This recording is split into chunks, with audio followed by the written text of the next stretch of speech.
Everything begins in the mountains of a cultivator sect, where young Manhwa can be seen meditating patiently in his room while holding a small book of techniques. He introduces himself as a simple young scholar who used to live an ordinary life without any major luxuries. The young man reveals that his parents abandoned him when he was still a child and were never heard from again. With no one to rely on, he decided to focus entirely on his studies to try to pass the imperial exams. He went as far as selling his own house and taking out a loan with ridiculous interest rates to try and take the tests for 3 years. But in the end, he ended up failing every single attempt and was left completely aimless. Just as he was ready to give up on everything, he found some village children trapped on a cliff. But while he was trying to figure out how they ended up there, something happened. He had the ultimate dream of any young man come true. A beautiful white-haired cultivator appears and tells him he has potential and must go with her right away. No time to lose. The young man ends up passing out, and when he finally regains consciousness, he realizes he is in a different place. Manhwa finds himself facing the immense entrance of the Reliance sect alongside the other children who were on the cliff. He realizes this is his chance to walk the path of immortality and become extremely powerful. Some people comment that he managed to reach the first level of chi condensation in 4 months. While a peer watches from a hiding spot, the master announces that Manhwa will finally stop being a servant disciple. He is officially promoted to an outer sect disciple, earning new robes and responsibilities. The instructor directs the young man to go to the treasure pavilion to choose an artifact and then head to his new home. The senior disciple gives a piece of important advice, saying that the first page of the chi scroll is the key to survival. Manhwa respectfully gives thanks for the advice before making his way toward the pavilion. Upon opening the scroll, he gets confused by a bizarre message stating that cultivators need a backer. He finally arrives before the grand and imposing temple where the sect's treasures are kept. As he approaches, a voice announces that he has received a private residence and the right to choose a magical artifact. But out of nowhere, someone throws a small pouch at him. The voice mocks his ignorance and explains that he only needs to infuse spiritual energy into it to store things.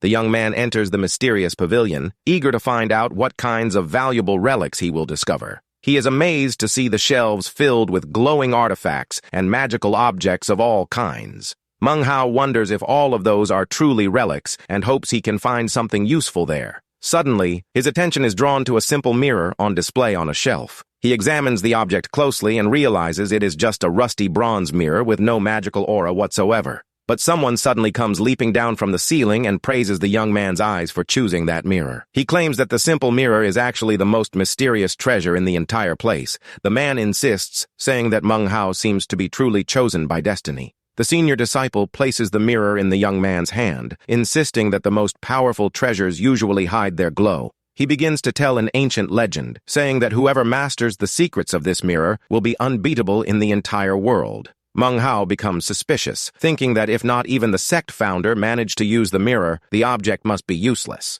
But the senior disciple merely says that the patriarch's inability only proves the artifact was waiting for its true owner. The shady salesman promises that if the young man cannot use it, he can come back at any time to exchange it for another item, though this whole thing feels a bit off. But our boy already senses that the trickster will change his mind when he tries to come back. Without giving the young man time to think, the senior disciple kicks Manhwa out of the pavilion with a single strike. The prota is really not having a good day. The man shouts from up above, saying that returning items is forbidden, but he will make an exception if he really wants to do an exchange. Manhwa gets up holding the rusty mirror, already realizing he fell for the most obvious scam in the world. Night soon falls over the home of the outer sect disciples. The young man puts on his new cultivator robes, feeling proud to have achieved that position. He admires his spacious new room and promises himself he will give his absolute best on his cultivation journey. Suddenly, a cry for help coming from outside interrupts the young man's thoughts,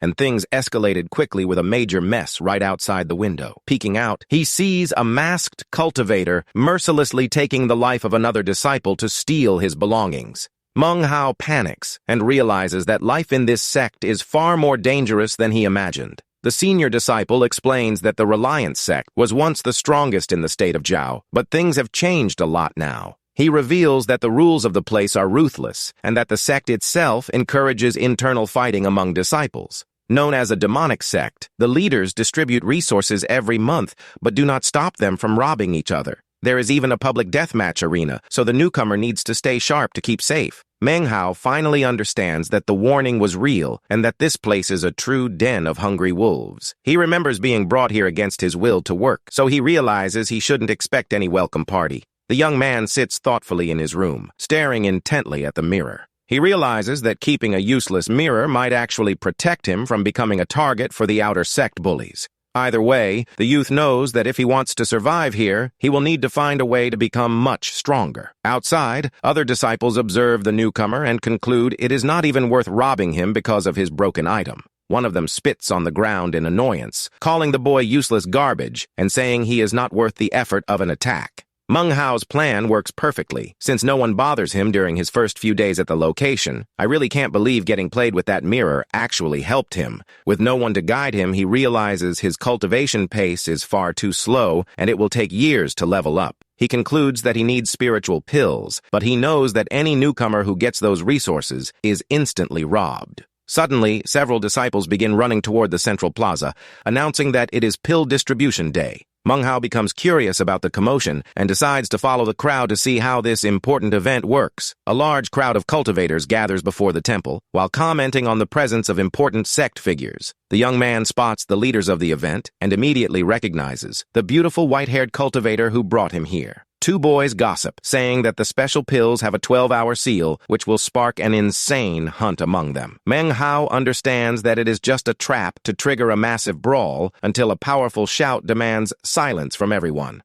Elder Shangguan Shu introduces himself and begins to channel his energy to carry out the monthly resource distribution. He launches the glowing items enveloped in a green magical mist directly over the crowd of eager disciples. Everyone raises their hands to grab their respective chi condensation pill along with half a spirit stone. The young man admires the small treasures in his hands with fascination, knowing he will need to protect them very well to avoid being robbed. Next, the elder shows an extremely bright special pill and warns that it is the valuable dry spirit pill. The disciples begin to whisper in shock because they know that rare item will cause a true bloodbath for power. Menghao secretly hopes they destroy each other far away from him until the elder announces he will give the prize to the newcomer of the month. The golden pill begins to float, enveloped in a radiant energy that draws the attention of absolutely the entire courtyard. The item lands directly in Menghao's hands, leaving the young man completely pale and fully aware that his life is in danger.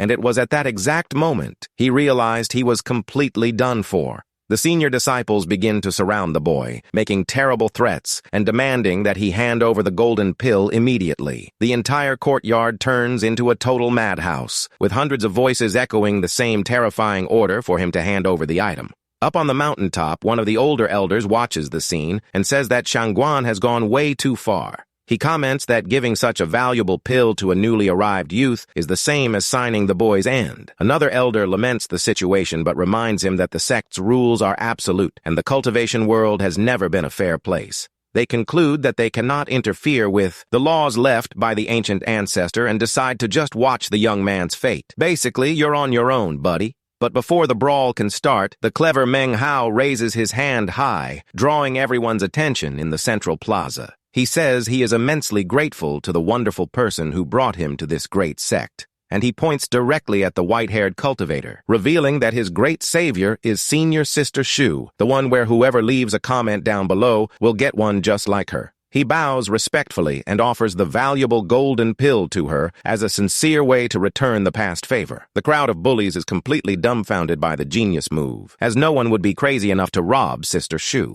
Elder Shangguan Shu is surprised but cannot find any arguments to stop that public display of gratitude. The beautiful cultivator extends her delicate hand and accepts the gift, using her energy to make the golden pill float. Here is a pro tip. Try to win over the waifu through her stomach. In return, she decides to lend him her old spiritual cave on the South Peak so the boy can train in safety. Menghao happily gives thanks while the other disciples are dying of envy over the unbelievable luck the newcomer had. The old elders on the mountaintop burst into laughter, admiring the boy's cleverness in securing quick protection. Later, the young man arrives before the entrance of the famous spiritual cave, which is locked by a massive stone door. He holds the green jade amulet he received from Sister Shu, knowing that object is the key to opening his new home. The young man raises the amulet, which begins to emit an intense green glow, ready to unlock the cave's entrance. The massive stone door begins to open slowly, revealing a dense smoke of green spiritual energy. He enters the location and is marveled to realize how extremely rich and dense the spiritual energy is there. He finds a perfect spiritual spring to help him build a solid foundation in his basic training.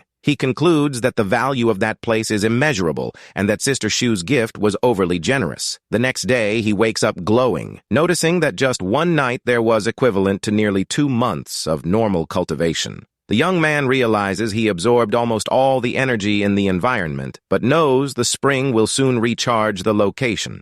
Manghao decides to take a break and gets up to visit his old chubby friend, whom he hasn't seen in a while. As he walks, he plans to train hard until he can return the broken mirror and pick up a useful relic. Suddenly, he hears a noise in the bushes and plans to hunt a rabbit or pheasant to make a feast with his friend. The young man makes an agile leap into the forest, trying to capture the creature that just moved among the leaves. He recalls when the two of them were taken together by Sister Shu and brought to that dangerous sect. The chubby guy used to cry in his room over losing the chance to inherit his family's fortune and have multiple partners. But he ended up proving to be a loyal friend by doing all the heavy lifting to let the prota study in peace. The young man reveals that his chubby friend has a bizarre secret, as he usually has sleepwalking episodes and bites things when he's hungry. His friend was capable of biting off chunks of pure wooden tables with his teeth, which was perhaps his secret talent. Focused on getting his friend's lunch, he turns his attention back to the bushes, trying to locate the hidden animal. He manages to grab a very funny-looking wild pheasant and celebrates his successful catch in the woods. Suddenly, a strange and warm glow begins to pulse in his chest. Without any warning, the rear end of the poor pheasant explodes in blood, leaving the boy frozen in shock. He stands staring at the creature completely horrified, trying to understand if the animal's backside just exploded on its own. The young man pulls the bronze mirror from his pocket upon noticing that the object became extremely hot out of nowhere. He stands observing the mirror in the middle of the forest, suspecting that this useless relic might actually hold some hidden power. The youth decides to run a test and aims the artifact's reflection toward another animal passing through the area. He points the mirror directly at the rear of an innocent little rabbit that was peacefully eating grass. The rabbit senses the imminent danger and widens its eyes upon seeing its own reflection glowing in the bronze mirror. Next, the poor rabbit's backside also explodes violently, confirming the prota's worst suspicions. Excited by the discovery, he begins jumping through the trees, testing the new power on various forest animals. This prota is looking very suspicious. If you don't drop a like, you might get a visit from this mirror, so it's probably best to avoid that. A sequence of bloody detonations occurs in the woods, creating a true scene of chaos in the animal kingdom. He observes the pile of animals struck down in an identical manner and concludes that this mirror is indeed a legendary treasure. The only concerning detail is the relic's bizarre fixation, which only serves to blow up the backsides of its victims. He counts them up and notes that he managed to defeat several fierce tigers and wolves without making the slightest physical effort. He realizes the trick does not work on reptiles with scales, deducing that the mirror prefers targets that have fur. Suddenly, a gigantic crimson flame demon ape emerges, which is a second-level chi magical beast. The giant monster advances with fury, but Manghao stays calm and points his bronze mirror at the enemy. Not even the giant beast escaped the fatal detonation on its backside, falling completely defeated before the boy. He notices the mirror looks cleaner and brighter after the explosions, and thanks the item for helping him win. The young man collects the valuable second-level demon core left behind by the monster defeated in battle. Back in his room, he organizes all his riches on top of the table to plan his next step. He admires his belongings, proud to have acquired so many valuable items in such a short time in the outer sect. The youth remains undecided, evaluating which of the glowing resources he should consume first to advance his cultivation. He decides to start by swallowing the chi condensation pill he received during the monthly distribution in the plaza. The young man feels the pill dissolve in his body, releasing currents of spiritual energy that he begins to guide. Losing no time, he puts the green demon core in his mouth to absorb even more power all at once. But as soon as he swallows the core, the youth feels a violent thermal shock and realizes he made a massive mistake. He runs desperately toward the bed and quickly sits in the lotus position to try and contain that force. An hour passes while a dark and mysterious smoke begins to continuously emanate from the young man's pores. He focuses all his concentration to keep that accumulated energy from making his own body burst. The youth realizes the dark smoke is actually the mortal impurities being expelled from his system.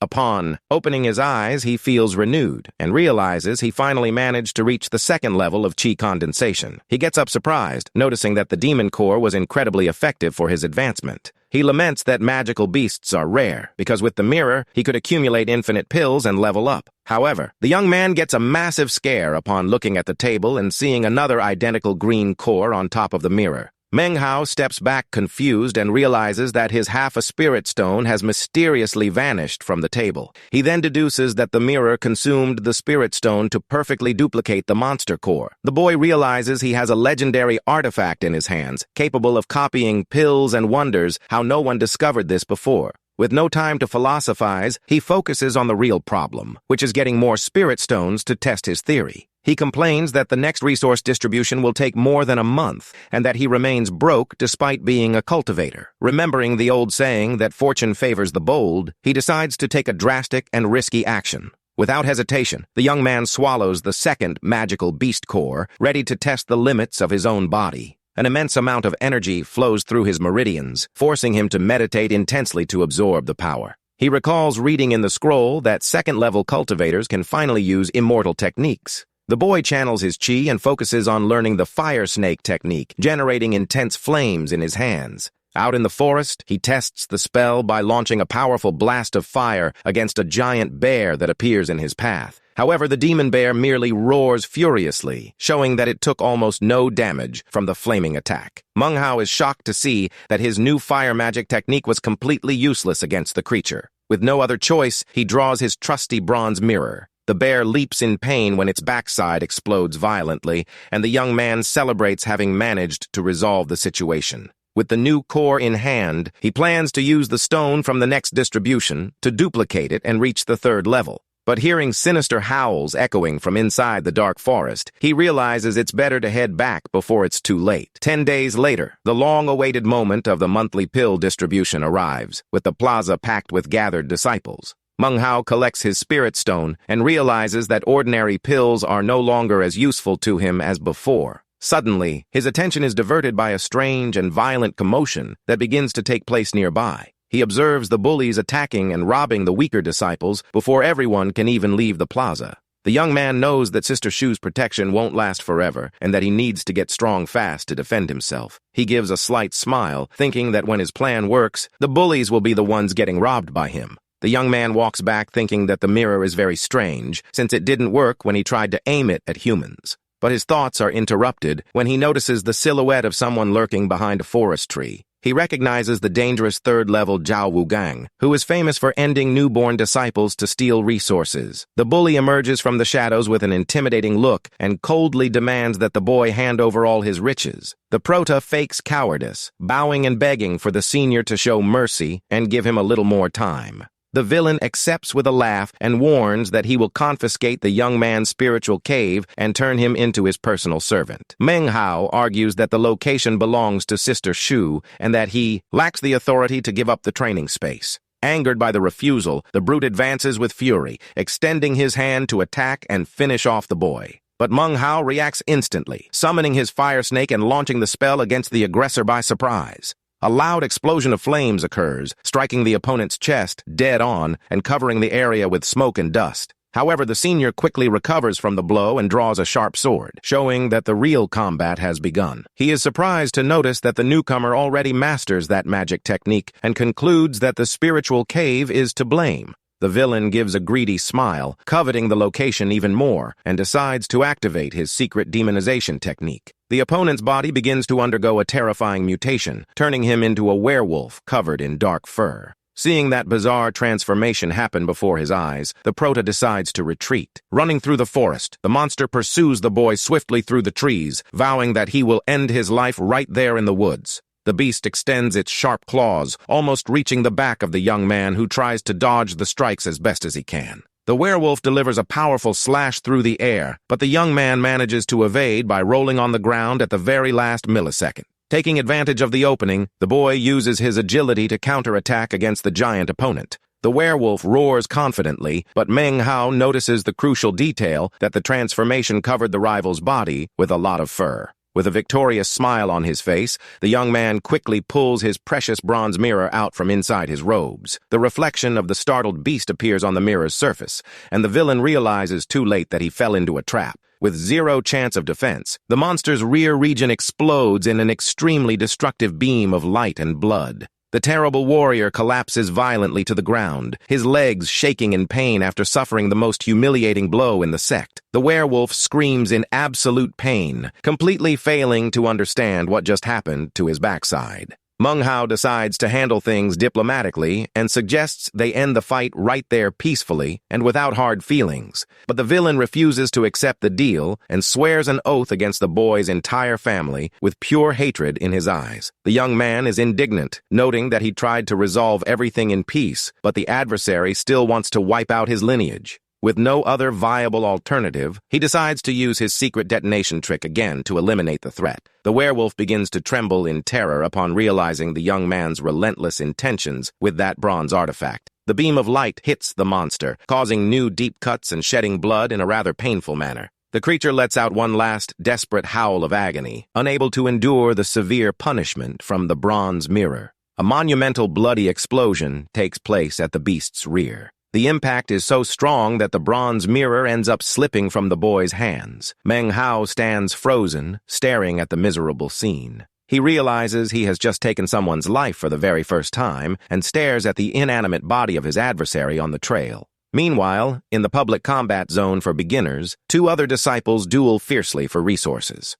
One of them manages to deliver a deep cut to the opponent's shoulder, gaining a clear advantage in the deadly fight. The aggressor begins to laugh loudly and guarantees that today will be the anniversary of his poor wounded rival's end. Suddenly, an animated voice appears out of nowhere, interrupting the fight and drawing the attention of the wounded fighter in the arena. Manghwa appears sitting on a rock like a street vendor, offering high-quality healing pills. He offers the miraculous medicine for the friendly price of just 1 spirit stone per pill to heal the wound. The two fighters are speechless at the boy's audacity, charging such an absurd price in the middle of a deadly duel. He insists that if the wounded one wins and takes his rival's pouch, the pill will have been free, and the injured young man ends up accepting the deal. With a friendly smile on his face, the youth throws the healing pill directly to his newest, satisfied customer. The wounded fighter catches the pill in the air with agility and quickly swallows it to stop the bleeding from his shoulder. Almost instantaneously, the terrible cut begins to close, healing the skin at an incredibly fast pace. Manghwa politely gives thanks for the business while collecting the precious spirit stone from the customer's hand. The healthy adversary is furious to see that his easy victory was ruined by that commercial interference. The young man just watches from afar as the cured customer returns to the brawl with full energy after the quick treatment. The two swordsmen return to exchanging violent strikes, while the protagonist watches his masterstroke from the best seat in the house. Shortly after, one of them drops to his knees, heavily exhausted and battered, revealing that the combat is still very evenly matched. Manghwa approaches the defeated one, offering a combo of a healing pill and a tonic for just 2 spirit stones. The other fighter complains about the betrayal, but the boy explains that his business is purely commercial and neutral. He lets them trade blows again and says goodbye, warning that he will be nearby in case they need more medicine. The young man goes on to walk through the entire combat zone, advertising his business and offering pills to the wounded in the woods. He keeps promoting his mobile pharmacy branch, guaranteeing fair prices and quick healing for everyone in need. A mysterious shadow observes the boy, while he celebrates having sold out his stock and plans to monopolize the local market. Suddenly, a greedy disciple leaps from the bushes with sword in hand, attempting to end Manghwa by surprise. Only the tables turn on him, and the aggressor ends up being violently struck by a mysterious force. The protagonist gloats over the fallen rival, warning that if he came to sell there, it's obvious he has the power to protect himself. He decides to collect the aggressor's storage pouch as payment for the audacity of trying to attack him from behind. Back in his room, the youth organizes and counts the pieces, discovering that he made a total of 53 stones. He celebrates his new wealth, noting that commerce is far faster, safer, and more profitable than going around robbing people. He analyzes a special pink pill and discovers it is a rare, very expensive cosmetic used to maintain beauty and youth. But his plans for enrichment are cut short when a mysterious figure appears at the dark entrance of the cave. The young man turns quickly in fright upon realizing the presence of the unexpected intruder in his training refuge. It is the beautiful and imposing Sister Shu who came to visit the cultivation site that she herself had lent to the youth. Meng Hao makes a respectful bow and greets his great benefactor, showing all his good manners and gratitude. The young woman looks around, analyzing the conditions of the environment to check if the young man is truly dedicating himself to his training. She gives an approving nod, seeming satisfied with the progress and the organization she found in the cave. The protagonist takes the opportunity to be a good host and invites her very gently to sit down and chat for a bit. But she politely declines, warning that she will enter isolation the next day and just wanted to see how he was doing. The youth watches her leave in silence, turning his attention back to his theoretical studies of spiritual cultivation at the table. He reflects on the teachings of the scroll, which say that everyone needs a strong backer to survive. The young man decides to go after Sister Shu before she enters her period of total seclusion in the sect. Using all his smooth talking, he offers the special beauty pill as a gift so she can maintain her eternal youth. The young woman is surprised by the boy's attitude and stares at the glowing gift with a thoughtful expression. She accepts the present, delicately taking the pink pill from the young cultivator's hands. However, she advises him to focus entirely on his own training instead of wasting resources on pampering. Meng Hao makes an innocent face and says he acted on impulse, merely wanting to please his great savior.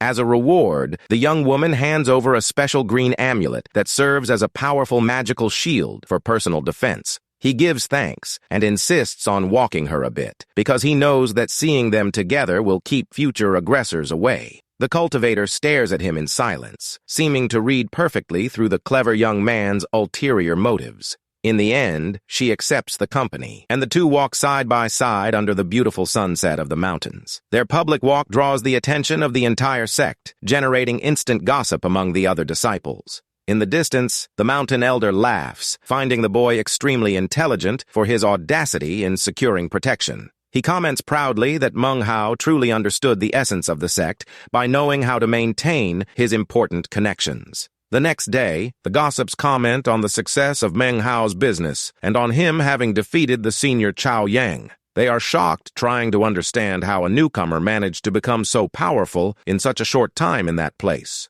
One of them reveals that he saw the young man walking down the mountain laughing and talking intimately with the feared Sister Shu the day before. The others doubt it, reminding him that the young woman is known for being extremely cold and serious with absolutely every man. The gossip guarantees that the boy is special and that with her backing, he will surely become the sect leader. The group of youths is dying of envy upon noticing the incomparable privilege the protagonist secured. Meanwhile, a wounded and humiliated Cao Yang goes to the residence of the powerful brother Lu to beg for urgent help to get revenge. He reports that he was robbed by the newcomer Meng Hao and warns that the boy set up a lucrative pill monopoly on the mountain. The lackey begs on his knees for the leader to deliver justice and stop that illegal trade from continuing in the sect. Lu Qi accepts the request and sends his subordinate away, warning enigmatically that he will personally take care of the situation. He even lectures the visitor, reminding him that inside here there are no cousins, only sect companions. Lu Qi gets thoughtful and thinks the idea of selling pills is genius, laments not having had that same brilliant initiative sooner. He concludes that robbing newcomers is a waste of time and that setting up his own shop would be infinitely more profitable.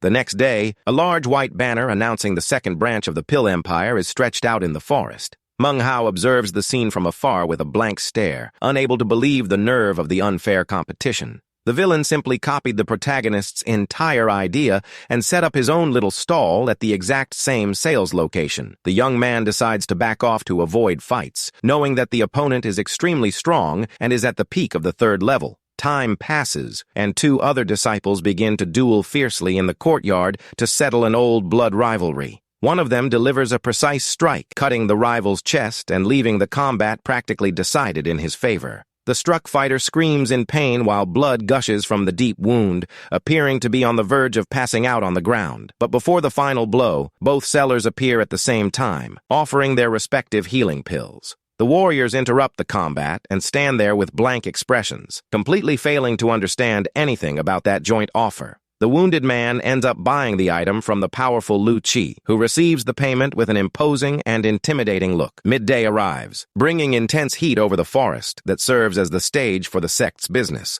Meng Hao gets discouraged upon noticing that he made only 2 stones that morning because of his relentless competitor. On the other hand, the rival flaunts a handful full of shiny pieces, laughing at the smashing success of his new business. The villain plans to tolerate the boy's presence for a few more days to learn the secrets of sales before finishing him off. On the second day, Lu Chi points his sword at the customers, forcing them to buy, which the protagonist defines as blatant robbery. On the third day, Meng Hao lies on the grass bored, seeing that the competitor scared away all the legitimate customers in the region. On the fourth day, the bully Lu Chi loses his patience and decides to threaten the young man to drive him away from his sales spot for good. He guarantees that if he spots the boy's stand the next day, he will totally destroy his spiritual cultivation core. On the fifth day, Meng Hao surprises everyone by appearing meditating calmly at the entrance of the dangerous public combat zone. The gossips comment that the newcomer must be crazy for ignoring the terrible threats made by Brother Lu. At that moment, the tension rises in the courtyard when everyone spots the imposing silhouette of the sect leader approaching the location. The young man stands up quickly and takes an agile combat stance, ready to face the worst adversary in the region. The audience of disciples is shocked and terrified to realize that the newcomer is actually going to accept the life-or-death duel. Lu Chi draws his sharp sword, staring at the newcomer with absolute contempt and saying that he is asking for his end. The spectators recognize the famous violet solar sword, which is an extremely sharp weapon he won as a reward. The adversary advances at high speed, delivering a fast and deadly attack to finish the duel quickly. The swords clash with an impressive metallic crash, showing that the newcomer can keep up with the pace. But to the senior's astonishment, his violet solar sword simply shatters completely upon impact. With the shock of the counterattack, the villain is thrown backward and ends up coughing up blood, quite badly hurt. He wipes the blood from his mouth in fright, realizing that the newcomer has actually already reached the 4th level of chi condensation. Meng Hao confirms the information, remembering how hard he pushed himself the night before to obtain this incredible advancement. He recalls being indignant at the injustice of being robbed and threatened by the abusive senior.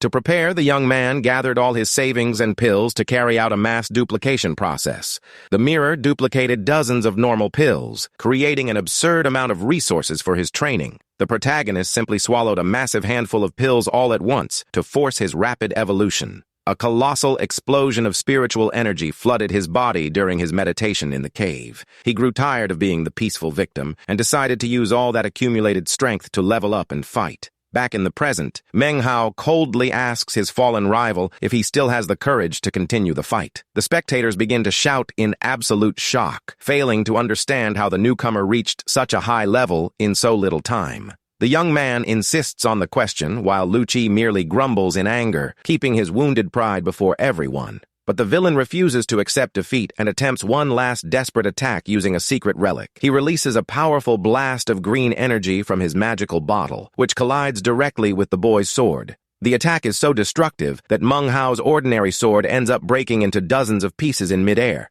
The senior laughs insanely, claiming that even at the 4th level, the boy stands no chance against his treasures. Meng Hao merely shrugs and puts his hand into his magical pouch to draw his own cloned weapons. To the villain's despair, the young man summons dozens of identical floating swords that cover the entire sky around him. He reveals mentally that his mirror also clones weapons and promises to bury his opponent under a rain of blades. With a swift movement, the young man launches the storm of sharp swords directly toward his startled adversary. A violent collision occurs, completely destroying Lu Chi's defensive shields in a rain of shrapnel. The villain ends up severely wounded, and the gossips comment in horror about the overwhelming power the newcomer demonstrated. The protagonist summons even more floating weapons and asks in a mocking tone if the rival has more tricks to show. Consumed by humiliation, the senior swears the opponent went over the line and decides to use the full power of the jade bottle. Realizing the imminent danger, all the spectators begin to run desperately to avoid being hit.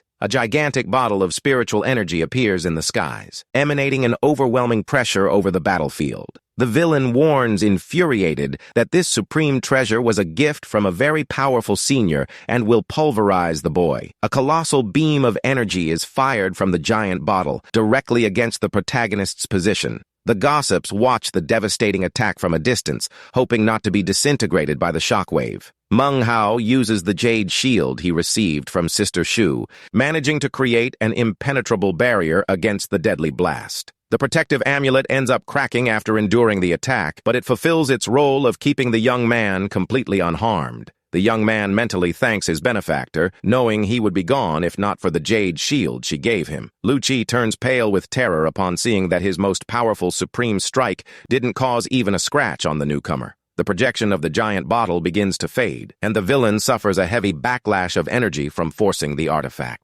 Taking advantage of his rival's weakness, Manghao advances and delivers a violent kick that knocks the opponent down once and for all. He falls flat on the dirt ground, completely defeated, and without the strength to show any kind of reaction. The boy picks up the small magical bottle from the ground, marveled at the great destructive power that item possesses. The villain, coughing up blood, threatens him by saying that the original owner of the artifact will hunt him down and destroy him without mercy. The young man reminds him that the sect's laws allow taking items from defeated opponents in that public combat zone. He warns that he won't break the rules by taking his life, but he will destroy his cultivation in the exact same way the rival planned to do to him. Lu Chi desperately begs for mercy upon realizing he is about to lose all his spiritual power. Night falls over the mountains, and the protagonist returns safely to the silence of his private spiritual cave. He reflects on the fight, knowing that combat was inevitable since the rival wanted to end him and steal his belongings. The young man understands that in the cruel world of cultivators, strength is the only language that guarantees your survival. He decides he cannot keep the stolen bottle because of its original owner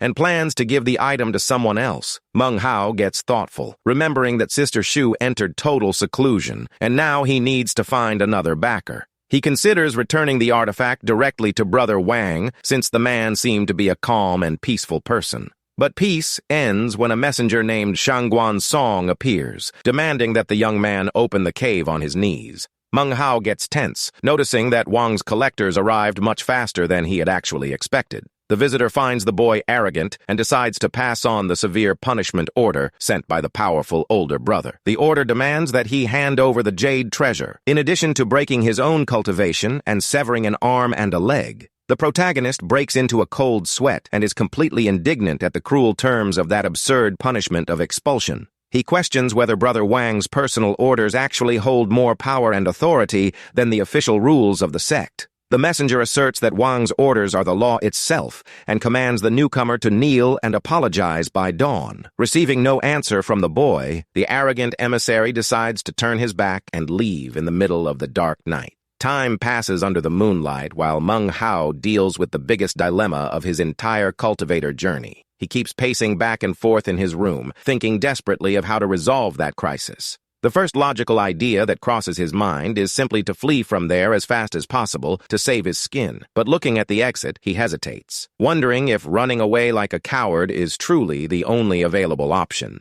At dawn the next day, Manghao makes a brave decision and steps out of the cave, ready to face his destiny. Shangguan Song was waiting for him outside and comments mockingly that the boy isn't as dumb as he seemed to be. The young man walks firmly, ensuring he does not intend to be labeled as a cowardly traitor who runs away from his actions. The senior accompanies him, suggesting that if he begs on his knees, he might get the chance to keep at least one of his arms. The two climb the immense stone staircase of the sect toward the public location where the entire punishment will be carried out. In the distance, the powerful Wang Tengfei appears surrounded by flattering disciples who beg for training advice. Several lackeys strive to please the leader by returning valuable resources they borrowed in the past. Wang acts with apparent generosity, waving off immediate payment to maintain his image as a benevolent leader. But his posture changes when he spots the newcomer approaching and extends his hand, demanding the return of his jade item. Manghao stops before him with his head lowered, feeling the immense, intimidating pressure the opponent emanates in the courtyard. The boy raises his gaze with fury on his face, remembering that the official laws of the place allow him to keep the prize. The lackey laughs at the boy's boldness, while the protagonist insists on debating the sect's treasure-snatching laws. The leader gives a slight smile, asserting that the object belongs solely to him and to whomever he decides to gift it to. He makes a hand signal, coldly warning that no one has the right to take his possessions without his permission. Without any warning, the villain delivers a devastating magical attack, firing a blast of energy against the boy. Manghwa crosses his arms and quickly activates the defensive barrier of his protective amulet to contain the impact. The powerful opponent is surprised to notice that his strike didn't destroy the boy instantly as he had planned. Angered by the newcomer's resistance, he channels even more spiritual power into the tip of his index finger. Under the immense pressure of the new attack, the protagonist's protective jade shield shatters completely in midair. Manghwa is struck by the overwhelming shockwave and ends up being brutally thrown backward across the courtyard. He spits blood, badly wounded, and notes in horror that Sister Shu's defense amulet was destroyed by the opponent. With a simple movement, the villain draws the small jade bottle back into his hands in a triumphant manner. Next, the boy's body is enveloped by cutting wind currents that cause new severe wounds. The item floats smoothly up to the Supreme Leader, demonstrating the total disparity of power that exists between the two. Upon recovering the object, Wang confirms the messenger warned about the punishment and reiterates that he will break the boy's cultivation. Invisible blades of wind begin to strike the protagonist's arms and legs to fulfill the terrible sentence. Manghwa tries to resist the agonizing suffering, but his body no longer responds due to the extremely grave damage. The executioner decrees the end of the cruel judgment, guaranteeing the boy will be banished forever from the temple like garbage. The young man falls flat on the stone ground, bleeding heavily and on the verge of losing consciousness due to the extreme pain. Suddenly, the Grand Elder appears in the plaza, demanding that the beating stop and that Wang not exceed the permitted limits. Wang Tengfei accepts the order and decides to back down in a sign of respect for the supreme authority of that powerful gray-haired elder. The villain withdraws arrogantly while the crowd watches in silence as the boy lies almost lifeless on the ground. Manghwa is left thrown in the courtyard with his body broken and his face covered in blood, struggling just to breathe. Some spectators observe the scene with solemn looks, feeling pity for the tragic fate the newcomer suffered there. The Grand Leader, Wu Yang, stares at the wounded youth in silence, seeming to evaluate if he still has the strength to survive. The persistent boy tries to raise himself from the ground with the strength he has left, refusing to accept that humiliation. The youth stands up with difficulty, ignoring the pains across his entire body, while the crowd of disciples stares at him, perplexed. He begins to slowly walk down the immense steps of the temple, keeping his unshakable posture despite being severely wounded. The young man returns to the entrance of his private spiritual cave, leaning against the stone wall to keep from passing out from exhaustion. Upon crossing the entrance, he loses his strength for good and falls forward onto the cold stone floor of his training refuge. He lies stretched out on the floor of the place, unable to move due to the extreme fatigue and grave wounds he suffered in the plaza. The days slowly go by while his body tries to recover from that terrible physical and spiritual ordeal. 10 days later, the beautiful Sister Shu returns from her period of seclusion and finds the young man lying unconscious on the cave floor. She observes the young man with a worried look and reveals she just came out of her isolated training the day before. The young woman begins to channel her energy to heal the young man and explains that the opponent Wang Tengfei possesses very powerful origins. She reveals that the rival is already at the peak of the 6th level of cultivation and was personally chosen by the leader to rise in rank. She carefully lays the boy down on his bed and seriously advises him to stay as far away as possible from that deadly enemy. To ensure his safety, she leaves a green tube on the table, warning him to crush it if he needs her urgent help in the future. The young man gives thanks while lying down and asks how long it would take him at his current level to finally manage to reach the 7th level. She turns, saying that an ordinary person would take from 10 to 30 years and advises the youth not to overthink it right now. Manghwa remains thoughtful in his bed while observing the dark ceiling of the cave, planning his next steps in the sect. The young woman warns that one of his old roommates was also just promoted and that he should go greet him soon.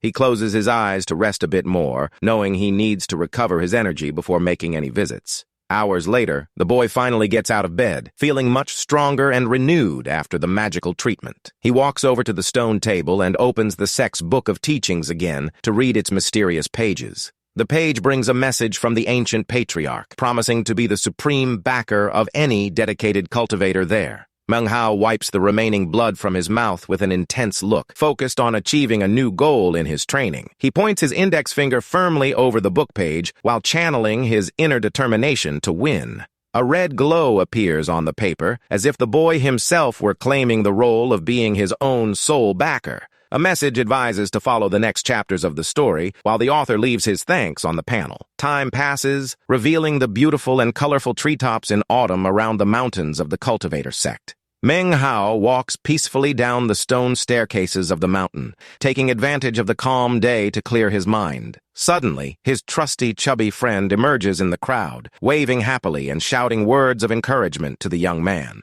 The chubby guy shouts excitedly, promising to visit him always, while the other people around seem terrified by that idea. Meng Hao is left with a confused face, failing to understand the reason for so much despair from those strangers in the courtyard. His friend brags, saying he is very popular, and reveals that his old roommates changed quarters because they were having nightmares. He runs enthusiastically across the wooden bridge and proudly shows off the new metal dagger he just acquired in the pavilion. The protagonist analyzes the simple item closely, failing to understand what exactly that ordinary dagger has that is so special to his friend. The chubby guy happily reveals that his teeth are growing non-stop and that he needs the metal dagger to be able to sharpen them. Meng Hao finally confirms his theory that his friend's hidden and bizarre talent is indeed in his iron teeth. His friend decides to decline the invitation to live together, preferring to have his own room to maintain his privacy and his sleep. He says goodbye, running down the stairs toward the new lodgings, while Meng Hao remains meditating on his rock. The next day, the chubby guy praises the protagonist's intelligence and agrees to take over the pill sales business on the mountain. The young man returns to focusing entirely on his own training, meditating on a rock surrounded by autumn leaves. The seasons change quickly, and he remains focused on his spiritual cultivation even under the intense cold and winter snow. Peace is interrupted when the chubby guy comes running, dragging an unexpected visitor by the arm toward the cave. It is a young man with his hair tied up who respectfully greets the protagonist, leaving Meng Hao quite intrigued. He remembers the boy and asks about the other companion named Wang Yuchai, who had been taken along with them. To everyone's absolute astonishment, the young man lowers his head solemnly and reveals with sadness that their friend ended up passing away. He reports that their companion fell from a cliff during a strong gale and that his remains were gone. The chubby guy begins to cry in sadness and suggests that the newcomer stay close to them from now on to avoid suffering abuses. But in a surprising twist, the young man politely declines the invitation and decides to follow his own lonely path through the sect. The two watch him walk alone amidst the forest covered in deep snow, leaving a trail of footprints on the white ground. The chubby guy scratches his head, failing to understand the distant attitude of the newcomer who preferred to be alone in that dangerous sect. Meng Hao deduces that he must have his own secrets or some great cultivation luck that motivated him to act that way. 3 months pass, and the crowd gathers again in the plaza, commenting on the tragic passing of the Grand Elder Wu Yang. Meng Hao asks if the deceased Grand Elder was that Wu Yang, but Chubby denies it, and the protagonist begins to suspect that the situation with the ancestor will be massive. The chubby guy asks about his friend's cultivation, and Meng Hao confesses that he ended up stuck in a bottleneck after evolving too fast lately. Meng Hao remembers Sister Shu's advice about level blocks and realizes he will need special pills or a very strong demon core to advance. His friend offers ordinary pills to help, but suddenly the crowd begins to shout excitedly at the arrival of Elder Shangguan to distribute a legendary item. The powerful elder appears in an imposing manner, holding a glowing golden pill in the palm of his hand before all the gathered disciples. Upon seeing the object's glow, Meng Hao is completely shocked to recognize that it is a valuable dry spirit pill. The disciples around begin to whisper, marveled at how precious that rare pill is, since only 1 unit is produced per year. The protagonist focuses his gaze on the prize, knowing that resource is exactly what he needs to break his level block and evolve. The elder demands absolute silence from the audience and begins to speak about his responsibility in delivering special pills over the last 2 years. In the middle of that gray and dull crowd, the arrogant Wang Tengfei stands out, maintaining his usual calm and superior posture. He continues his announcement, saying he has always had a special affection for new talents and newly arrived disciples in the sect. While the speaker talks about a glorious future of rebirth for the clan, Meng Hao observes everything with extreme suspicion in the middle of the courtyard. Right next to him, the chubby guy remains completely oblivious to the solemn speech and focuses only on biting his dagger to sharpen his iron teeth. Giving up on continuing the talk, the elder simply points his finger and fires a bright beam of light toward the crowd.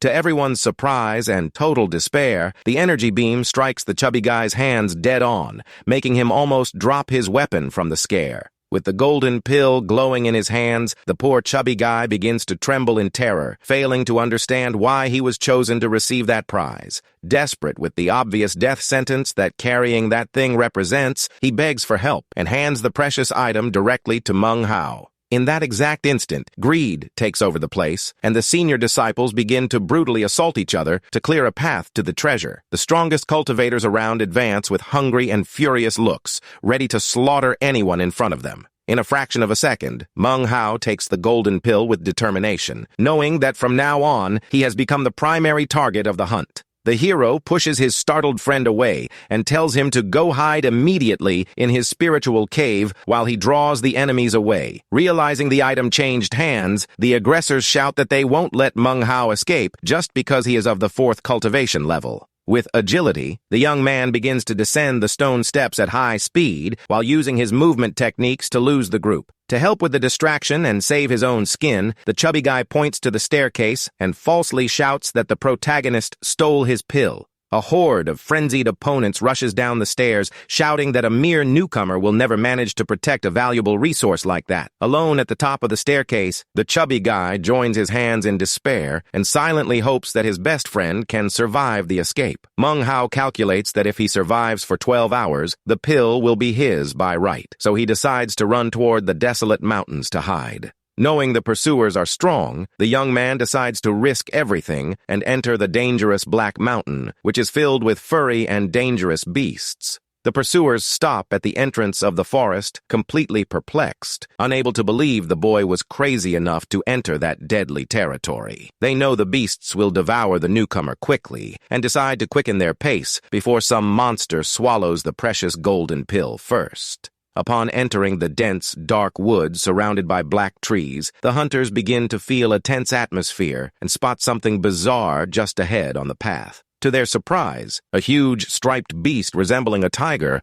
lies stretched out on the dirt ground completely lifeless and bloodied. The warriors analyze the dead creature and are shocked to notice that the creature was strong and had its demon core torn out with extreme speed. Further ahead, the group finds 3 other struck-down monsters, generating general panic over how the boy managed to do all that alone and so fast. One of the seniors begins to break into a cold sweat from nervousness, realizing that the protagonist's real power is much greater than anyone there actually imagined. The leaders of the search group comment that the young man hides many secrets and that the location is becoming too dangerous for them to remain there for long. Despite the fear of the place, ambition speaks louder, and each secretly plans to betray the other to grab the dry spirit pill first. With that, the 2 level 5 warriors sprint ahead in an insane speed contest to see who reaches the target first. Amidst the dense woods, Manhwa draws his inseparable glowing bronze mirror, ready to use his special trick against the monsters. He points the mirror at a pack of giant wild boars, and the glow of the reflection makes the furry creatures panic and flee terrified.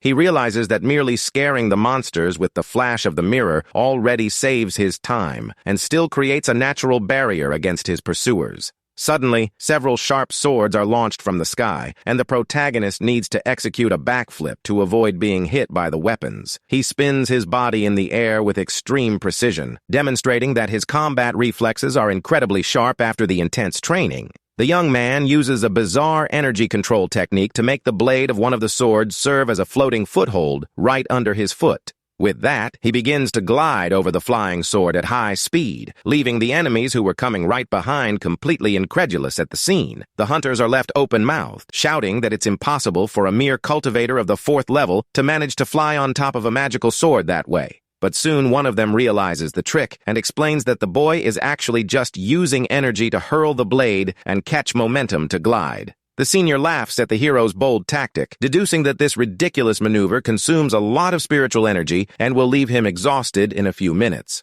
But what the pursuers don't know is that Manhwa has a massive stock of replenishment pills and swallows several of them to maintain his spiritual stamina. Manghao remembers the humiliation he suffered in the past and decides he will get infinitely stronger to never be stepped on by that cursed Wang again. Suddenly, one of the pursuers leaps toward Manghao and activates the fire snake technique, demanding the dry spirit pill immediately. The other level 5 hunter also enters the fray, launching a flying sword against the protagonist while feigning a fake friendliness. A colossal snake of intense flames and the flying sword cross the forest skies, pursuing the young man at high speed. To the total surprise of the aggressors, Manghao draws 10 flying swords all at once, showing he is incredibly rich in combat resources. With a smile on his face, the young man joins his fingers and coldly shouts the secret word to detonate his own magical artifacts. A colossal detonation happens right in front of the pursuers, covering the entire combat area with a destructive shockwave.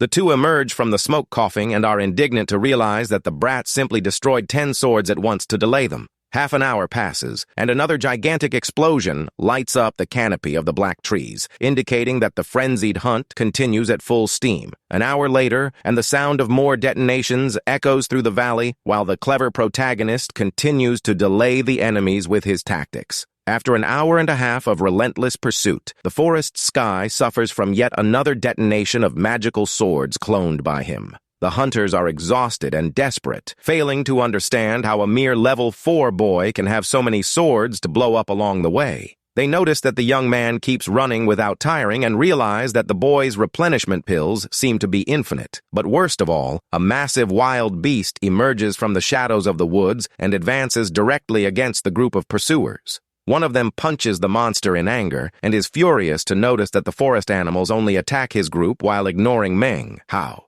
The group is surrounded by dozens of angry beasts and decides to clear the path first, knowing that the golden pill will flash on Meng Hao's head every hour. Meng Hao runs laughing for using the beasts to his advantage with the bronze mirror, but knows he needs to be fast because the pill will flash again in a few minutes. He spots an entire herd of monsters running in the distance and realizes that a very large horde can be too dangerous for even his mirror to contain. Suddenly, a colossal and terrifying roar echoes through the entire Black Mountain, making all the trees and the ground shake violently. The protagonist stops running immediately with an alert expression, knowing that terrifying sound could only come from a true king of beasts. With that, several black silhouettes of demon apes silently appear among the treetops, surrounding the young man on all sides. Without wasting time, Meng Hao activates the intense glow of his bronze mirror to try to scare off the giant apes before being attacked. But to his bad luck, the leader demon ape merely lets out a furious roar, showing it is too powerful to be frightened by the mirror's flash. He notices the furry monsters became extremely irritated by the light and prepares for the worst possible combat scenario right then and there. The young man calculates that those high-level beasts must have as much strength as a 4th-level cultivator, and that he won't be able to beat them head-on. But a sly smile appears on his face as he realizes he can use the irrational fury of those giant apes in favor of his own escape. Meanwhile, one of the level 4 hunters from the enemy group delivers a violent sword strike, cutting a monster that tried to attack him. He realizes the mountain is too dangerous for low-level cultivators and seriously considers giving up the search to save his own life. Suddenly, the hero reappears gliding at high speed and throws the pack of enraged giant apes directly toward the hunters. The youth falsely shouts, thanking the seniors for helping contain the beasts, leaving the opponents in absolute panic upon being surrounded by the monsters. To complete his perfect trap, the hero launches one more flying sword into the middle of the confusion and orders it to explode immediately. The detonation takes everyone by surprise in the middle of the giant apes, and the enemy leader swears eternal hatred against Meng Hao while being engulfed by the flames. The young man flees laughing and knows that the level 4 hunters have been neutralized, leaving only the 2 dangerous level 5 leaders hot on his heels. With that, a furious shout echoes through the forest, indicating that the 2 level 5 leaders managed to rid themselves of the monsters and continue the hunt. The protagonist knows he would lose a direct combat and decides that the only viable option is to go even deeper into the unknown territory of the forest. Around him, the sinister howls of even more powerful monsters begin to echo in the darkness of the night, indicating the imminent danger of that location. The entire Black Forest seems to come alive amidst the gloom, with terrifying sounds that would make any ordinary warrior shake with absolute dread. The festival of brutal roars intensifies on every corner, showing that the most terrifying monsters of the sect are awakening from their slumber. The noise pollution caused by the beasts becomes unbearable and shakes even the spiritual energy barriers of those who dare invade the woods. The two leaders arrive at a clearing filled with chaos and are left failing to understand how the local beasts suddenly went mad because of the protagonist. One of them theorizes that the young man possesses a secret beast mental control technique, since the monsters act like shields protecting the fleeing youth. The other suggests retreating due to the extreme danger, but the greedy leader refuses and asserts annoyed that he will not give up on grabbing the precious golden pill. While the two continue arguing in the middle of the path, the darkness of the night becomes even denser and more mysterious in the depths of the mountain. Manhwa walks with caution through the dense woods and suddenly stops frozen upon spotting a colossal presence glowing amidst the gloom of the night. Before his startled eyes emerges the gigantic body covered in shiny black scales of a monstrous snake of biblical proportions. The colossal reptile is coiled around a huge stone cliff, emanating an overwhelming mystical pressure that makes the air around feel heavy. Observing the creature closely, the young man notices that the giant monster is writhing and seems to be suffering from extreme pain on the cliff. He focuses his gaze on the cracked scales of the beast and realizes that the legendary reptile is actually going through the painful process of shedding its skin. The immense snake opens its massive maw full of sharp teeth and lets out a terrifying roar of agony that makes the entire stone structure shake around. Manghao needs to cover his ears due to the brutal sound wave and realizes it was precisely this legendary roar that scared away the other smaller beasts. He reflects that any reptile becomes vulnerable when shedding skin and concludes that a monster of that size must take years to complete this process. Suddenly, the impact of the monster's howl is so strong that Manghao ends up suffering internal damage and spits blood from so much pain. He wipes his mouth horrified, realizing that the giant beast must possess an absurd cultivation level, perhaps even at the limit of the 9th level of condensation. Knowing he cannot stay there, the young man decides to run to save his skin, but suddenly spots something glowing lodged in the back of the massive snake. It is an ancient flying sword deeply buried in the scaly body of the giant reptile, as if it were a part of it. He analyzes the weapon from a distance and concludes that this ancient artifact, which managed to wound such a monster, is certainly a treasure of immense value. However, the young man slaps his own cheeks to regain his mental sanity and decides that no treasure is worth the risk of angering that legendary monster. Without looking back, Manghao turns around and starts running at full speed far away from there, knowing that location is too dangerous for him. Several hours pass, and the two hunters finally manage to catch up to the protagonist, who was calmly waiting for them sitting on a rock in the middle of the woods. The leader of the group appears completely out of breath and sweaty from running so much, asking in a mocking tone if the young man's energy finally ran out. Manghao merely faces him with mockery and swallows another vigor pill before the wide eyes of his tired opponents. The two villains are completely devastated and left without reaction upon realizing the immense disparity of resources that the newcomer still possesses in his pouch. The level 5 warrior loses control once and for all and shouts furiously, demanding that the young man stop running once and for all and fight in a clean and fair way. The hero shrugs in a sarcastic manner, saying he is too weak to fight, threatening to run toward another pack of beasts if they insist on the hunt. He coldly warns that the 12-hour deadline is at its end, and that he will use the golden pill to level up and face them as equals if needed. The two opponents are left open-mouthed and trembling with rage upon realizing they were completely outsmarted by the young man's strategic genius. Seeing there are no chances of victory there, the leader turns around infuriated and swears revenge, promising to finish off Manghao as soon as they return to the sect. The other warrior changes his attitude to a friendly manner, saying he never wished for the young man's end and that they should become great companions in the future. He even makes a respectful and sarcastic bow, congratulating the youth in advance for reaching the 5th level of chi condensation cultivation. Manghao merely observes them walking back along the trail in absolute silence, knowing very well that friendly attitude is nothing but pure phoniness. When the enemies finally vanish from sight, the young man collapses backward onto the stone, letting out a long sigh of relief for having won the ordeal. Half an hour passes, and an intense solar glow takes over the entire mountain sky, indicating that the time limit of the golden pill has finally come to a close. With his eyes shining with joy, the hero observes the dry spirit pill free from the seal and fully ready to be consumed in his training. But before swallowing the prize, he draws his trusty bronze mirror, deciding to duplicate the precious medicinal resource to get the maximum benefit. He spreads all his spirit stones around the flying artifact, waiting anxiously for the mirror's duplication power to manage to clone the item.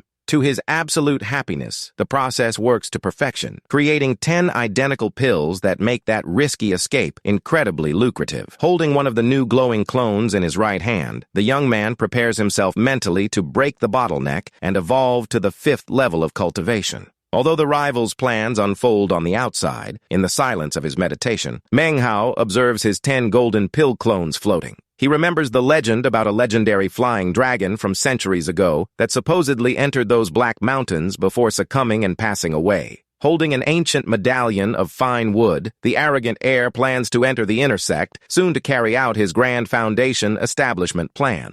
A lackey approaches respectfully, warning that the guests from other clans have already arrived and that the entire secret operation in the mountains is ready to begin. He downplays the absence of the others and explains that the giant snake's skin-shedding cycle is at its end, making it the ideal moment to attack it and steal the core. With an extremely confident smile on his face, the aristocratic leader asserts that he has never failed in his missions since he was chosen in his childhood. He recalls when he was 6 years old, and a strange drop of divine blood fell from the heavens, marking his right arm with a mystical sign of destiny. It was thanks to this blood heritage that he was able to piece together the clues from the ancient manuscripts and discover the exact location of the legendary monster's hidden body. With determination in his gaze, the master orders the entire group to advance to the dangerous dark mountain as soon as the first rays of dawn appear. While the rival's plans unfold on the outside, in the silence of his meditation, Manhwa observes his 10 golden pill clones floating. Suddenly, Manhwa's mind disconnects from physical reality, and he finds himself floating freely in an immense void filled with bluish and mystical lights.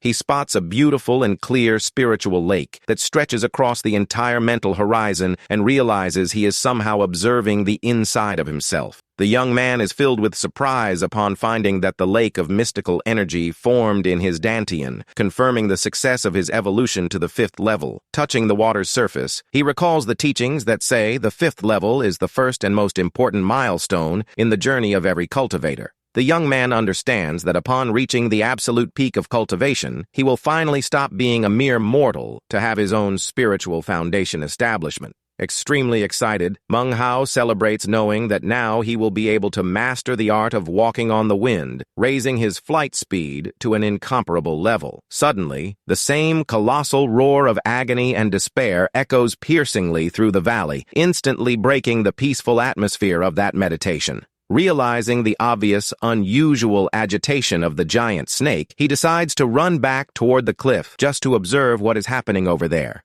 Peeking through the bushes, the young man is stunned to see a group of skilled cultivators fiercely attacking the wounded monster with swords of light. He recognizes the aristocratic posture of the feared Wang Tengfei and realizes that the elite rival is not there for him, but rather to hunt the giant snake. In the middle of the battlefield, the arrogant heir displays a malicious smile while channeling a massive amount of mystical power into the tips of his fingers. Several magical swords with golden blades and red ribbons appear floating around the master, ready to deliver a fatal strike toward the massive snake. The magical swords launched by Wang Tengfei collide brutally against the massive snake's skin, generating a shower of bright sparks in the air. Right after, highly skilled hunters of level 7 and above leap toward the reptile with their weapons in hand. Observing the reinforcements, Manhwa notices that the majority are from outside the clan and that even the feared uncle Shangguan Xiu is involved in that charge. The warriors deliver fast and precise attacks to contain the violent movements of the giant reptile, which tries to strike back with deadly bites. Hidden in the darkness, Manhwa humorously hopes for the giant snake to swallow Wang Tengfei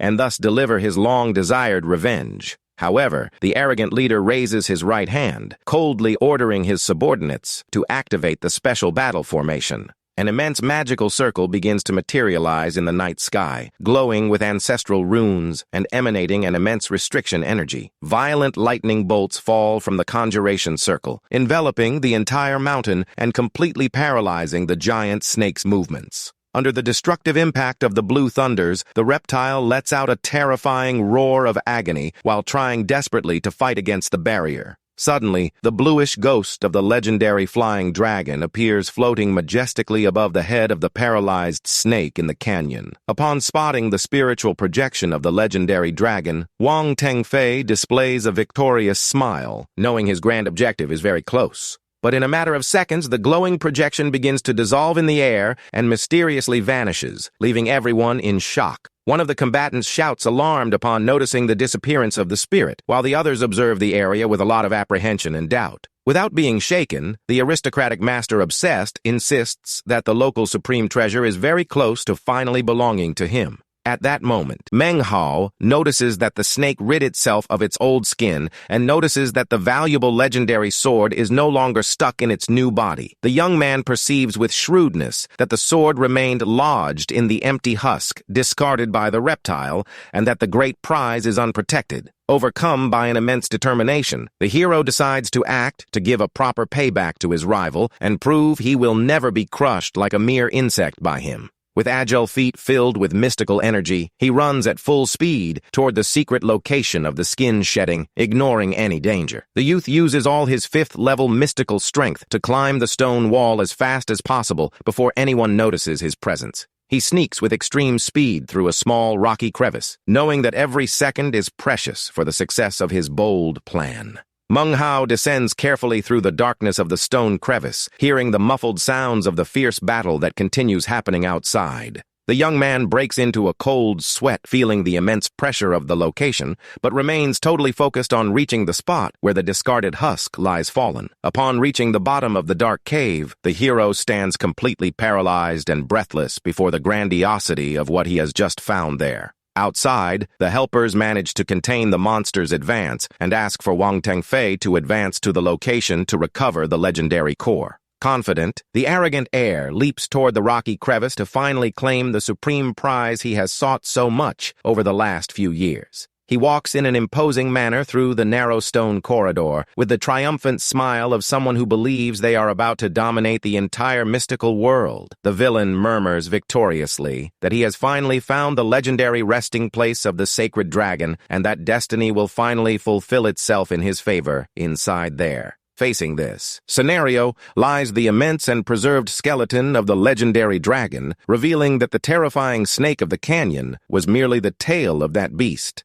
He walks slowly across the dirt ground and reflects that the prize could only be collected in safety after the guardian monster's complete skin shedding. The young man stops before a corpse, swearing to the ancient master that he will use the power of that legendary flying artifact to spread his glory across the entire continent. However, upon searching the skeleton's clothes, the villain widens his eyes in absolute shock, noticing that the valuable storage pouch has vanished from there. He begins to search desperately around the monster's carcass, unable to accept the terrible reality that someone arrived sooner and cleared out the place. Desperate, he activates the mystical blood mark on his right arm, ordering the divine signal to guide him to the exact location of the missing item. Suddenly, a glow of fury takes over his golden eyes upon realizing the direction in which the residual energy of the stolen treasure is moving. A quick flashback shows the exact moment when the clever Manghwa simply pulled the legendary sword from the empty husk and fled with it with total nerve. Analyzing the recent cuts on the skeleton, the heir realizes with extreme fury that the mysterious thief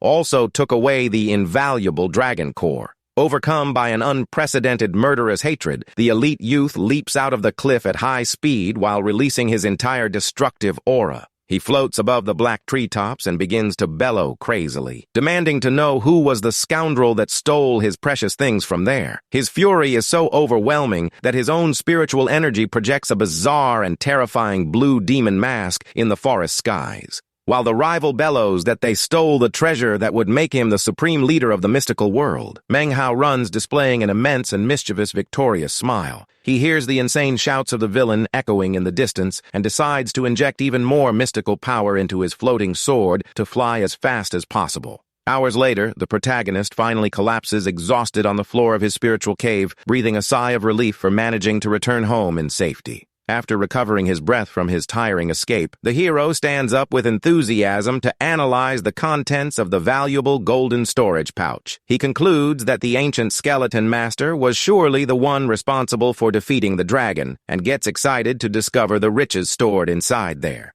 The young man opens the small opening of the golden magical bag with extreme curiosity and peers inside, expecting to find mountains of divine treasures. He plunges his right hand into the body of the pouch's dimensional space, ready to feel around and pull out the valuable items he inherited from the ancient warrior. To his surprise, the first item he pulls out is a glowing green crystal stone that possesses an energy density much higher than ordinary ones. He realizes that with that absurd amount of mystical stones, he will be able to duplicate pills of infinitely higher levels thanks to his bronze mirror. Next, he tosses some ordinary and worn clothes of the skeleton master onto the stone floor, quickly moving on to the next mysterious prize in the bag. Finally, Manhwa draws the powerful and dark core of the legendary dragon and is filled with joy, planning to use the bronze mirror to clone that supreme item. Suddenly, the bronze mirror heats up so much that Manhwa gives a jump from the scare, shaking his hand to ease the burn. The mystical artifact begins to emit a bizarre glow and completely sucks the dark dragon core into its interior all at once.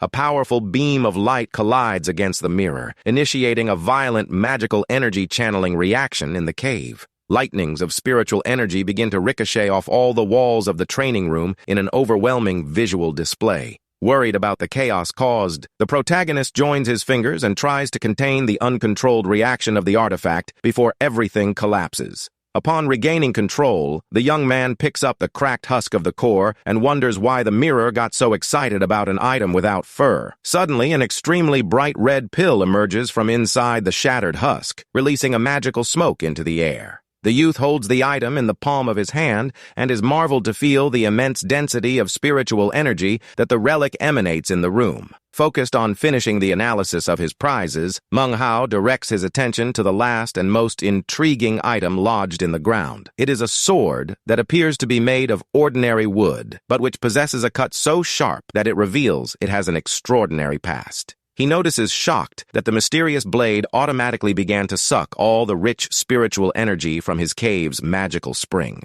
Curious to test the limits of that special weapon, the protagonist brings one of his green spirit stones close to the sword's body. To his absolute astonishment, the artifact instantaneously drains all the power from the spirit stone, leaving the crystal totally dry and dull. He realizes that blade is a true cheat, because if it strikes an enemy, it will drain all the adversary's spiritual strength in battle. With that, he looks at the bronze mirror and begs in a comical tone for the artifact not to go crazy again, since that sword also lacks fur. The young man kneels on the cold stone floor and positions the wooden sword next to the magical mirror to begin the dangerous cloning process. He sighs deeply, knowing that high-level operation will consume an absurd amount of mystical stones from his treasure bag. With determination, Manhwa extends his hand and holds the hilt of the weapon floating right above the bronze mirror to initiate the duplication process. The mirror emits a violent rumble, and a dense smoke takes over the entire place while the spiritual energy is drained in an overwhelming manner.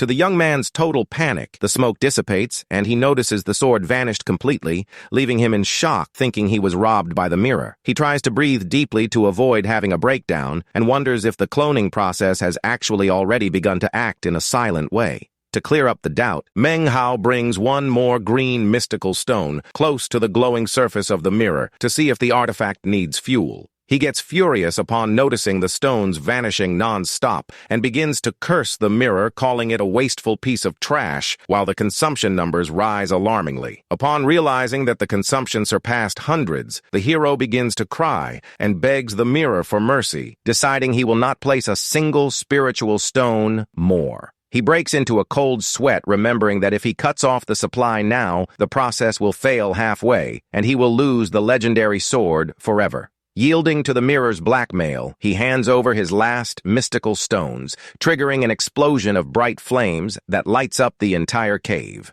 The hero is left completely depleted and with a blank face, being too tired to even show any reaction of surprise before the glow. The intense light generated by the mystical duplication process seems endless, keeping the young man apprehensive in the silence of his training quarters. Sometime later, the glare finally goes out completely, and the protagonist widens his eyes before the final result of that absurd operation. To his immense relief, two identical wooden swords filled with energy appear fallen on the floor next to his inseparable bronze mirror. The young man collapses on the floor crying from laughter upon realizing that although he duplicated the prize, the joke cost no less than 2,000 spirit stones. He deeply laments the loss of his entire fortune of mystical stones and jokes that his poor merchant heart is bleeding from so much pain. To make up for the terrible financial loss, the youth draws the glowing red dragon pill, decided to use it immediately to cheer himself up. He ponders that he has just reached the 5th level and wonders how monstrous his spiritual evolution will be if he consumes that legendary resource now.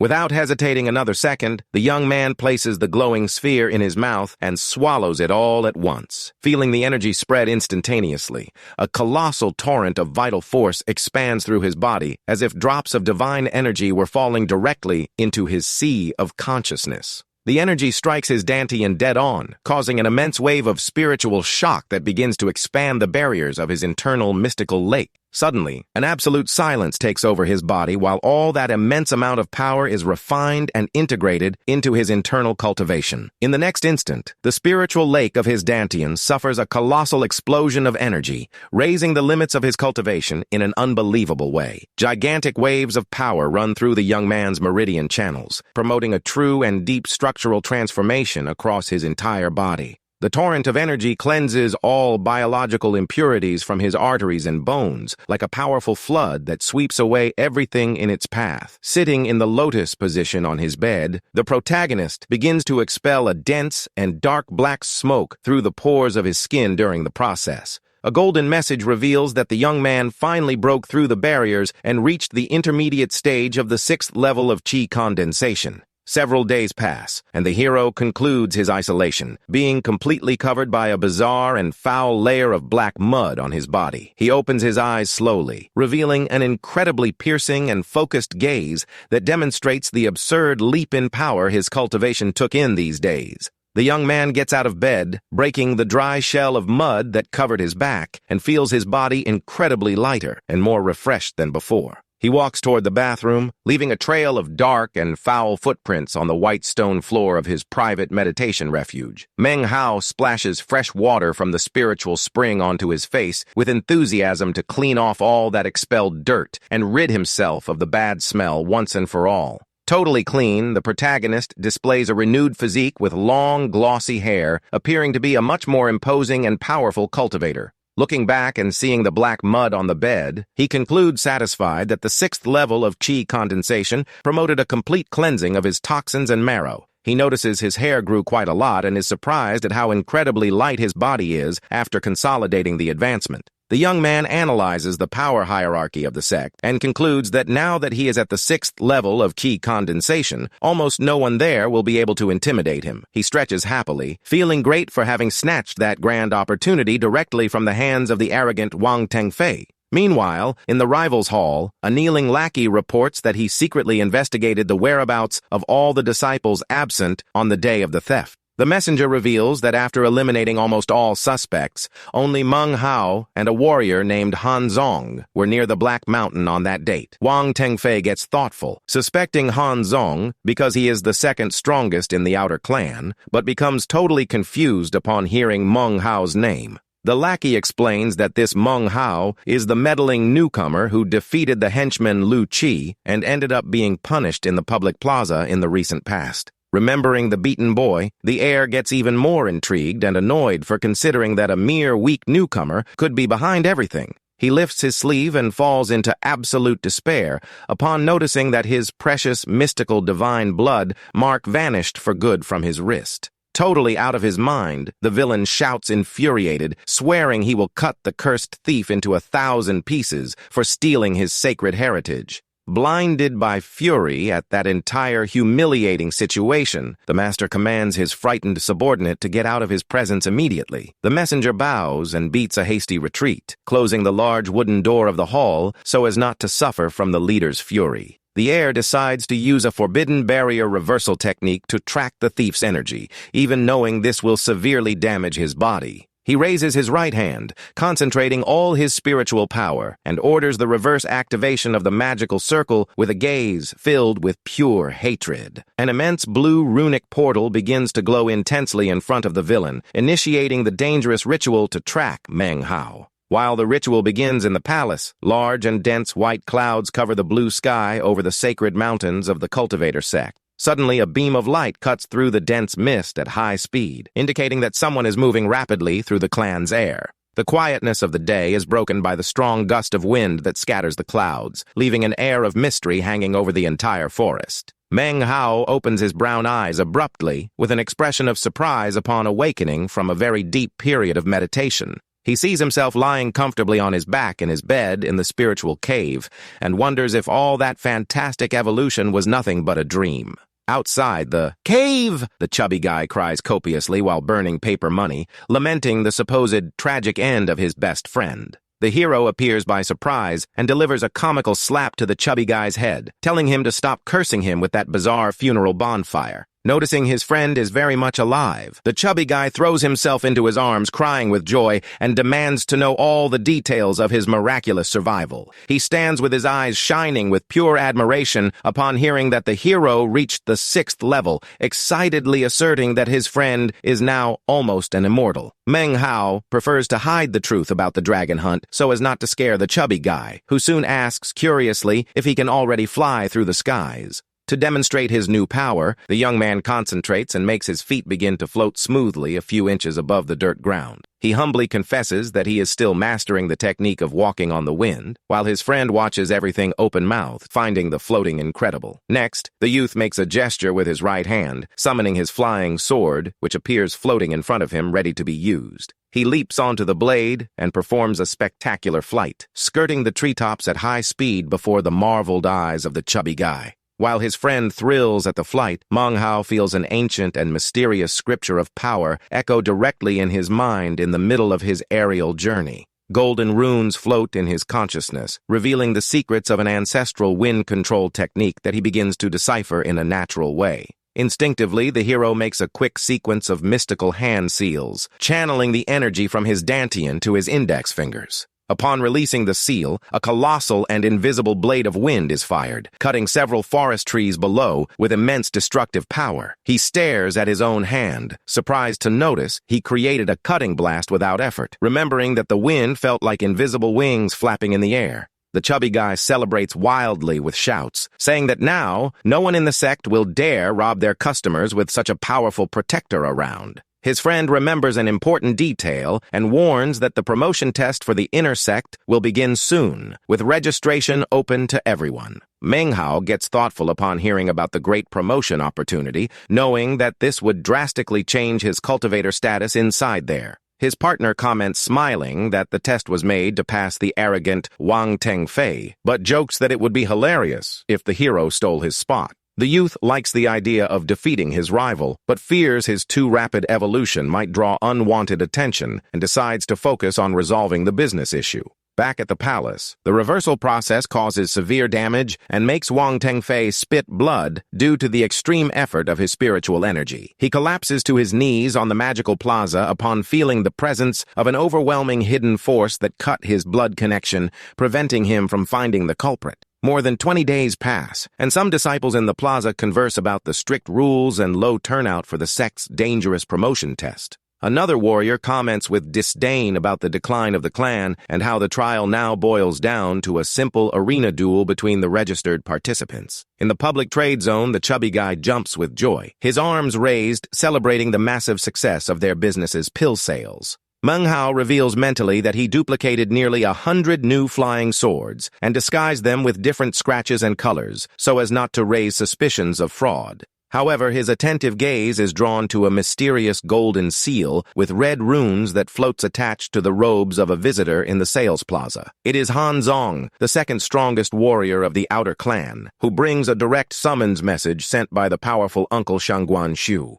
The young man freezes, remembering that the sender was present on the day of the giant snake hunt in the forest, fearing the master might have discovered his theft. The two arrive before the imposing structure of the Dark Wood Temple, and the master orders Han Zong to withdraw from there to be able to talk in private with the newcomer. Meng Hao enters the immense hall richly decorated with a tiger painting and respectfully greets the powerful elder who awaits him sitting on his wooden throne. Shangguan Xu observes the boy in an intimidating manner, while Meng Hao tries to maintain his calm and neutral posture in the hall. Without any warning, the powerful master points his index finger, firing a blast of cutting wind right in the direction of the hero. With his great power, the senior magnetically draws the young man's storage pouch directly into his hands. He extracts an acupuncture needle with a blood sample from the youth and analyzes it with extreme suspicion in search of answers. He tosses the pouch back, asserting disappointed that there is no scent of any sacred resource or hidden treasure in his belongings. The elder gets thoughtful, staring at the young man's ordinary belongings without being able to find any clue of the legendary dragon theft. Meng Hao asks innocently what he seeks, knowing he was smart to hand over all his pills and the sword to the chubby guy beforehand. The elder questions the speed of his evolution, and the clever protagonist justifies that he received help from Sister Shu and Ouyang in the past. A lackey comes running and reports that he searched the hero's entire spiritual cave and that he found absolutely nothing of value over there. The elder gets frustrated at being unable to prove his suspicions, but remains suspicious that the young newcomer hides some secret. Meng Hao maintains his expression of apprehension before that immense authority, waiting silently for his release from the temple. Without any concrete proof against the youth, the senior simply waves his hand in a brusque manner, ordering him to leave his room. The protagonist turns around and walks quickly out of the large rocky structure, relieved to escape unharmed from that ordeal. Alone in his wooden hall, the elder focuses his attention on the acupuncture needle he used to collect the young man's blood sample. He places the needle on the tip of his own tongue, performing a bizarre sensory test to analyze the essence of Meng Hao's blood. The senior widens his eyes in an absolute state of shock upon recognizing the bizarre and strong presence of core essence in a large quantity. Knowing the imminent danger, Meng Hao leaps onto his flying sword and glides at high speed through the forest to meet up with his friend. He meets up with the chubby guy, who was extremely distressed and worried about his long and mysterious absence during that entire afternoon. His friend quickly hands back the true golden storage pouch with all the treasures and asks how the meeting went. The young man reveals worried that the situation is terrible because the powerful elder surely continues to suspect his involvement in the theft. Suddenly, the hero grabs the chubby guy by the collar of his robes in a brusque manner, startling his friend with that sudden reaction. He tosses his friend onto his floating sword and takes off in a rush, revealing that the terrible Shangguan Xu is already coming to hunt them through the forest. With his countenance consumed by the pure hatred of greed, the powerful high-level senior advances flying at high speed between the treetops. He concludes that the newcomer somehow swallowed hundreds of rare pills and that he lied shamelessly, using the reputation of the deceased Ouyang. He questions how a mere newcomer managed to get so many valuable cultivation resources and swears he will extract all the boy's secrets. While the frenzied pursuit occurs in the forest, the other disciples converse calmly through the stone alleys of the sect facilities. Suddenly, the protagonist drops from the sky with his floating sword, performing a dramatic and noisy landing right in the middle of the stone alleys. The furious Shangguan Xu appears right after, floating in an intimidating manner and scaring all the disciples who were passing through the location. The gossips comment startled that the troublemaking newcomer must have messed up again, and that this time he will surely be destroyed by the elder. Meng Hao runs up the stairs carrying his friend, and explains that the pursuer is using treasures to glide, and that they need to be very fast. The chubby guy suggests giving up, but the hero reprimands him severely, reminding him that this tyrannical master would end them with the same ease as crushing an insect. The young man keeps running desperately while planning to reach the only safe location in the entire sect that can guarantee their survival. The two climb the immense stone staircases of the main plaza, with the furious high-level senior hot on their heels just a few feet away. Seeing the direction in which the fleeing youths are running, the elder begins to suspect the clever plan the young man is trying to execute there. Meng Hao reaches the top of the courtyard and begins to shout at the top of his lungs that he wishes to register immediately for the inner sect's grand promotion test. He raises his right arm and solemnly declares his official registration before the entire audience and examiners present in the clan courtyard. The elder lands right behind, but is forced to stop his attack upon seeing the chubby guy also register in a rush for the test under the sect's protection rules. The villain admits mentally that the young man was smart to seek shelter in the promotion test rules, but swears that will be merely a delay. The Grand Master Examiner welcomes the registrations and warns in a solemn tone that the candidates must remain in the plaza until the official start of the trial. The examiner analyzes the protagonist's energy flow and is totally perplexed to find that the young man reached the 6th level of chi condensation so quickly. He orders the boy to sign the official registry book and then choose one of the stone pillars in the plaza to meditate until the day of the test. Manghao signs his name firmly and lets out a sarcastic smirk, knowing he managed to temporarily rid himself of that deadly threat. The furious senior focuses his gaze filled with pure malice on the boy, accumulating even more hatred for being outsmarted in public by a newcomer. Unable to violate the sacred rules before the examiner, the elder turns around and withdraws from the courtyard, swearing the young man will pay with his own life. The hero notes seriously that now there is no turning back, while the poor chubby guy cries in despair for having registered for the test out of pure panic. Manghao calculates that his only real chance of survival is to win the tournament and become an official member of the inner sect to gain political immunity. He spots his great rival Wang Tengfei meditating under one of the pillars and realizes that destiny will place them face-to-face again in the contest for the spot. The clan's official registration document now prominently displays the names of Wang Tengfei and Meng Hao as the grand competitors of the trial. Short time later, the final list of participants is closed, also containing the signatures of the chubby Li Fugui and the powerful elite warrior Han Zong. Before the start of the tournament, Han Zong approaches the protagonist in a threatening tone, warning that for offending the elder, he will be brutally targeted in the combat arena. In the competitors' area, Han Zong and Wang Tengfei meditate in absolute silence, while the poor chubby guy continues crying in panic on the ground. The list of registrants receives new signatures from the seniors Yin Tianlong and Zhou Tiankai, who observe all the movement with a lot of caution. Next, the names of Bai Shuoxiong and Shuge are also confirmed on the official intersect combatant registry scroll. Meng Hao notices the sudden increase of competitors and suspects that the vengeful Shangguan Xiu might have sent all of them to eliminate him in the arena. 2 days pass, and the crowd squeezes around the courtyard to watch the start of the duels among the 8 qualified warriors for the test. The elder responsible for organizing the event raises his index finger, solemnly declaring that the crucial moment to start the combats has arrived. He channels and projects powerful blasts of green energy through the courtyard skies to raise the monumental combat structure before everyone. The master warns that forfeits are not allowed, but that the fighters can surrender during the fight, defining the first duel between number 1 and 8. With a swift movement of his right arm, the elder orders the gigantic rocks of the courtyard to rise to form the circular arena. Huge stone blocks collide brutally against each other in the air in a display of brute force that reconstructs the battle platform.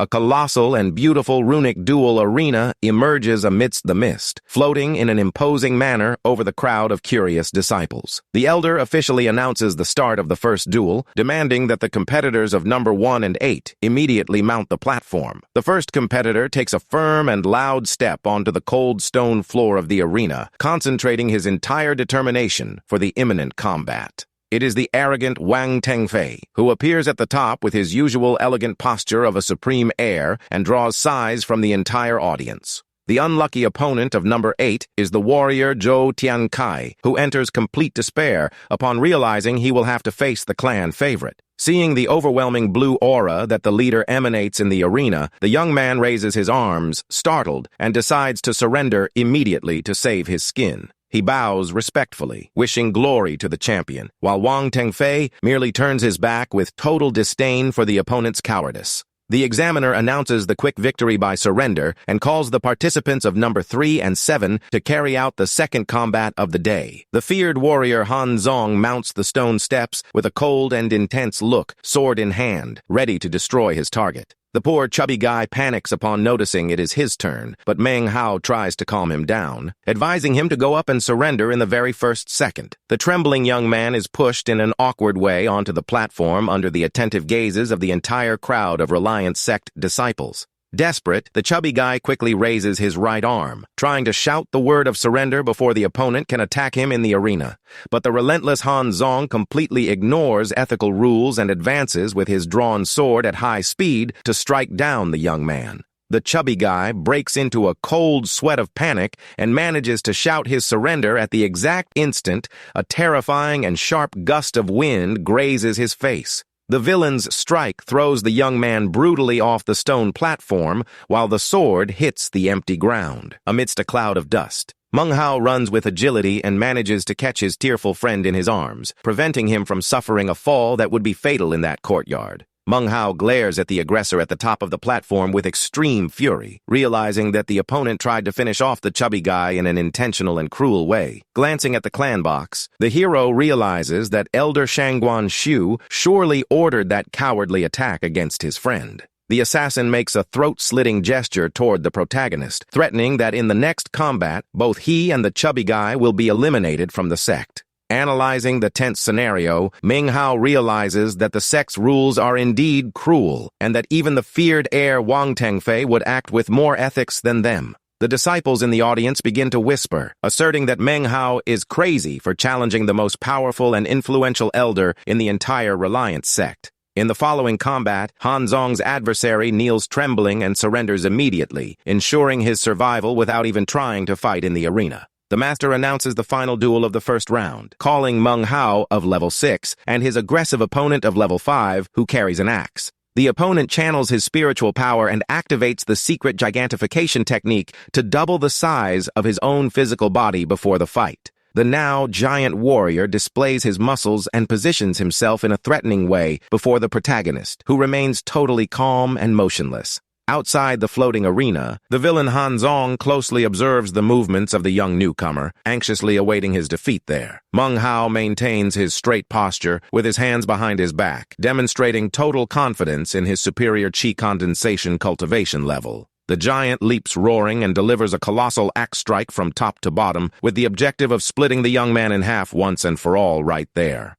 Without even taking his hands from his back, the young man dodges with ease and draws one of his cloned flying swords, mentally ordering it to explode. The giant warrior manages to react in time, using the blade of his metal axe as an improvised shield to contain the violent impact of the detonation. Han Zong smiles maliciously upon seeing the opponent endure the explosion, revealing mentally that they had already prepared in detail for that tactic of his. The protagonist notices that the giant adversary possesses a valuable protective energy shield and decides to put his true power to the test all at once. With a simple mental movement, the hero summons a massive torrent of 10 flying magical swords that cover the entire airspace above the platform. With an intense look, he joins the index fingers of his hand and commands in a brusque manner the chain detonation of all his summoned weapons. An overwhelming succession of 10 golden detonations strikes the giant opponent's shield dead on, completely destroying his posture and defenses in the arena. To end the duel quickly, the sharp blade of one of the flying swords passes close to the big guy's neck, silencing any attempt at reaction. The opponent collapses face first onto the cold stone floor, totally unconscious, consolidating the protagonist's crushing victory in an incontestable way. Upon descending from the floating arena, the young man throws a piercing and cold look in the direction of the assassin Han Zong, silently warning that he will be next on the list. The villain focuses his expression consumed by pure hatred upon seeing the newcomer win in such a crushing way and prepares himself mentally to destroy him in the next duel. The master examiner decrees the end of the first round and announces the start of the second phase with the immediate duel between the powerful Wang Tengfei and the experienced Shu Ge. Manghao analyzes the situation and realizes that everyone there is just trying to defeat him without caring about the actual ranking. Meanwhile, the tournament judge takes the stage and solemnly announces the start of the second combat. The examiner dictates the rules and calls Manghao to position himself in the battle arena. Next, the judge calls Han Zong, who enters exuding an intimidating purple aura filled with malice. The adversary taunts Manghao, saying the time has finally come to make him pay for disrespecting the elder. The protagonist mocks the threat and ironizes the immense political power that said elder possesses within the sect. He continues his speech, explaining that the sect went bankrupt and that because of this they no longer have resources or money. With that, the young man reveals that the place became absolute chaos, where basic pills became treasures worth fighting for. He concludes that here the weak fall and only the strong who carve a bloody path manage to become disciples. Manghao even lets out a sarcastic smile, pointing out that anywhere else an ordinary cultivator would never be called a master. Taken by fury at the boy's mockery, the adversary shouts that he is begging for his end. The battle begins with the two exchanging extremely fast strikes at an absurd speed in the middle of the arena. They quickly back away after the first impact and face each other, preparing for the next movement. The villain draws a small banner and with a swift gesture commands 2 blue scrolls to fly against his rival. Manhwa gets a bit confused upon realizing that the mysterious scrolls are beginning to surround him through the air. Without being shaken, he decides to test the adversary's power and begins to concentrate a strong fire magic in his hands. With that, the hero fires an immense fire snake that advances roaring with intense flames against the enemy. The opponent merely lets out a grunt of disdain and prepares to receive the attack without showing fear. He stomps his foot hard on the ground, causing the stones of the arena to shatter completely. A gigantic stone arm emerges from the soil, creating a monumental shield to protect the warrior. The flaming snake advances with everything and collides directly against the huge head of the stone golem. The impact generates a loud fire explosion that strikes the monster while the villain observes everything from back there. The villain laughs, saying that is pure show, and begins to summon a powerful 5 lightning secret magic. Meanwhile, the blue scrolls around the protagonist begin to glow intensely with mystical flames. 2 mysterious figures wearing red demon masks begin to emerge from the middle of the smoke. The 2 shadowy specters materialize, floating in a threatening manner right behind Manhwa. The audience is left in shock upon noticing that the young man managed to conjure the strongest technique of the sect in such a perfect manner. The disciples begin to whisper, realizing that powerful weapon was surely given by the elder himself. In the box, the elder watches the fight in an imposing manner, expecting to see the total destruction of his enemy. The old master then demands that his henchmen recount every detail about how the hunt for the boy on the mountain went. The servants explain that whenever they tried to capture Manhwa, he would hide behind beasts that attacked the group. Upon hearing that, the master realizes that the young newcomer actually possesses a supreme and extremely valuable treasure. Back in the arena, the protagonist notices the poisonous smoke and decides to test a new combat tactic. With a serious look, the hero makes a swift movement and orders the threat to be dispersed immediately. He leaps, delivering a powerful energy slash that tears the air and dissipates the shadowy clones all at once. The 2 demonic specters are sliced and vanish in the air before the hero's overwhelming counterattack. With a confident smile, Manhwa warns his adversary that now it is finally his turn to attack. The young man summons dozens of flying swords around him, reminding the enemy that he loves using this type of weapon. Desperate, the opponent curses and quickly tries to activate a yellow protection amulet on his robes. With that, a massive rain of sharp swords begins to fall from the sky toward the cornered warrior. The young man manages to activate the amulet just in time, creating a strong shield of yellow light to defend himself from the attack. The swords begin to explode violently against the barrier, generating a true spectacle of destruction. The overwhelming sequence of detonations consumes the entire arena in a continuous storm of fire and shrapnel. The warrior watches horrified as his magical defense begins to crack before the relentless impact. The audience panics upon seeing the barrier be destroyed and is shocked by the absurd amount of detonated weapons.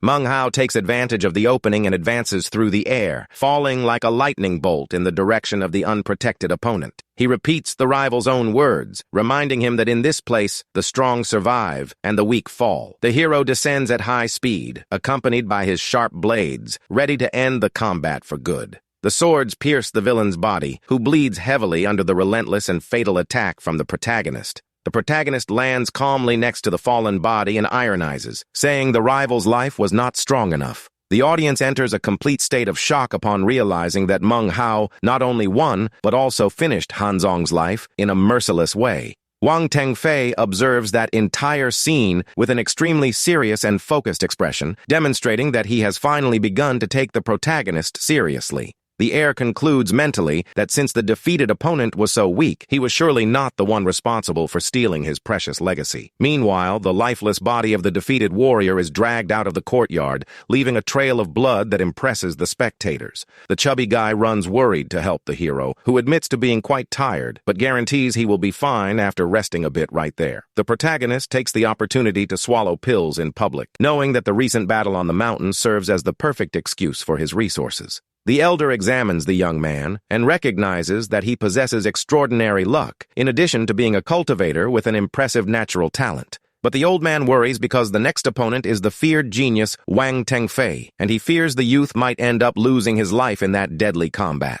In the box, the vengeful Shangguan Shu clenches his fists, furious to see his lackey defeated, despite carrying such a powerful magical artifact. He wonders where the boy got so many flying swords from, and suspects the young man is hiding some extremely valuable secret. From the top of a distant cliff, a mysterious and imposing figure silently observes all the movement happening in the sect courtyard. The sect leader laments that Meng Hao's destiny is already mapped out, and that it is a shame the intersect spots already have defined owners. With that, the elegant Wang Tengfei begins to calmly ascend the runic staircases of the floating arena under the attentive gazes of the entire crowd. The heir gets annoyed with the delay of the start and concludes that Han Zong was too weak to be the culprit for stealing his ancient treasures. He totally discards the possibility of Meng Hao having done that, because he still considers the protagonist insignificant trash without value. The villain closes his eyes and mentalizes that even without his ancient legacy, he still needs to secure the intersect spot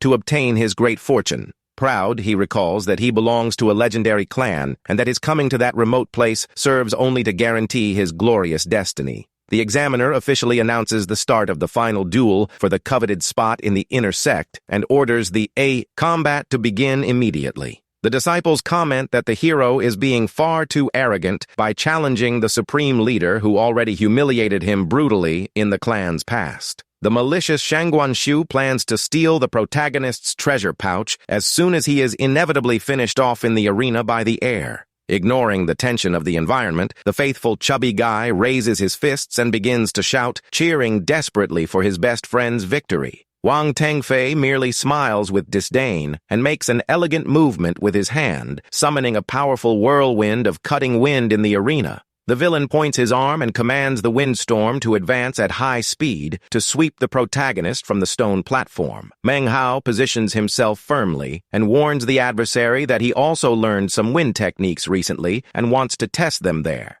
The hero leaps and executes a crossed wind slash to contain the opponent's charge, generating a massive clash of air currents across the sky. The two attacks collide brutally in the middle of the arena, triggering an immense wind explosion that raises a curtain of dust and smoke. The protagonist's flying swords try to break through the defense, cutting the air, but are met by an extremely resistant, invisible barrier. With total ease, the heir deflects the blades using only the smooth movement of his hands, without demonstrating any type of physical effort. The villain taunts the sect and says the power difference between them is gigantic, even if both are currently at the 6th cultivation level. Meng Hao reacts quickly, summoning his fire snake technique, but this time covering all his flying swords with intense flames. Bored with the boy's tricks, the prodigy decides to use a secret wind and water technique to completely nullify the flaming attack. He raises his right hand and channels colossal currents of water that begin to spin around him, creating an impenetrable defense in the arena.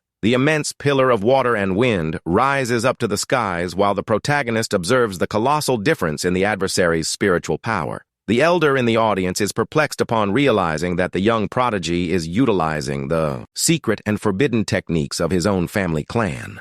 With a relentless look, the villain orders the final attack, decreeing that the insignificant protagonist must fall right there on the platform. The devastating pillar of water and wind advances, destroying everything in its path in a charge that promises to crush the hero in a definitive way. Meng Hao shouts, sending his flaming swords to try and block the colossal torrent that approaches at a terrifying speed. The weapons are easily repelled by the storm, and the boy realizes he won't be able to hold the impact, being forced to retreat in a rush. The colossal attack strikes the runic ground with a deafening crash, shattering the rocks and raising a huge amount of water and dust. The heir is surprised to see that the boy managed to escape the blow, but soon gets annoyed for thinking he is not worthy of remaining standing there. Meng Hao appears panting and quite wounded on the edge of a huge fissure that was opened in the stone floor by the adversary's devastating attack. Shangguan Shu celebrates mentally, predicting the boy's imminent end, and already plans to send his henchmen to collect the body to steal the pouch. The villain ironically praises the young man's progress, but coldly warns that the moment has come to end that game once and for all. Upon seeing the enemy's finger movement, the young man remembers the strike that almost broke all his bones in the past and decides to risk everything by eating more cores. He hits his hand on his storage pouch and mentally orders all his stored flying swords to manifest all at once. A colossal quantity of blades begins to emerge from the ground in a chaotic way, completely covering the space around the wounded protagonist. More and more magical swords keep coming out in a continuous torrent that seems to have no end, scaring all the disciples who watch the duel. The skies of the floating arena become completely covered by hundreds of sharp blades that glow intensely under the hero's command. The protagonist positions himself in the center of that monumental floating steel wall, summoning his supreme technique of condensation swords. The audience is shocked to see a level 6 warrior control so many weapons, while the elder calculates apprehensively the risks of intervening in the duel. Wang Tengfei mocks the protagonist, asking if that is any different from the past, before declaring that a pile of garbage is still just garbage. New lines of strength gather as Meng Hao gathers all his strength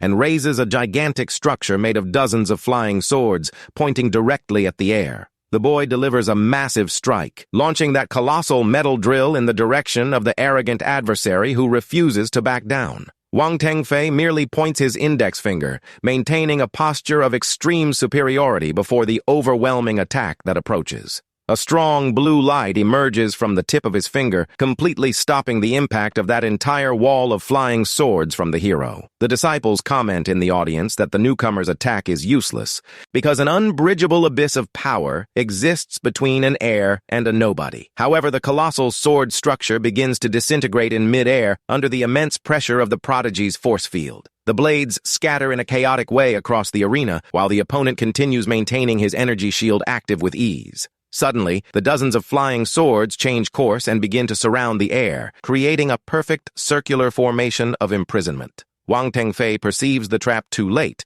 and widens his eyes in complete despair upon noticing the glowing energy accumulated around him. A gigantic and violent light explosion consumes the entire top of the platform, engulfing the proud warrior in a fraction of a second. When the smoke clears, we see that the prodigy's famous index finger was completely shattered and gushes blood non-stop. The heir stares at his own wounded hand, taken by a blind fury, unable to believe that a newcomer managed to break his defense. Meng Hao points out that this finger had humiliated him in the past, and that now the debt is duly paid in a fair way between them. The audience and the elders enter complete panic upon seeing the strongest warrior of the clan be severely wounded by an ordinary disciple. Maddened with hatred, the villain begins to shout uncontrollably, realizing that it was the protagonist who stole his precious legacy. He demands the immediate death of the boy, swearing to rip his body into 10,000 pieces to avenge the loss of his supreme treasure. The protagonist plays dumb, asking if he is sure that sword really belonged to him in the mountains past. Taken by madness, the heir summons two gigantic mystical beasts composed of pure energy to rip his adversary in half. The hero uses the legendary wooden sword, and with a single swift cut manages to slice through the spiritual beasts once and for all.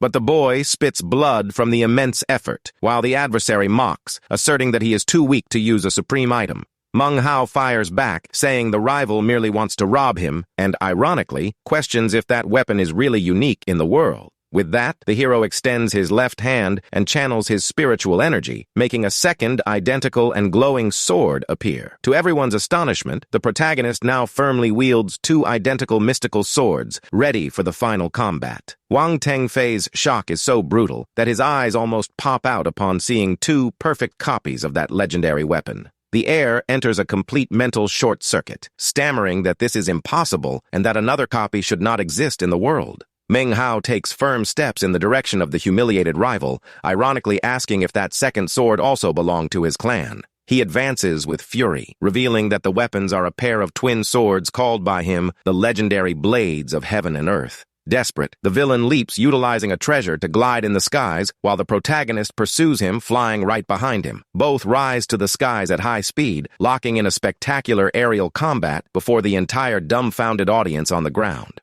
The crowd is impressed to see low-level disciples flying in such a stable way, using only the control of their mystical weapons. Cornered, the villain draws his last resort, being a powerful ancient talisman capable of annihilating high-ranking cultivators. He raises the glowing paper, declaring the hero's end, who merely prepares to collide head-on without showing any fear. The two warriors clash at the highest point of the sky, like two meteors about to collide before the entire Reliance sect. A gigantic solar explosion consumes the arena sky, painting the clouds with a golden and extremely destructive hue. At that moment, the protagonist's consciousness plunges into the depths of his own spiritual sea, spotting a mysterious red jewel. The colossal silhouette of an ancestral black dragon awakens at the boundaries of his mind, emanating an overwhelming mystical power. Back to reality, a blast of energy cuts tears through the golden light barrier, decreeing the end of the combat in the skies. A colossal beam of light plunges from the clouds and hits the arena floor with a violent crash that makes the entire courtyard shake.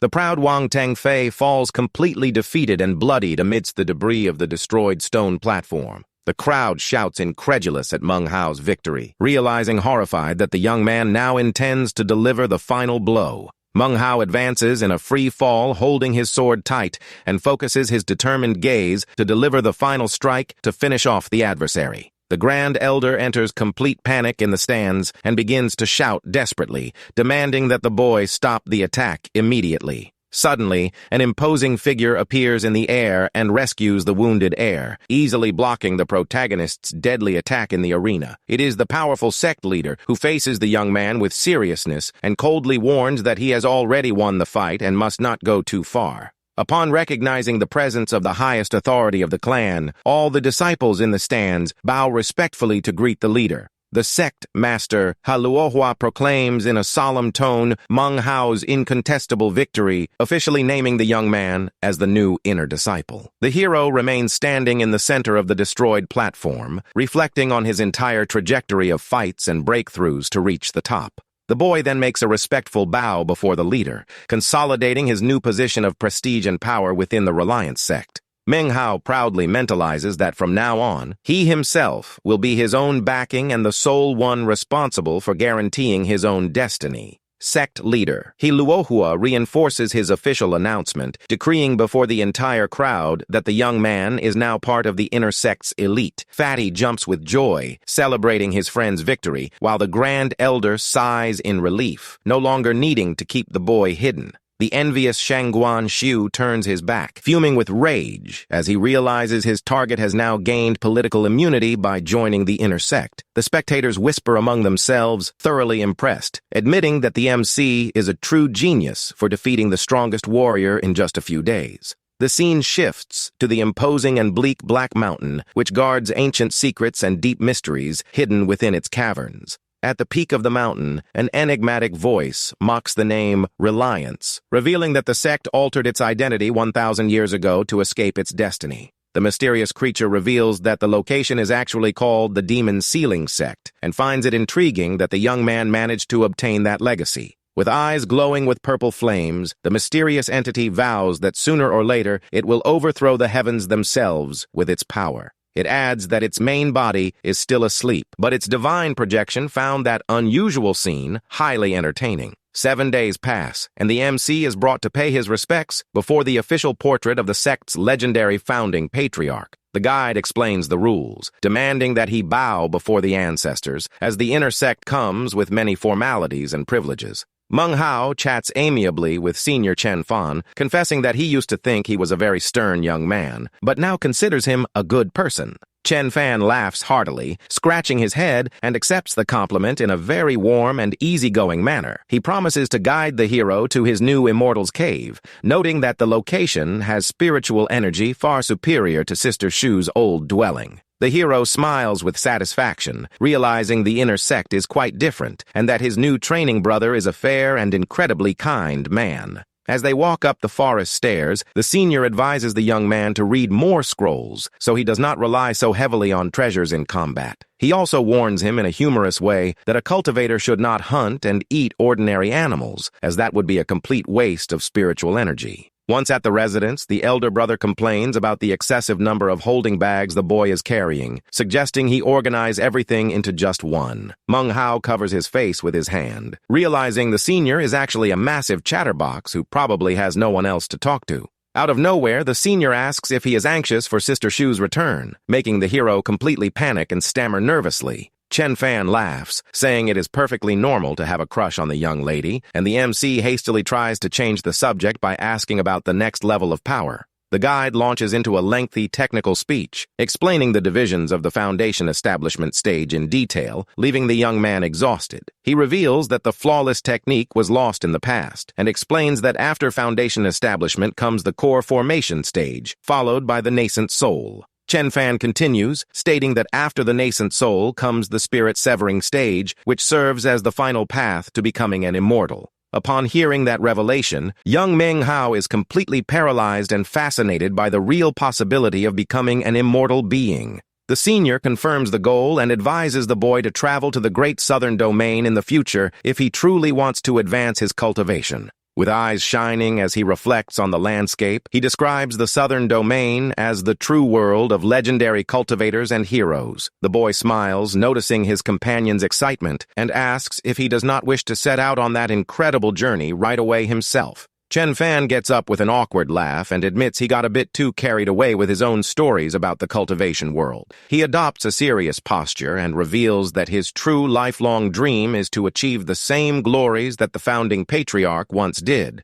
The senior proudly declares that he wants to make the sect great again, but the hero thinks that phrase makes him sound like an absolute villain. Meng Hao interrupts his companion's rambling and tries, with great respect, to start speaking so he can thank the senior. Chen Fan realizes he ended up talking too much and fondly recalls his humble past as a young scholar before entering the sect. The MC reveals that the young man was the only one who truly treated him well and thanks him for making him feel like he is in a real cultivation sect. The senior is flattered and tries to continue his long speech, while the boy desperately begs him to drink some water and stop talking. Night falls over the Reliance clan, and a massive, glowing full moon illuminates the silent skies above the inner sect's residential courtyard. In a dark room, we see the broken remains of an ancient green jade artifact that was completely destroyed by the defeated heir. The humiliated Wang Tengfei sits on the floor with his arm bandaged, bitterly feeling the pain of his worst defeat, admitting he almost lost his life in the duel. The villain focuses his gaze, consumed by pure hatred, as he remembers Meng Hao's face, realizing he has lost the entire supreme legacy he planned to claim for years.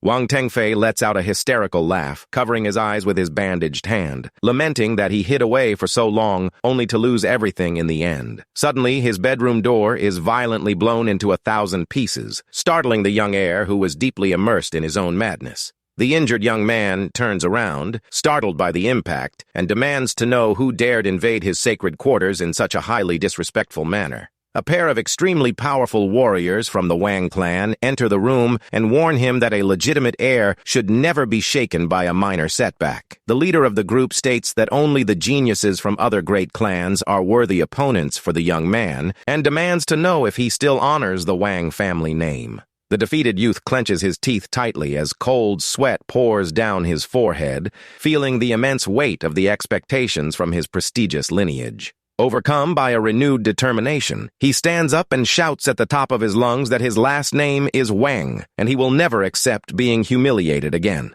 The master approves of the reaction and states that he is the true prodigy of the clan, who in a few short years will reach the foundation establishment stage. He reassures him that in the future, when the young man reaches the peak, the insignificant opponent who defeated him in that tiny state will be nothing more than an ant. With his pride restored and a gaze full of pure malice, the heir mentally vows that he will crush Meng Hao at the very first opportunity. Outside, the sect disciples point at the night sky in fear as they spot a gigantic, mysterious flying vessel. A colossal flying ship glowing in emerald tones sails majestically through the dark clouds, drawing the attention of everyone living in the clan. Meng Hao watches the vessel with great caution and immediately recognizes the imposing crest of the legendary and feared Wang clan carved into the hull. On the ship's deck, the master complains about the delay and regrets leaving the young heir for so long in that remote and desolate state of the country. As the ship moves away, Wang Tengfei looks at the sect below, whispering the name of his arch-nemesis with a hatred that consumes his soul.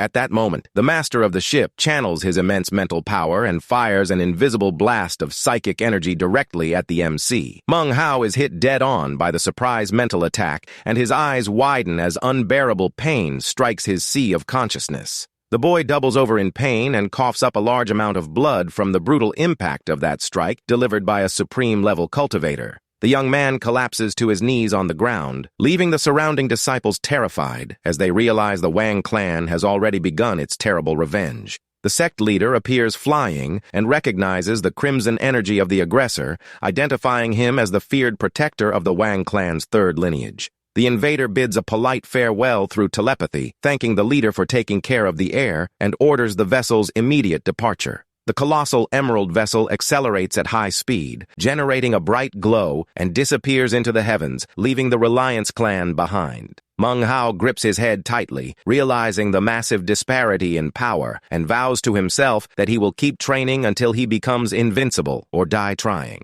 The hero spends the following weeks in absolute rest inside his new cave, receiving daily care from a young servant sent by the clan. During his recovery, the boy constantly visits the clan's library to study ancient maps and understand the geography of the great continent. Soon after, he receives his first batch of spirit stones and notices that the intersect's gems possess a very suspicious, mystical mist. The senior explains that it is a mid-grade spirit stone, and the young man wonders what the highly valuable high-grade stones must look like. Chen Fan shares that high-grade stones are extremely rare and worth an absolute fortune as currency in the cultivator market. Upon hearing that, the boy nearly faints from sheer terror, realizing he wasted thousands of rare high-grade stones just to clone his wooden sword. Once the shock passes, the MC receives his first official mission, which consists of distributing the monthly cultivation pills to the outer sect. The young man hovers above the runic staircases and channels his energy to hurl the gems and pills toward the massive crowd of eager disciples. The outer sect disciples raise their hands greedily to receive the precious resources brought by the new master from the inner sect. Ming Hao advises the outer sect disciples to focus entirely on their training so that in the future, more companions can ascend to the inner sect. At that point, former rivals approach in a friendly manner and offer valuable gifts in bags to seal the peace and ensure the new leader's favor. The youths bow in a sign of deep respect and wish the MC success, while Fatty runs over happily to join his friend. The hero asks if Fatty was the one responsible for orchestrating all of that, and his friend proudly admits he gave a secret helping hand behind the scenes. Meng Hao scolds his friend lightly, but then presents him with the defeated heir's immortal cave, which features a highly valuable energy spring. Fatty runs off, jumping with joy to pack up and move, while the hero shouts from afar, ordering him to focus on his spiritual training. Meanwhile, the mystical pill trade managed by his loyal companion keeps growing by leaps and bounds, bringing in tons of money within the clan. Thanks to the hero's new prestigious status, even the elders of the treasure pavilion start making it much easier for the group to access new magical items. The scene shifts softly to the long, beautiful silver hair of a young female cultivator who has just returned from her spiritual seclusion. The hero watches the sunset on the horizon with a thoughtful look, anxiously awaiting the meeting he had been anticipating so much over the past few days. Meng Hao bows with deep respect and greets his dear benefactor, Sister Shu, who has finally ended her period of isolated meditation. The beautiful young lady congratulates him on his level promotion, but questions why he did not use the protective jade amulet she had thoughtfully given him. With a shy smile on his face, the MC politely replies that he managed to secure the victory before even having a chance to use the item. With that, the hero extends his hand and proudly presents a new, special beauty pill that he personally managed to acquire as a gift for his companion. The young lady gently receives the gift with her fingertips and stares at the crimson jewel in absolute silence, showing no obvious reaction. She turns her back, claiming to be quite tired from the exertion of her secluded training, and politely declines the young man's company on the path. The boy remains motionless, watching his dear benefactor slowly walk away down the golden trail of dry leaves in the middle of the forest.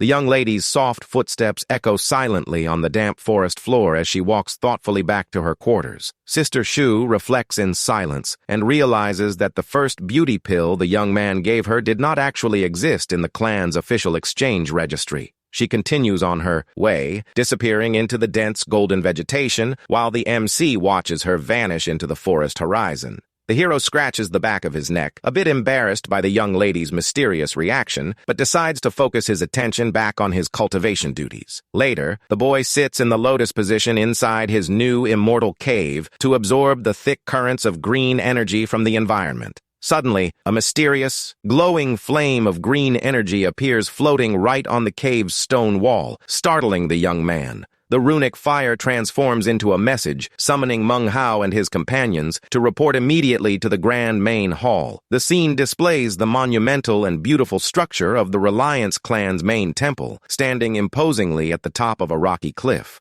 The three new elite disciples enter the grand sacred temple together in an organized and focused manner, following the summons of their superiors. The sect leader receives them before the colossal stone statue of the founding patriarch and orders them to pay their proper respects. Upon bowing, the MC notices the fierce expression of the founder and concludes that he looked much more like an implacable warrior than an immortal. The leader speaks of the sect's ancient glory and explains that he summoned them there to reveal a hidden secret regarding Foundation establishment techniques. He reveals that all the fame and monumental power of the ancient patriarch were directly linked to a legendary energy condensation manual. The young cultivators listen to the revelation in disbelief, and the MC mentally questions the true origin of this secret manual. The master explains that the scripture is divided into sacred scrolls capable of granting the legendary flawless foundation and the strongest cultivation in the world. He adds that it was for the sake of this secret scroll that the proud Wang clan sent their primary heir to infiltrate the Reliance sect. Meng Hao realizes that by winning the tournament, he ended up cutting off his rival's only hope and recognizes that he now holds a golden opportunity in his hands. The leader laments that the technique only exists in the founder's memory and reveals that, contrary to what the world believes, the legendary patriarch never passed away. The revelation hits the three young cultivators like a bolt of lightning, leaving everyone with expressions of absolute shock and total disbelief. He explains that the patriarch went into seclusion 400 years ago in a quest to extend his lifespan and defy destiny to reach the supreme level. The master details that before entering deep seclusion, the patriarch left a supreme command dictating the clan's inheritance rules for generations. The rule dictates that every 100 years, 10 special jade slips carved with the patriarch's own life energy would be sent to the sect. The leader concludes that the best disciples must burn their own blood on these slips to tune into the master's soul at the secluded location. If they have the necessary luck and destiny, they can obtain the supreme treasure guarded by the founding master himself. It is the legendary Sublime Spirit Scripture, which is the best-kept secret of the entire Reliance clan. Chen Fan raises his hand in surprise, asking if no disciple has truly managed to obtain this technique over the last 400 years. Sect leader Yahello explains that a severe mishap in the patriarch's cultivation weakened the chances of success until he finally sent 3 special slips. Meng Hao realizes that he ended up stealing the spot that would have belonged to Wang Tengfei and imagines that his rival must hate him with every fiber of his being. With a swift movement, the leader casts 3 beams of light, revealing that only 3 chosen people will be allowed to enter the sacred ground to meditate. Meng Hao reacts quickly and manages to grab one of the glowing jade slips floating through the air toward him. Yahello officially delivers the slips, declaring that success in the search for the scripture will depend entirely on each individual's luck. Suddenly, the massive stone statue of the patriarch begins to glow intensely, with its eyes emanating a powerful mystical light. A vortex of blue energy rises from the floor, opening a mysterious and daunting portal before the young cultivators. The sect leader points to the glowing portal, ordering the 3 of them to take the final step and go in search of their destinies. Without hesitation, the young disciples leap together into the blue energy vortex toward the unknown. Yahello watches the portal close thoughtfully, trying not to raise his expectations too high, knowing that personal destiny is highly unpredictable. The leader reflects variables of exhaustion on the immense pressure from rival sects and the fact that the clan is running out of great masters to defend it. He contemplates training the winner to be the new leader of the Reliance sect so that he can finally step down and rest in the mountains. Meanwhile, Meng Hao opens his eyes and looks around in surprise, trying to understand where he ended up after crossing the portal. The young man realizes he is surrounded by complete, starless darkness, with several ancient, eerie structures around him. Chen Fan appears at his side and explains to Sister Shu that they are in the underground palace located right beneath the sect's outer area. Meng Hao notices a thick fog, leaving everything in shades of black and white, and extends his hand to touch a mysterious vapor. The senior stops the boy with a slap, warning him that the fog is a dangerous restriction that spiraled out of control due to the patriarch's weakening. Sister Shu suggests that everyone follow their own jade slip to find the meditation areas, and Chen Fan decides to go ahead. The jade slip in the elder brother's hands begins to burn with a vibrant green flame, revealing the path he must follow. Chen Fan takes off on his flying sword, wishing his two young training companions good luck on their journey. Sister Shu points in the opposite direction and bids a calm farewell, while Meng Hao warmly asks her to take care on the way. The MC watches the young lady walk away across the silent bridge, while her jade slip glows like a red speck in the darkness. Meng Hao analyzes his own jade slip, realizing he needs to inject his spiritual energy to activate the location tracking. Suddenly, a terrifying roar echoes through the shadows, making the boy jump in pure fright at the unexpected noise. A shadowy creature with long white hair and sharp claws emerges from the black smoke, charging fiercely at the MC. The boy quickly turns around, breaking into a cold sweat as he feels the overwhelming presence of the monster about to attack him from behind. The terrible monster, with glowing eyes and a furious expression, charges forward, roaring with absolute bloodlust toward the young man. Desperate, Meng Hao holds up his glowing jade slip, and the monster freezes instantly upon recognizing the object's red glow. To the young man's surprise, the creature turns around and flees at high speed, displaying deep fear toward that small jade slip. The hero is left completely bewildered, wondering what that creature was and if it truly feared the power of his jade slip. Looking around, the youth spots several other identical monsters wandering through the fog and notes that their energy is just as strong as an elder's. Meng Hao concludes that those creatures are security puppets created to defend the palace, and that he would have been devoured without the jade slip.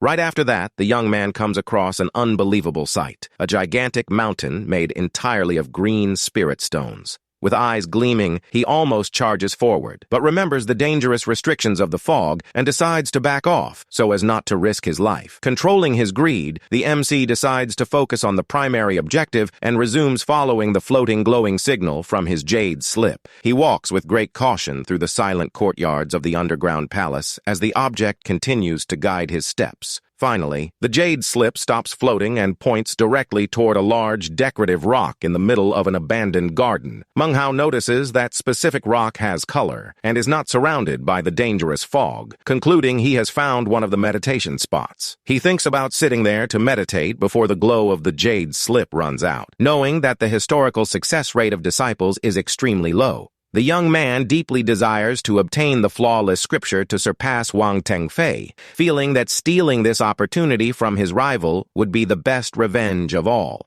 With a determined look, the hero decides to draw his mysterious copper mirror, swearing that this time he will manage to acquire the sacred manual. Meng Hao begins placing his spirit stones into the mirror to try and duplicate the jade slip, anxiously counting every single attempt. He falls into complete despair upon realizing he has spent all of his ordinary stones and even his mid-grade ones, yet the mirror refuses to copy the object. Totally disheartened, the boy sits on the ground, at a loss for what to do after seeing that his duplication plan failed on the very first try. With that, he remembers that he still has a few massive and highly valuable spirit stones in his bag that he found on Black Mountain. Determined to risk it all, the young man holds a massive, glowing, high-grade green gem, hoping that the mirror will finally work. Meng Hao lets out a shout of absolute amazement at the unbelievable result that appears right before his wide eyes. He discovers that just one of those massive stones was able to generate 15 perfect copies of the valuable jade slip. The boy is left in shock as he calculates the immense fortune he wasted in the past just to duplicate his simple wooden sword. He deeply laments the loss of his former wealth, hoping that the wooden sword is truly worth the absurd price it cost him. Though he still feels the sting of the financial loss, the MC decides to swallow his regret and focus all his energy on the search for the sacred scripture. Holding the first copy, which begins to burn in red flames, he mentally prepares himself to begin the meditation process. Meng Hao sits in the lotus position on top of the large, colorful rock, while the first jade slip slowly consumes itself in the air. A mysterious glowing dome of red light expands around the young man, enveloping his entire body in a protective energy field. His consciousness plunges into a sort of deep dream, while ancient whispers and mysterious runes begin to float around his mind. Lost amid the countless floating scriptures, the young cultivator meditates intensely, completely forgetting about the passage of time. After an indeterminate period, the red light finally goes out, signaling the end of the first jade slip's burning. Meng Hao opens his eyes in disappointment upon realizing he only heard incomprehensible noise, concluding that his first attempt was a complete failure. Wasting no time, the boy takes the next jade slip and activates it into red flames, determined to keep trying until he succeeds. At the same time, at another point in the underground palace, Sister Shu also concludes her meditation under the energy dome that has just vanished. The young lady quietly laments her own failure, wondering if she truly has no destiny tied to the ancient patriarch. She walks back, hoping that Chen Fan had better luck, since the senior is a fair man capable of restoring the Reliance sect. Shu Qing forms a faint smile, thinking that if young Meng Hao managed to obtain the supreme treasure, that would also be an excellent outcome. Upon returning to the meeting point, she finds Chen Fan sitting on the ground, who quickly confesses in a casual manner that he also failed in his search. Upon learning that his companion failed as well, the senior suggests they both wait together for Meng Hao, hoping the young man had better luck. Turning back time a bit, while Meng Hao was still consuming his jade slips, something mysterious was happening in the deepest depths of the sect. Without anyone noticing, the spiritual energy from the burned slips traveled down through the ground until it reached a secret chamber where a decrepit old man lay. A thin beam of red light winds through the darkness of the underground tomb, slowly approaching the motionless body of Patriarch Reliance. The mystical energy merges directly into the elder's wrinkled hand, causing a spark of life to begin returning to his weakened body. The creature's fingers begin to twitch and scratch at the stone floor, indicating that his slumbering consciousness is finally awakening. Patriarch Reliance murmurs weakly, recognizing the life energy flowing through the jade slips that he himself had sent to the outside world. He realizes that this crystal-clear blood belongs to his own vital essence and desperately tries to cling to that source of power. Moments later, the second and third currents of red energy reach the location and penetrate the body of the ancient slumbering master. The elder slightly opens his eye, realizing that the sect has sent young disciples once again and that the recovered energies are his own crystals.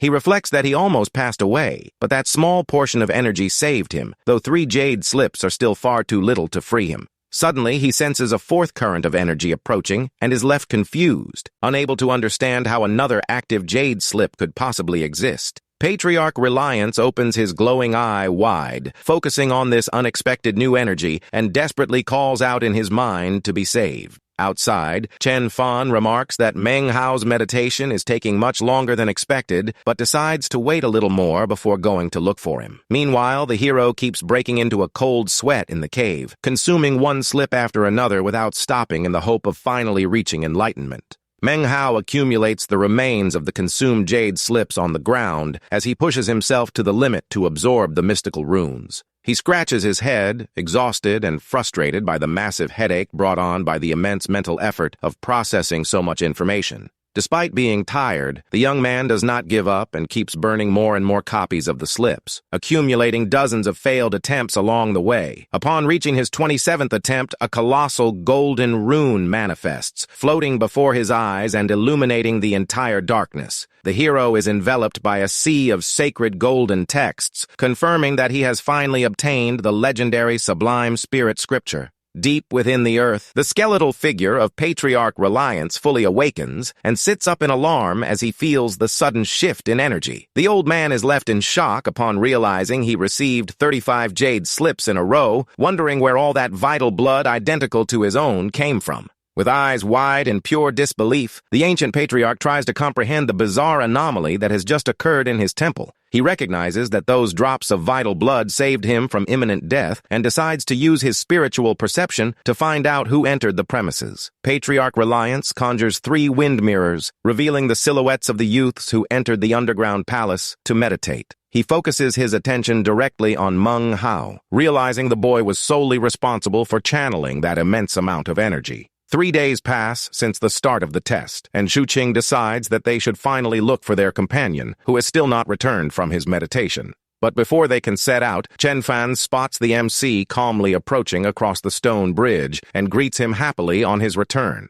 Meng Hao lies shamelessly, saying he only heard strange noises and ended up falling asleep, then proceeds to ask how his friend's test went. Chen Fan laughs, saying it was a wasted trip for him too, but the MC secretly smiles, knowing the grand truth he is hiding from them. In reality, the mystical energy of the flawless scripture merged directly with the hero's spiritual sea, creating a pure golden cultivation basin. Meng Hao mentally emerges from this magnificent golden lake, feeling that his spiritual power is now infinitely superior to that of any rival. He contemplates his own sea of consciousness, totally transformed by the strongest energy condensation technique in the entire southern continent. The young man realizes that this technique etched into his soul will guarantee him a flawless foundation and a power far deeper than that of ordinary cultivators. The MC decides to keep his achievement an absolute secret, knowing it would be impossible to explain his luck without revealing the existence of his mirror. Meanwhile, Patriarch Reliance fumes with rage in the depths, cursing himself for leaving the record of the sacred scripture outside the temple. He is completely beside himself seeing that the boy managed to master the technique with just 50 jade slips instead of the hundreds that should have been required.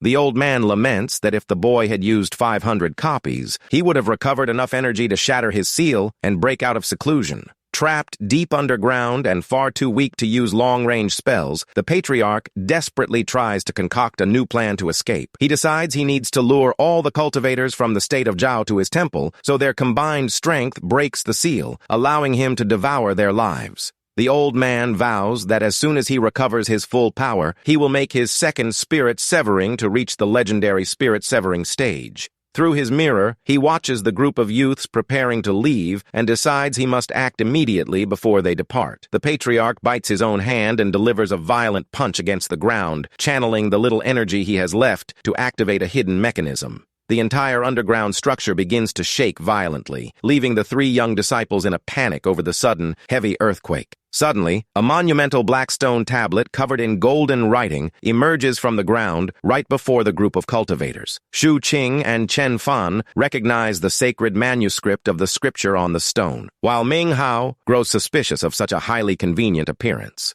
The young man analyzes the stone structure with great caution, realizing that something is very wrong with this sudden situation.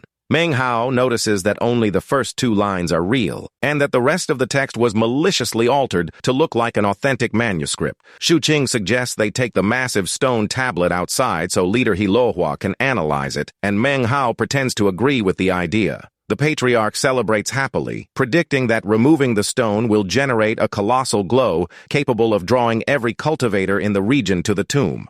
However, the experienced Chen Fan firmly raises his hand and halts his two companions' plan once and for all. The senior explains that removing the stone from there would bring destruction upon the sect and suggests merely copying the writings onto jade slips while keeping the tablet hidden.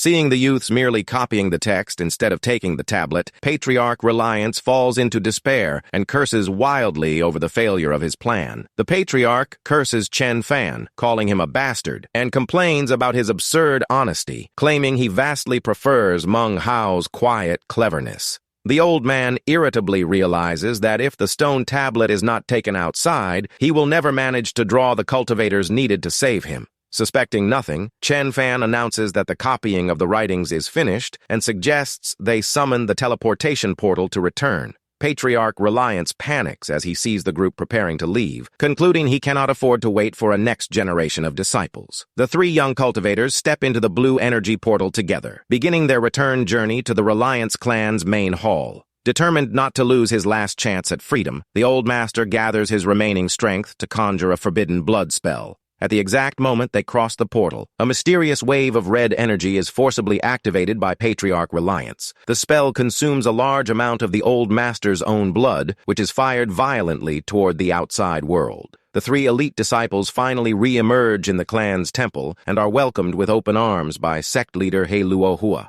Suddenly, a beam of red light, viscous like blood, escapes the portal and shoots rapidly toward the ceiling of the main hall. Chen Fan tries to report what happened to his master, but is cut short upon seeing the crimson streak cross the temple's roof at high speed. The blast of blood bursts through the open doors of the temple and shoots straight up into the clouds, leaving everyone present completely frozen in fear. Hilohua and the youths watched the scene intrigued, unable to understand what that mysterious energy was, or if they had made some grave mistake. In the sky, the blood spell explodes, projecting a gigantic image of the sublime spirit scripture with golden letters visible for miles. The sect master stares at the horizon with extreme worry, knowing that the appearance of that golden image will bring immense trouble to the clan. In a distant region, cultivators from the feared Cold Wind sect point in fear at the sky, trying to make sense of that phenomenon. The elders of the rival sect observe the golden glow and surprisingly conclude that something utterly unbelievable is happening in the neighboring lands.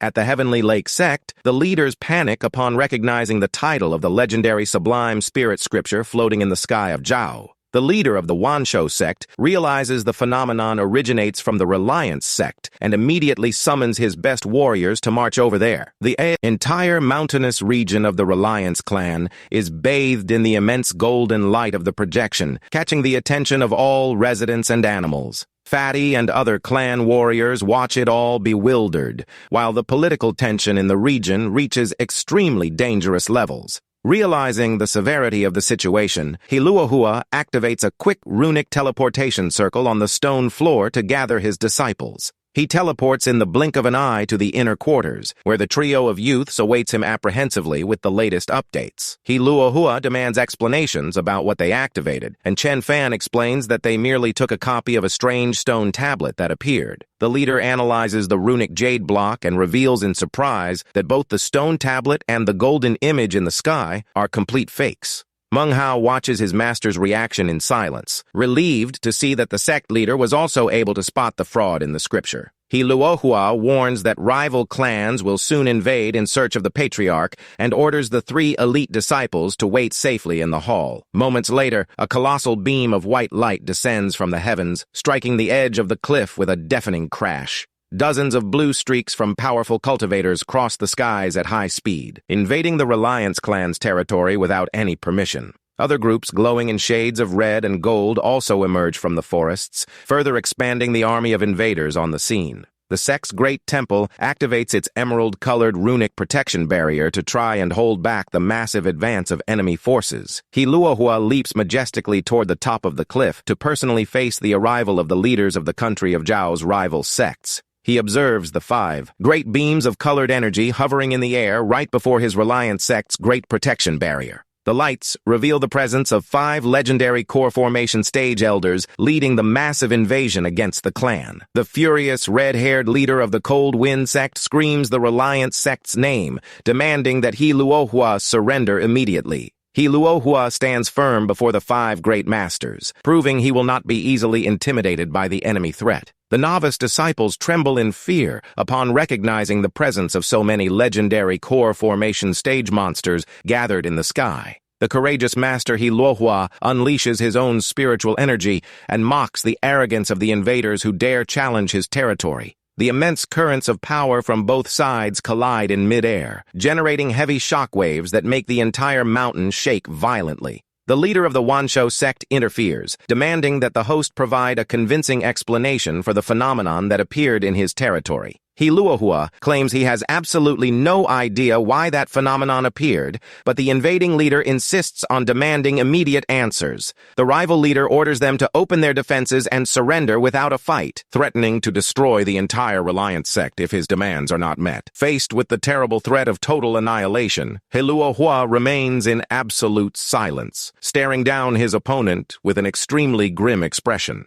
He focuses his thoughtful gaze on the clan's surroundings, assessing the terrible situation his sect is in against such powerful enemies. In the main courtyard, hundreds of frightened disciples watch the negotiations unfold, fearing the worst fate that might befall them. Amid the chaos of the destruction, Sister Shu tends to the wounded warriors, advising them not to move due to the severity of their internal injuries. Fatty thanks the hero for the protection, while Manghao apprehensively confesses that everyone's safety now rests solely on the leader's decisions. Suddenly, Heluahua covers his face and begins to laugh hysterically, surprising all the invaders who were awaiting his surrender. Chen Fan questions the immense power of their rivals, while Grand Elder Wu Yang explains that in the world of cultivators, strength is the only law that truly matters. The leader declares that he swore to protect the clan from bullies, but unfortunately admits he lacks the strength to guarantee the safety of every member. Tired of the humiliation, Heluahua makes a drastic decision, shouting at the top of his lungs that he officially resigns as the leader of the Reliance sect. Grand Elder Wu Yang lets out a deep sigh of sadness, leaving young Chen Fan totally shocked by that sudden attitude from his superiors. Without hesitation, Yahello takes off at high speed, abandoning the mountain peak and leaving the invaders completely confused by his departure. Yahello and Grand Elder Ouyang rise into the heavens, hovering majestically before the gigantic golden projection that covers the clouds over the clan's territory. The Grand Elder laments that they did everything they could and advises his companion to move forward with his drastic final decision for survival. Yahello officially announces to all disciples that the Reliance sect is officially disbanded, and as of today, it ceases to exist in the world. Meng Hao, Shu Qing, Chen Fan, and Fatty enter a state of absolute shock upon hearing that their beloved sect has been dissolved out of nowhere. The former leader warns his rivals that he will detonate the mountain's defenses, killing everyone if they dare harm any of the innocent youths who are now without a clan. Meng Hao recognizes his master's noble intention to save the disciples' lives and reflects on how crucial individual strength is in the cultivator world. Faced with the threat of mutual destruction, the rival leaders accept the terms, promising they will do no harm to the helpless youths of the former sect. The elder from the rival sect concludes that the mystical treasure is not with the boys, and that the patriarch's legacy likely remains hidden in the mountains. Relieved by the promise, Yahello uses his power to deactivate the Reliance Mountain's great runic protection barrier once and for all. The massive dome of green energy begins to dissolve in the air, leaving the entire temple complex completely vulnerable to the rivals' exploration. The former members watch the barrier vanish with expressions full of fear, knowing they are now completely exposed to imminent danger. Without the mystical protection, the main temple stands out at the top of the mountain beneath the immense projection of golden letters that keeps shining brightly. Yahello swallows his sadness and calls Grand Elder Ouyang so they can leave the place once and for all before new problems arise. Suddenly, an imposing voice echoes through the sky, threateningly declaring that absolutely no one has permission to leave the sect's territory. Yahello turns around in alarm and demands to know who the powerful hidden cultivator is that dared block his path in such an overbearing manner. A beautiful and powerful female cultivator in purple robes appears floating in the heavens, surrounded by the silhouettes of highly imposing spiritual warriors. The former leader is terrified upon recognizing the mysterious warrior as a high-ranking member of the feared Violet Fate sect, coming directly from the Grand Southern Domain. The invading leaders break into a cold sweat out of pure dread as they realize that one of the continent's greatest powers has decided to personally interfere in the dispute. The dark-haired woman confirms that no one will leave that place, while a massive dimensional rift slowly begins to open right behind her. A muscular warrior wearing glowing golden shoulder armor emerges from the rift, letting out an extremely confident and challenging laugh. The female cultivator recognizes the warrior as Guardian Zhao Shanling from the famous solitary sword sect, commenting that he has a very sharp nose for treasures. The imposing Zhao Shanling smirks, claiming that if the women from the rival sect could come, the men from his own clan also have that right. The two powerful forces coming from the prestigious Southern Domain stare each other down in the sky, engaging in a silent and dangerous battle of gazes. With that, a new and violent energy slash rips through the sky, signaling the arrival of yet another warrior of legendary power to the dispute. A man with long brown hair appears flying majestically upon a gigantic, grim sword made of shining black metal. Yahello immediately identifies him as Zhou Yanyun and feels a chill down his spine upon noticing the crest of the legendary one-sword sect. He and Grand Elder Ouyang fall into despair seeing the presence of the strongest clan in the Southern Domain, which has a reputation for being invincible with just a single strike. Meng Hao reflects in silence, realizing that Chen Fan's previous warnings about the supreme power of the Southern Domain were an absolute truth. While everyone is distracted, Chen Fan rushes back inside the main temple, determined to perform one last task. The senior runs to the base of the founder's statue and begins searching for the security device that controls the secret tomb. With a sincere look, he vows to protect his master's retreat at all costs, activating the secret mechanism to hide the entrance to the location. Deep within the earth, Patriarch Reliance celebrates happily upon sensing the presence of dozens of powerful cultivators on the ground. The old man laughs, imagining they will blow open the entrance to his tomb, allowing him to finally escape his centuries-long confinement. However, he panics upon seeing through the runic mirror that his own honest disciple is sealing the entrance to the place at all costs. Patriarch Reliance screams in hatred, calling the boy his nemesis, and deeply regrets accepting such upstanding disciples in the past. In the sky, the invaders begin to complain of exhaustion, admitting they spent fortunes on teleportation but failed to track anything down in the ruins. Zhou Yanyan focuses his perception and notices that the energy of the sacred scripture is not with any of the disciples, but fails to find the exact location. The legendary swordsman opens his eye wide as he notices a highly suspicious detail unfolding right in the center of the Reliance sect's temple. He dives from the sky like a blue lightning bolt, pointing his colossal black metal weapon toward the clan's main courtyard. Zhou Yanyun lands imposing right before Chen Fan, generating a violent shockwave that pushes back all the surrounding cultivators. The master praises the young man's courage and offers him the golden chance to join the strongest clan in the legendary southern domain. He envelops the youth in a ribbon of white energy and lifts him off the ground, while the disciples shout in fear at their companion's capture. The novices are dying of envy over that wonderful opportunity, while Hiluohua and Grand Elder Ouyang feel relieved for the young man's fate. To everyone's surprise, Chen Fan heroically rejects the proposal, shouting that he belongs only to the Reliance sect and will never switch clans. He Luohua, Shu Qing, and Meng Hao stare at the young man with expressions of absolute shock and total disbelief at that absurd refusal. Zhou Yanyun assumes a cold demeanor and questions if the youth truly understands the immense honor of carrying his grand sect's name. Firmly, the boy reiterates his total loyalty to the Reliance sect, ensuring he would rather pass away than break his moral code of conduct. Chen Fan reveals that he knows very well who he is, recognizing the warrior as the most feared and respected legendary protector elder of the southern domain. The swordsman admits the boy knows exactly what he is missing out on and reinforces the history of ancient glories belonging to his prestigious sect of warriors. Impressed by the boy's incorruptible character, the legendary master lets out a laugh and decides to make him his own personal disciple. Zhou Yanyun throws the boy over his shoulder and ignores the rival master's questions, claiming the mountain's legacy is nothing more than a useless farce. The beautiful purple-robed cultivator decides she will not leave empty-handed either, and points her finger toward Shu Qing, choosing the young lady as her new servant. Shu Qing is enveloped by a soft gust of green wind and begins to float against her will toward the rival sect's flying platform. Meng Hao and his companion lock eyes in despair at the sudden kidnapping, while the hero shouts the name of his dear training friend. The beautiful silver-haired young lady slowly rises into the heavens, being carried away once and for all to the distant and unknown southern domain.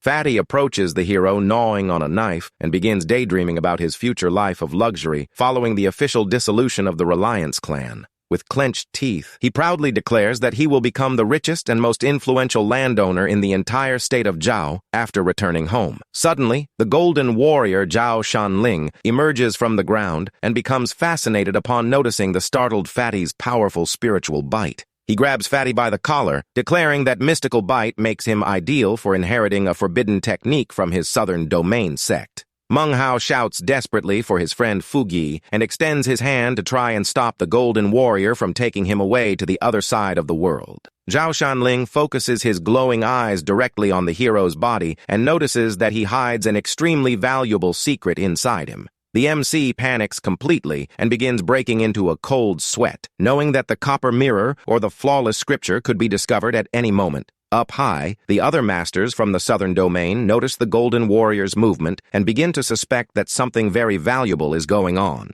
Zhao Shanling projects a gigantic red hand of energy toward Meng Hao, declaring he will take the boy as a prisoner of his sect. Suddenly, a monumental torrent of red smoke explodes from inside the main temple, accompanied by a roar that orders everyone not to touch the young man. The colossal mist of blood engulfs the temple's entire central courtyard, leaving Zhou Yanyun and the other great masters of the southern domain in absolute panic. The minor leaders of the state of Zhao run in panic away from that terrible storm of red smoke that threatens to swallow the entire mountain. Under the influence of the thick blood mist, the weaker disciples in the courtyard instantly fall into a deep sleep. The invading leaders fall into absolute panic as they feel the terrible soul pressure emanating from that mysterious mist. The gigantic and terrifying red projection of Patriarch Reliance forms in the skies, revealing to everyone that the ancient founder is still alive. In his secret tomb, the old master despairs upon realizing that if the clan ends, he will never receive new disciples to set him free. Determined to act, he resolves to scare the enemies and protect Manghao, since the boy is his only remaining hope for the future of his cultivation. The gigantic red face in the skies keeps its eyes closed for a brief moment, gathering a massive amount of spiritual power. Suddenly, the colossal projection opens its glowing eyes, emanating a murderous intent capable of making the entire surrounding earth shake. Pressed by the immense psychic power, the rival leaders of the state of Zhao begin to cough up blood in pain, unable to remain standing. Even the powerful Zhao Shenling suffers a cut on his forehead due to the immense pressure from the Patriarch's soul and clenches his teeth, consumed by fury. He Luohua and Elder Ouyang tremble with regret upon realizing they dissolved the Reliance sect right in the living presence of the founder himself. The colossal red face harshly reprimands the invaders for forcing the dissolution of his clan and for trying to assassinate his only remaining disciple. Zhou Yanyun tries to threaten the old master using his Southern Domain sect's name, but his trembling tone of voice betrays his deep dread. The beautiful purple-robed cultivator tries to calm Patriarch Reliance, citing the ancient alliance of friendship between her ancestral master and the old clan. Overpowered by the Patriarch's strength, Zhao Shanling bows with respect and hastily begs for forgiveness, imploring the ancestral master to spare his life. The Patriarch orders them to leave the state of Zhao and allows them to take the 3 captured disciples, claiming he no longer needs them for anything. Terrified, the 3 great masters of the Southern Domain flee at high speed, taking Chen Fan, Shu Qing, and the frightened Fatty along with them. The minor leaders of the state of Zhao also flee in haste, begging for Patriarch Reliance's forgiveness as they beat a retreat from the location. The old master reveals in his mind that he decided to spare their lives solely so they would carry a warning back to the leaders of their respective sects. He decides to accept the dissolution of the Reliance sect, concentrating the remaining blood smoke to create a special gift for the hero. The Patriarch materializes a powerful runic spear for Manghao to use against anyone who tries to bother him in the future, and orders everyone to get out of there. The last surviving warriors of the state of Zhao run desperate in retreat, abandoning the lands of the Reliance Mountain once and for all. The ordinary disciples begin to wake up from their deep sleep and decide to pack their things to leave the ruins of the destroyed clan. Manghao remains completely alone in the center of the gigantic empty courtyard, firmly holding the energy spear he received as a gift. Gradually, the great red weapon loses its mystical glow and transforms into an ordinary wooden staff in the young MC's hands. The boy looks around in silence, trying to process the madness of seeing his prestigious Reliance sect be dissolved in a single day. The mountain's grand gate cracks violently under the heavy earthquakes as the last disciples flee in haste carrying their belongings. He Luohua makes one final respectful bow toward the heavens, lamenting that he failed the Patriarch, and Elder Ouyang suggests they depart. The 2 powerful masters take off flying toward the horizon, abandoning the ruins of their former clan to seek a new direction in life. The entire temple structure of Mount Reliance falls into absolute silence, leaving only Manghao in the center of the vast, abandoned stone courtyard. The hero bows respectfully before the red wind and begins to butter up the Patriarch with a series of exaggerated compliments regarding his strength. Patriarch Reliance appears and smacks the young man on the head, comically reprimanding him for trying to use cheap flattery against his own ancestral master. The old master reveals that appearance was just a minor mental projection used to bluff against the invaders, and that now he will need to sleep for 1 year. The Patriarch orders that within the time frame of 1 year, Manghao must find a way to lure all the strong warriors of the state of Zhao to his secret tomb. He promises to reward the boy handsomely if he fulfills the mission, and implants the portal activation secrets directly into the hero's mind. The projection begins to vanish into the air, while the Patriarch warns the young man not to die, since the fates of their very lives are intertwined from this day forward. Manghao looks to the left, observing the desolate and silent scenery of the place that used to be his bustling training residence. Next, he looks to the right, confirming that there truly is not a single living soul left to keep him company on that massive abandoned mountain. Alone in the courtyard, the boy reflects that everyone is gone, and hopes that Chen Fan's move to the One Sword sect brings his friend a lot of success. The young man sits on the ground at dusk and consoles himself by thinking that Fatty will also do very well in the southern domain, thanks to his spiritual bite. Night falls over the ruins, and Manghao lies down on the stone floor, sighing as he sincerely wishes for everything to go well on his dear sister Shu's journey. Lying in the empty courtyard, Manghao looks at the starry sky and silently wonders in which month or year he will finally reunite with his dear friends. With a determined look, the boy concludes that it is also high time for him to head down the mountains to follow his own path in the world. He takes off flying upon his mystical sword, crossing the dense green forests of Mount Reliance at high speed. The hero reflects with a smile on the fact that he climbed that mountain as a mere ordinary mortal, and now he can glide freely through the skies using a flying sword. Homesick, he decides he will travel first to the North Sea before making the journey back to Yunji County. A day later, Manghao arrives at the shores of the immense North Sea and realizes he will need to find a ferry boat since he can no longer glide. A friendly, elderly boatman approaches with his canoe and offers to help the young cultivator make a safe crossing across that immense body of water. Aboard the boat, a little girl offers wine to the hero, while he reveals that he came from Old Yunji County, located right beneath Mount Daking. The elderly man smiles upon hearing the name of the place, praising the young man's homeland and recalling the legends and auspicious signs that appeared there in the past. Manghao accepts the drink and praises the excellent quality of the homemade wine, while humorously admitting he had never heard of those legends. The boatman shares that he has worked there for 20 years and explains poetically that people remember the lake in the exact same way the lake remembers them. Intrigued by the wise tone of the old man's words, the MC questions why a body of water that is clearly a lake is commonly called a sea. The old man explains that the lake dries up, but the sea is eternal, and deeply concludes that if you believe it is a sea, then for you, it becomes a sea. The boy remains in absolute silence, drinking his wine while reflecting deeply on the philosophical riddle presented by the humble boatman. The small vessel continues to sail smoothly through the calm, crystal-clear waters of the North Sea, carrying the hero back to his ancestral home.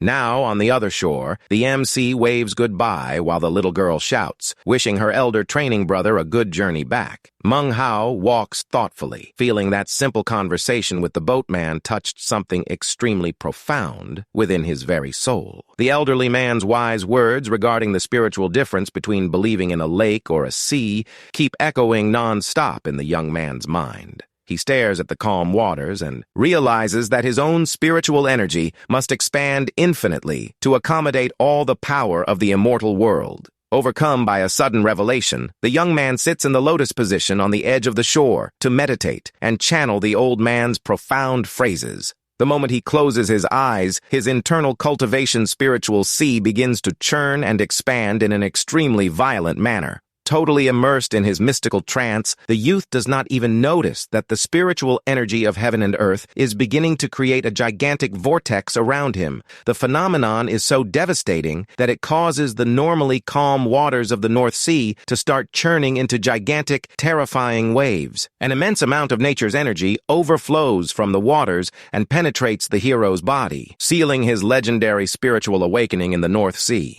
This miracle was only possible thanks to the ancestral demon core of the Yinglong beast residing in his body, serving as the perfect catalyst for evolution. 3 days pass in continuous and silent meditation until the MC finally opens his eyes, glowing with a new golden energy. The boy mentally hovers over an immense golden ocean of power beneath the projection of the runic sky, confirming the absolute success of his awakening. Back in reality, the young man sits calmly on the edge of the silent water, savoring the peace that returned to the environment after the storm of power. Manghao stands up and stretches happily, feeling that all the fatigue and aches in his body have been completely eliminated by the evolution. He celebrates upon realizing he has successfully reached the absolute peak of the 7th level of mystical energy condensation in an extremely stable manner. The hero reflects on his incredible cultivation luck and remembers ancient texts from the sect that explain the legendary mystical destiny of demons. He makes a respectful bow before the water and solemnly promises that one day, when he is truly strong, he will return to help it become a real sea. Wearing elegant white scholar robes, the MC finally enters the busy streets of Yunji County in a calm and resolute manner.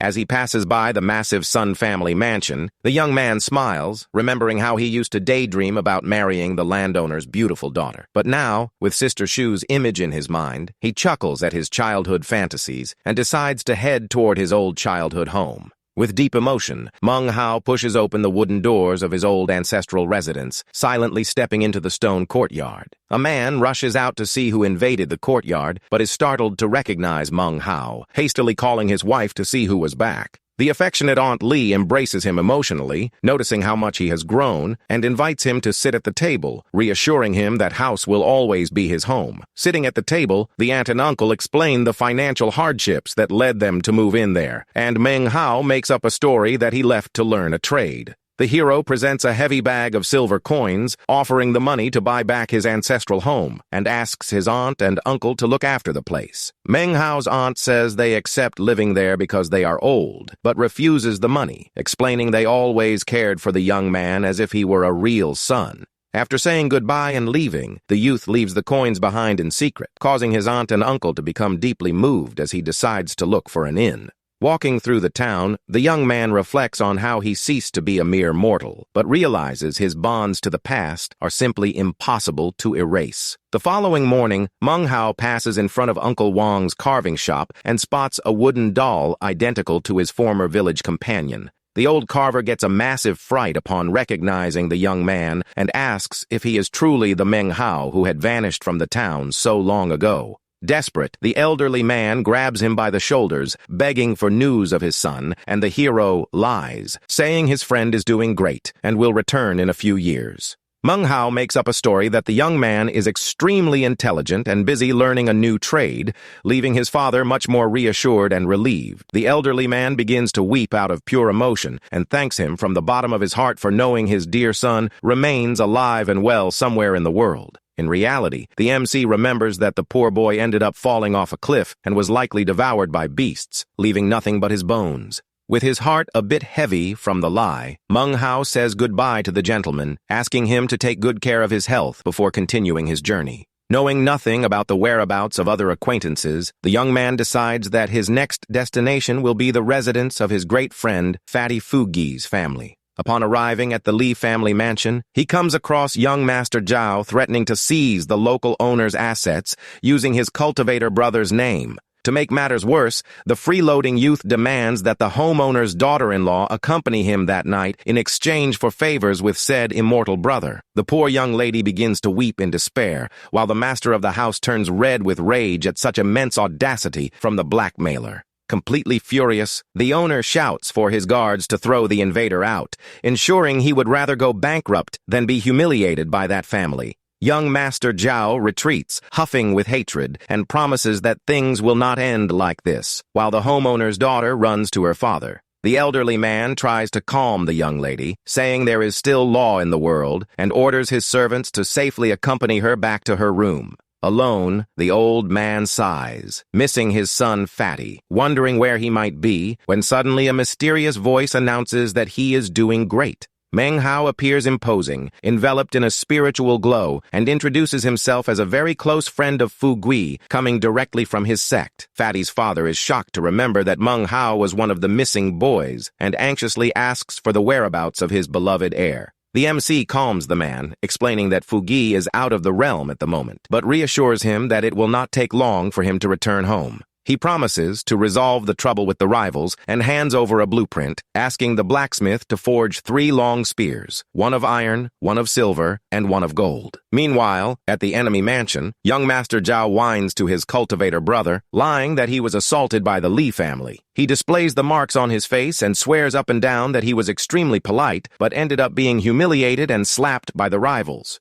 Being a personal disciple of Meng Hao, the young Zhao Hai does not buy the nonsense and notices from the angle of the slap that his own brother hit himself. Tired of the drama, he tells the liar to shut his mouth and warns that he will settle this nonsense with the Li family in 7 days, after finishing his cultivation. 7 days later, the 3 spears ordered by the MC appear ready in the courtyard, shining under the sun in their metallic colors. Meng Hao examines the weapons and thinks the look is very similar to the terrifying spear old patriarch Reliance used to scare others. He makes a simple motion with his hand and channels his mystical energy, making the three weapons float in midair enveloped in powerful greenish flames. Upon seeing that spectacle, the house servants immediately fall to their knees, shouting in panic that the young man is a true immortal being. Fatty's father watches everything open-mouthed and wonders if his own son has also transformed into a powerful cultivator nowadays. The hero warns that he will explain everything later upon hearing shouts from outside, demanding that the homeowner come out immediately to receive the new immortal master.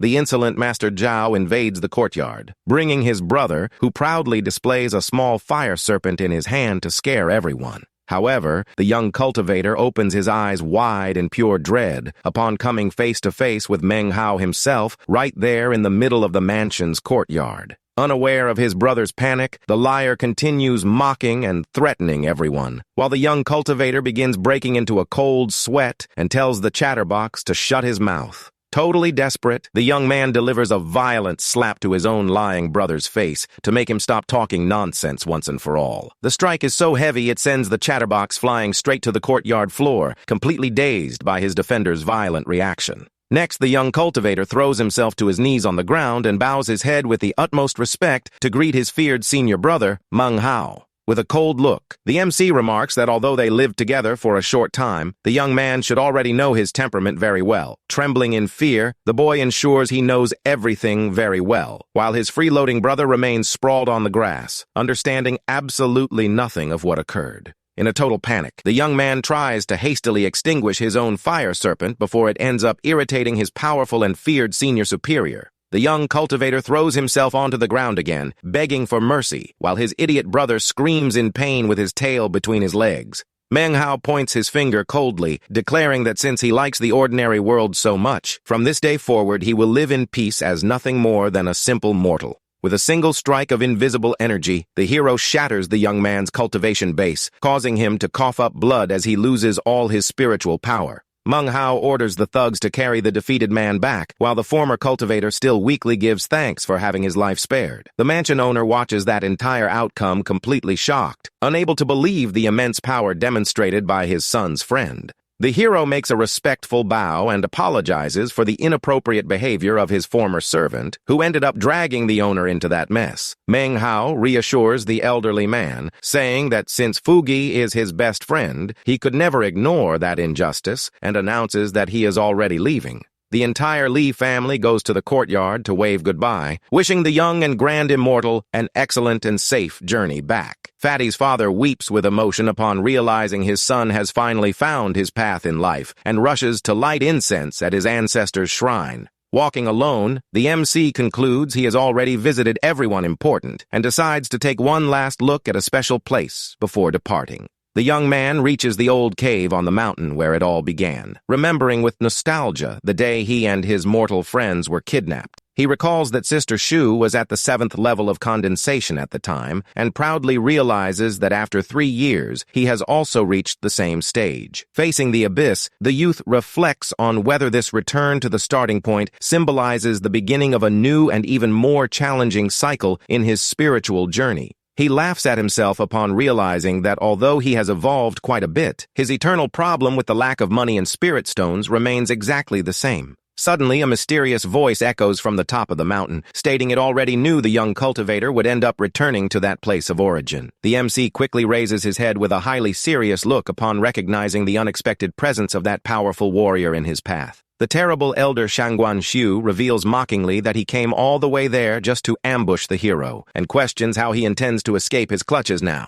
Without thinking twice, the MC leaps toward the abyss and uses his flying sword to try and escape at high speed into the forest. Letting out a wicked, confident laugh, the senior leaps right after him, chasing the boy through the skies while challenging him to run as fast as he can. The villain channels his powerful green energy, determined to capture the youth to steal his secret treasure and use it as fuel for his own level advancement. While fleeing, Manghwa draws 3 spinning metal shields to try and block the terrible beam of greenish energy coming his way. Shangguan Xiu's violent attack collides directly against the boy's defenses, generating a massive explosion of runic energy in the middle of the forest. The villain is quite surprised to notice his attacks were repelled and realizes in shock that the youth managed to advance to the 7th level once again. He concludes the boy's cultivation secret is far too valuable and decides he must defeat him at all costs within 2 days before missing an important event. Knowing his rival is at the 9th level of condensation and about to break through, Manghao decides to keep fleeing since he lacks the resources for that duel. The two powerful cultivators cross the skies of the region at high speed, beginning a relentless pursuit toward the freezing northern mountains.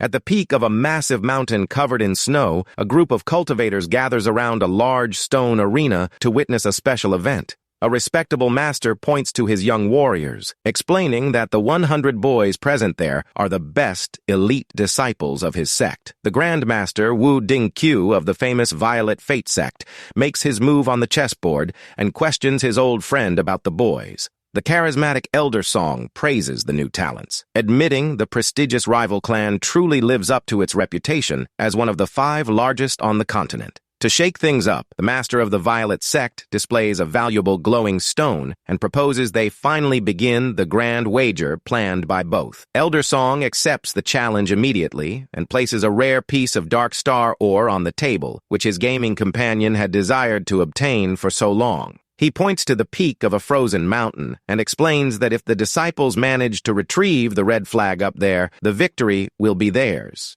Master Wu Dingqiu smiles with great confidence, ensuring his boys will bring the flag easily and warns his friend not to cry over his beasts.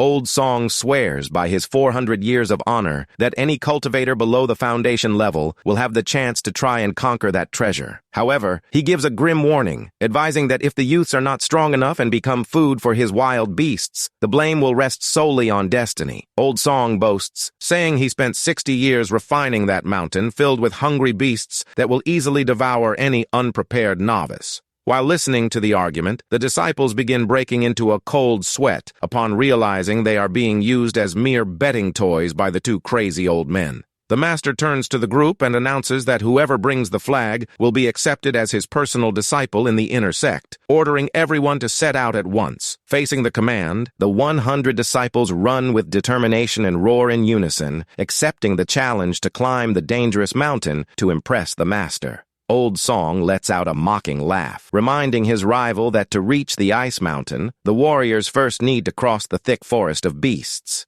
As soon as they enter the forest, the disciples are blindsided by fierce beasts resembling gigantic wolves that emerge from among the trees, blocking their advance. A colossal white beast appears, delivering crushing blows that make the young cultivators run desperate to save their own lives. Elder Song proudly points, mocking that the rival clan's boys are so weak they cannot even get past the very first beasts at the edge of the forest. Meanwhile, Manghao flies over the frozen forest and notices the heavy presence of beasts, planning to use them to slow down the pursuit of his relentless enemy. The mystical map reveals the entire scope of the challenge, where the warriors need to cross the monster-infested forest without the great masters being able to interfere. Further ahead, several disciples continue to be hunted and forced to flee in haste through the snow to avoid becoming daily feed for the wild beasts. Wu Dingqiu asks his rival for calm, explaining that the defeated boys are just ordinary novices and ensures his elite disciples remain steady in the forest. An hour later, the primary prodigies of the sect finally manage to break through the initial encirclement and run excited upon spotting the foot of the treasure mountain. However, a gigantic gray wolf with red eyes leaps from the mist, knocking the warriors down by surprise and generating a new moment of panic. Seeing more boys flee, Master Wu Dingqiu turns purple with shame and rants, threatening to expel from the sect anyone who dares retreat from the forest challenge. Elder Song laughs, revealing he hid half his fortune on that mountain, including a magical bag capable of storing entire rivers for whoever wins. Hearing of such wealth, the leader of the Violet sect clenches his teeth with great covetousness, determined to get that valuable artifact no matter what. Old Song adopts a daunting posture and warns with a sinister look that neither of them will be able to leave the mountain peak until the chess match concludes. Faced with the host's silent threat, the master gulps, knowing that everything now will depend exclusively on the performance and survival of his boys. Amid the snow, the villain Shangguan Shu gives a bizarre smile full of hatred, wiping the blood from his face as he continues his relentless hunt for the boy. The elder grumbles irritably, saying the boy's spells are far too weak to stop him, but silently recognizes that his cultivation evolved quickly to the 7th level. In the distance, Menghao spots the immense mountain and notices the colossal presence of demonic energy nearby, deciding that location will be his salvation to give his rival the slip. The host boasts of his rare beasts and proudly points to a white-furred simian creature,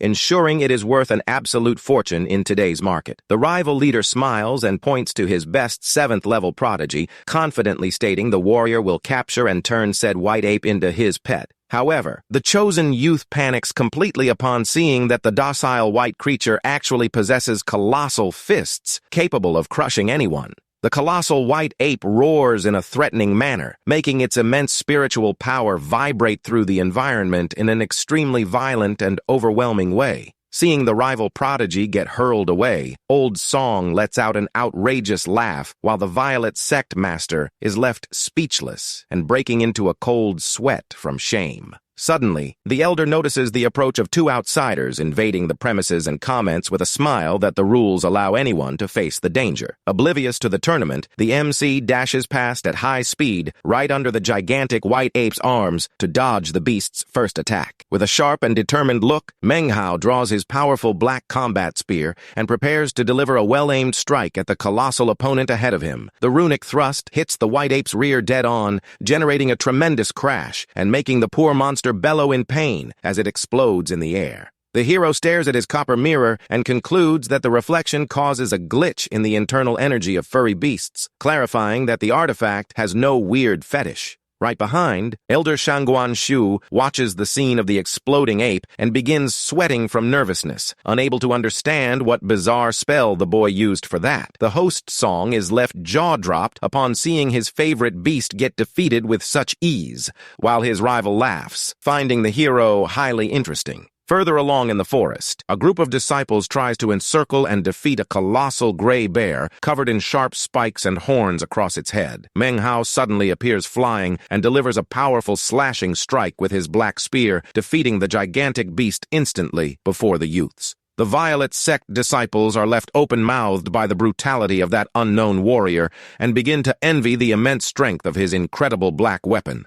Flying right behind, the villain recalls the legends about the hero and the beasts of the Black Mountain and grows even greedier to unravel all the boy's mysteries. Wu Dingqiu laughs immensely, teasing his friend over his beasts being humiliated and mockingly suggests they go back to playing their chess in peace. The host tries to disguise his anger, reasoning that although Menghao's weapon is strong, his cultivation level is still far too low to beat the entire challenge. The elder points to the feared mammoth beast with 4 gigantic tusks, ensuring no cultivator below the foundation level is capable of defeating this monster. Ignoring the feared beast's reputation, the hero leaps toward the mammoth and delivers an overwhelming strike that cuts the animal's trunk, generating a fountain of blood. The hero finally manages to cross the entire dangerous forest of beasts and begins climbing the slopes of the runic mountain, hoping his rival ends up getting devoured. On the way, Menghao suddenly spots a small vial of mystical pills partially buried in the snow just ahead. Demonstrating incredible agility, the youth slides upon his sword and grabs the porcelain vial quickly before continuing the climb. He examines the item, realizing the pills inside are of the highest quality, and decides that since he found it on the ground, everything now legally belongs to him. While the rival master praises the boy's massive luck, Elder Song grumbles and ensures that just ahead, the intruder will run smack into even more dangerous beasts. Suddenly, the fierce creature with a deer's body and a snake's head is defeated in a ridiculous manner, making the rival master burst into laughter at the boy's luck. Wu Dingqiu notices his friend's despair and taunts him, saying his eyelids are trembling with anger upon seeing another of his valuable elite beasts get defeated. The gigantic eagle that Old Song praised so much ends up being shot down in mid-flight with a single, well-aimed energy strike from the hero. To the absolute despair of the mountain's old owner, the hero reaches the top and collects a valuable glowing black net that was kept as the main prize. Sensing the colossal loss, Elder Song tries to stand up to personally intervene, but is stopped by a firm hand gripping his shoulder. With an ironic look, the rival master reminds him that Song himself guaranteed anyone below the foundation level would have the right to take the treasures. At the highest peak of the frozen mountain, the coveted red flag of the challenge continues to flutter gently under the cold wind.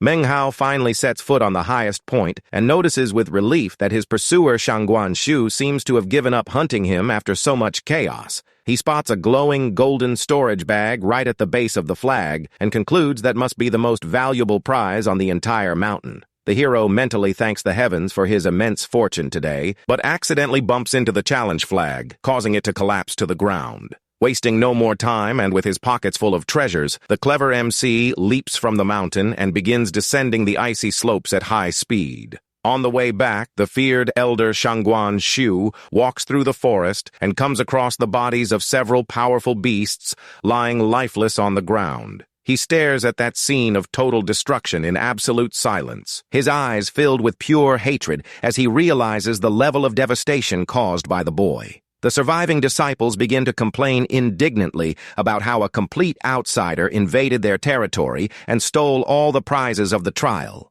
Wu Dingqiu continues to bait the host, saying he is a man of great prestige in the south and that it would look bad to go back on his word of honor. The master insists on resuming the chess match, ensuring no one will leave there until a winner is decided, forcing the reluctant Song to accept. The elder argues that since the flag merely fell and was not captured by any disciple, the wager ended in a fair tie for both sides. The master orders the youths to leave the mountain, but issues a challenge, promising to accept into the inner sect whoever manages to bring him the boy's mysterious black spear. Hearing that, the host warns that theft would be a dishonor to the clan and demands that the disciples only negotiate for the weapon amiably under penalty of expulsion. The young cultivators bow their heads respectfully and shout that they understood their master's strict orders before starting the search. 7 days pass after that massive chaos on the frozen mountain, and our story now shifts to the immense and protected city of Dongshu. Upon spotting the barrier of light invisible to mortals, Menghao concludes that place is an exclusive metropolis for cultivators where he can do excellent business. Hours prior, the clever MC had hidden in a cave to count his earnings, tallying up more than 8,000 spirit stones and dozens of items. Holding the strange and colorful runic pills, he reflects that consuming them without knowing their true effects would be dangerous, and decides to seek expert help. Next, he opens the scroll and hears mysterious roars emanating from the painting, concluding it is a valuable magical artifact used for taming beasts. He also tests the mysterious black net, noticing that upon channeling his spiritual energy, it expands infinitely, serving as an excellent trap. Finally, the young man opens the golden storage bag he rescued right at the peak of the mountain and is shocked by what he has just discovered inside. He falls into a state of absolute shock upon noticing that the internal space of that small bag is a true miniature world capable of holding rivers and mountains. Overcome with immense joy, the young man begins celebrating in a hilarious manner, cheering over the fact that he became a millionaire thanks to this incredible supreme treasure. But soon he calms down and begins to worry, knowing that the legitimate owners of that tournament will likely do everything to hunt him down from this day forward. Determined to move forward, the MC walks calmly toward the city's great gates, focused on getting his mysterious new pills evaluated. However, 2 guards hovering upon flying swords block his path, demanding the payment of an entry fee in spirit stones. Meng Hao makes a friendly bow, lying that he came from a minor sect while hiding his spiritual strength to look like a mere level 3 beginner. Friendly, the guard charges only a single mystical stone entry fee and hands over a wooden pass, warning that fighting is strictly forbidden in the city. Upon entering, the young man observes the busy local streets and grumbles in silence, finding it absurd to have to spend his precious money just to pass through the gate. He spots several runic pharmacies and decides that instead of paying to have the pills evaluated, it will suffice to compare their look with the ones on display in the windows. He enters one of the pill shops and begins discreetly sniffing the contents of the vials to try and identify their medicinal properties. 3 days later, the boy celebrates upon discovering that his mysterious pills serve for spiritual consolidation and that each one of them is worth a true fortune. However, he notices that several rare pills still remain in his treasure bag, and his immense cultivator curiosity prevents him from giving up on investigating them. To get definitive answers, the hero walks to the gigantic and luxurious 100 Rarities Pavilion, located right in the heart of the busy commercial center. Upon entering, he is received with a very warm smile by a beautiful brunette attendant who readily offers to help him with his shopping. The hero asks if they sell jade scrolls containing a complete guide to medicinal pills, and the young lady confirms amiably, asking him to follow her. She shows an ancient scroll with cracks that records rare formulas from across the southern domain, but warns that it will shatter if the customer tries to copy it. The MC feigns worry, but lets out an internal laugh, remembering that since he has his copper mirror, he can duplicate the item without fear of breaking it. The beautiful attendant approaches with a seductive look and offers a special discount on the valuable artifact in exchange for a warm thank you from the humble customer. The shy young man turns completely red at that sudden advance and tries to maintain his composure, stammering while begging for the beautiful lady's assistance. Amused by the youth's obvious shyness, the young lady asks, with plenty of charm, for him to stop calling her ma'am and start treating her just as his elder sister. After negotiating, the hero hands over a bag containing 170 mystical stones, and the friendly lady named Chao Ling delivers the jade scroll, wishing him good luck. Satisfied with the excellent purchase made, the MC leaves the commercial pavilion's premises and goes back to walking the quiet stone streets of the city. He channels his mental perception into the item and celebrates upon seeing that the information for 3 of his mysterious pills has already been deciphered with absolute success. Up high on the balcony, an elder smokes his pipe and asks about the novice, while the attendant comments with a smile that although the boy is strong, he is very innocent. Walking through the central plaza, the MC is surprised to see a large and imposing group of cultivators marching resolutely in his direction. The hero opens his eyes wide upon recognizing the leader of the group as none other than Zhou Kai, his troublesome former sect companion from the past. An elegant cultivator asks who it is, and Zhou Kai bows respectfully, explaining to his superior that the young man was a former clan colleague. Quickly, the surrounding crowd begins to gossip about the legend of Meng Hao, recalling that he is the only remaining heir of the legendary and feared patriarch Reliance. Finding himself completely surrounded by dozens of armed warriors, the MC adopts a cautious stance and demands to know the real meaning of that. The elegant leader fans his fan mockingly, claiming he only heard rumors about the patriarch's incredible weapon and that he would very much like to take a look at it. Meng Hao remains in absolute silence, staring down his opponent with a sharp and extremely dangerous gaze, knowing very well the real intention of those men. With a subtle and teasing smile, the warrior insists on the proposal, repeating that they do not want to start trouble but merely appreciate the glow of the legendary weapon. The other surrounding disciples begin to laugh mockingly, backing their leader's request and pressing the MC to display his mystical treasure. Without saying a single word, the hero extends his right arm and instantly materializes his colossal black metal spear in the middle of the stone courtyard. Slamming the weapon's base firmly on the ground, he challenges the group with a freezing tone, warning that whoever is in a hurry to pass away can step up to look close. The opponents back off startled but begin whispering among themselves, doubting the strength of the runic weapon, claiming it does not look like anything very special. Meng Hao plans his escape route toward the city gates, humorously lamenting the fact that he will have to sleep in the cold forest once again. Suddenly, the sound of heavy footsteps echoes through the plaza, signaling the approach of a new contingent of elite warriors marching in sync. To everyone's surprise, a numerous group of warriors wearing the purple robes of the Violet Fate sect appears, completely blocking the paths through the location. The MC panics upon recognizing the uniforms and desperately realizes that the rivals from the Frozen Mountain have pursued him all the way here to shut the gates. The arrogant Manhwa runs to greet the newcomers, trying to flatter them and make friends with the renowned sect to increase his own prestige in the region. However, the Purple Sect warriors simply ignore the boy's cheap flattery, walking straight past him without giving his presence the slightest attention. To everyone's shock, the generous Purple warriors bow respectfully before Meng Hao, praising his bearing and amiably inviting him to a banquet. Zhou Kai watches that scene open-mouthed and reflects with immense admiration on how the hero manages to make even the southern prodigies treat him with such respect. One of the young men asks with admiration if that monumental black spear is the supreme artifact he used to defeat the terrible beasts on the Frozen Mountain. Maintaining his calm and extremely focused bearing, the MC confirms without beating around the bush that he truly utilized that exact spear to combat the beasts there. Up high in the pavilion, the beautiful Chao Ling watches it all and smiles fascinated, noticing how the shy customer manages to command so much respect before elite cultivators. The hero freezes upon hearing the young man list all the treasures he swiped from the tournament, but is relieved when the youth praises his audacity for tricking old Song.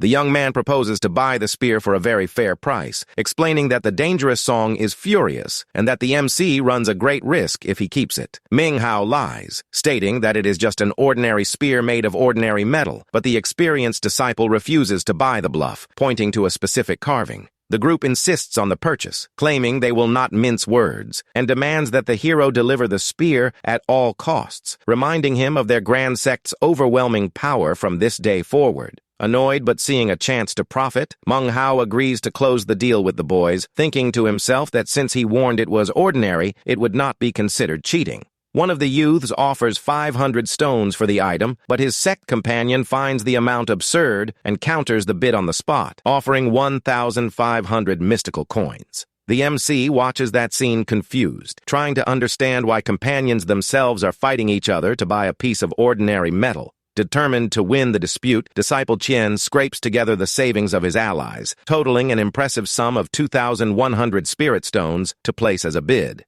Out of hard cash, his rival Lu decides to place 3 rare celestial water pills into the offer, ensuring each one of them holds an absurd value in the market. The two continue shouting at each other and topping the bids with rare cultivation pills, while the hero merely feigns shyness while savoring his immense luck today. Furious at the persistence, Master Lu decides to go all out and draws his secret trump card to ensure the MC agrees to close the trade with him this very day. He displays the powerful soul-sucking nail wrapped in green flames, explaining that the artifact is capable of freezing the wounds of any opponent instantly. The arrogant spectator Sun Hua is left open-mouthed upon recognizing the extremely rare mystical treasure, confirming for everyone that very few units of that weapon exist in the world. Not to be outdone, rival Qian materializes his celestial river fan, ensuring the weapon serves for both attack and high-level mystical defense. The hero pretends to be quite worried about leaving the rival clan irritated with all that bickering, but celebrates in silence, seeing that there is no turning back. The two continue disputing insanely, adding more black scorpion venom pills and other riches, while staring each other down with expressions of pure hatred. Running out of extra resources, the two rivals decide to make a peace agreement, joining their savings to buy the item together and present it to their grandmaster. Satisfied, they firmly grab the handle of the black iron spear and thank Meng Hao from the bottom of their hearts for his generosity in closing that excellent deal with them. The MC watches in silence as the duo walks away all happy, carrying a mere piece of ordinary blacksmith iron, while he gives an ironic laugh at the situation. Up high on the terrace, the wise elder grumbles in disappointment, commenting on how the youths of the prestigious Violet Fate sect seem to be getting dumber and dumber. He explains that the spear bought by the boys is just a useless piece of blacksmith iron, and curses the duo as foolish for falling for such an obvious bluff from the young man. Hearing the old man's explanation, the beautiful Qiaoling bursts out laughing, finding the hero incredibly astute and clever for having tricked the elite disciples so brilliantly. Flying upon his new mystical fan in elegant clothes, the hero reflects on the danger of having tricked the great sect and decides to look for an isolated cave to hide out. Back on the frozen mountain, the Violet Sect Master continues criticizing his chess companion's lack of emotional control over the loss of his treasures. The proud Wu Dingqiu offers his clan's sacred scroll to teach his gaming friend how to calm his mind and maintain proper spiritual focus. Suddenly, the pair of disciples arrives running and bows respectfully, announcing to their grandmaster that they managed to rescue the legendary and coveted runic weapon. Radiant over the success, the grandmaster praises the boys' work, promising to promote them immediately to the inner sect, while old Song snorts in anger. With victorious smiles on their faces, the youths proudly display the black iron spear, ensuring they carried out a fair and friendly trade with the outsider. The Grandmaster celebrates the victory and calls the mountain host to appreciate along with him the immense and devastating spiritual power of the Patriarch's legendary weapon. But as soon as he touches the item's iron handle, the master's smile vanishes instantly from his face upon noticing that the weapon possesses absolutely no runic energy. Unaware of the master's fury, the proud duo happily lists all the riches, pills, and elite treasures they handed over to the young man in exchange for that useless object.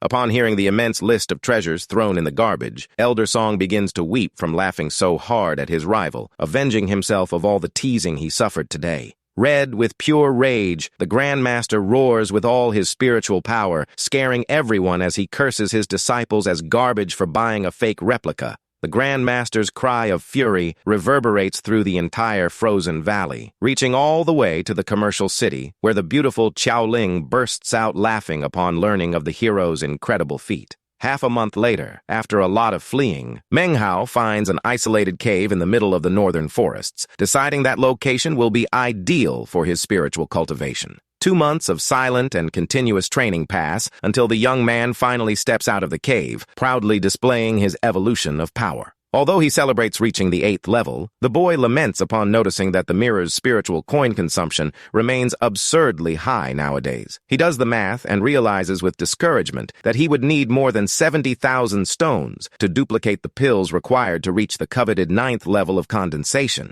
With no clan to protect him, he concludes that his only option to survive in the cruel world of immortals and not be humiliated by anyone is to become as strong as possible. Orphaned since childhood, he remembers that his determination and persistence were the only things that brought him this far, and vows he will never bow his head to anyone. Suddenly, a devastating slash of energy rips through the surrounding trees of the cave, signaling that danger has finally knocked on his door once again in a violent manner. Several months pass, and the MC travels peacefully upon his mystical fan, estimating that the pursuit is over and that he is near the capital of Zhao. He remembers that he spent years studying and failing the imperial exams, but reflects that today he is no longer that weak student of the past, but a powerful cultivator instead. On the way, he agrees to hitch a ride in the carriage of a young student who mistakes him for an exam candidate and explains he merely wishes to visit the Tang Tower in the capital. The humble hitchhiker named Zheng Yong becomes fascinated upon hearing the hero's last name and heaps praises, stating the young man possesses the noble soul of a great Confucian scholar. Intrigued by his traveling companion's wise tone, the MC questions what it truly means to be a Confucian scholar and listens to a profound answer. Taking advantage of the philosophical mood, the hero decides to ask an even more enigmatic question, directly inquiring what the real meaning of life itself is. Menghao stares at the heavy snowfall outside the window and reflects poetically that since snow only exists in the freezing winter, that cold season is its own life. He concludes that if snow comes near fire, it will simply pass away, revealing that accepting one's own destiny and vanishing into thin air is part of the natural cycle of its existence. The young man extends his gloved hand, watching the flakes melt instantly in his palm, and begins to reach an extremely high level of mystical comprehension. Under the heavy and thick night snowfall, the small carriage finally crosses the imposing stone gates, calmly entering the premises of the grand capital. Menghao steps down from the vehicle and warmly thanks his friendly traveling companion for the excellent company before saying goodbye to follow his path alone.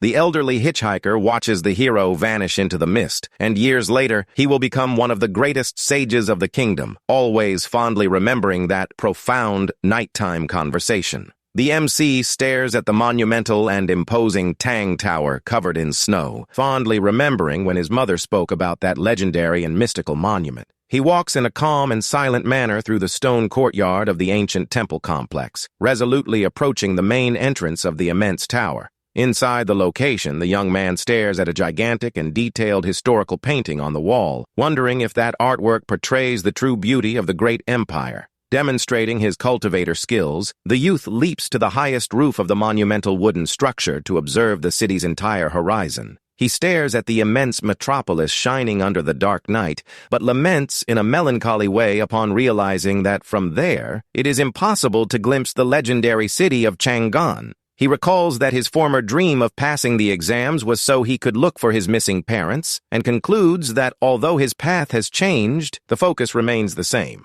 Determined to consolidate his mind, the MC sits in the lotus position right at the peak of the snow-covered roof, beginning a deep and silent meditation. In his mental trance, he travels back to the past, recalling with extreme clarity the strange events that occurred on the day of his parents' mysterious disappearance. He recalls that his father wore a very elegant purple robe while thoughtfully observing the violent storm of purple wind that lashed the window of the house. The memory shows the man looking at his son with great sadness in his eyes, while his mother wept quietly in the background with a countenance full of suffering. Although everyone around claims they passed away, the hero has absolute certainty that they remain alive in some corner of the world and vows that one day he will find them again. The snowfall keeps coming down hard over the capital, while the MC remains in absolute silence, totally immersed in his deep and mysterious mental trance. After finishing the meditation, the hero stands up feeling his mind much lighter and decides that it is high time to come down from the roof to resume his journey.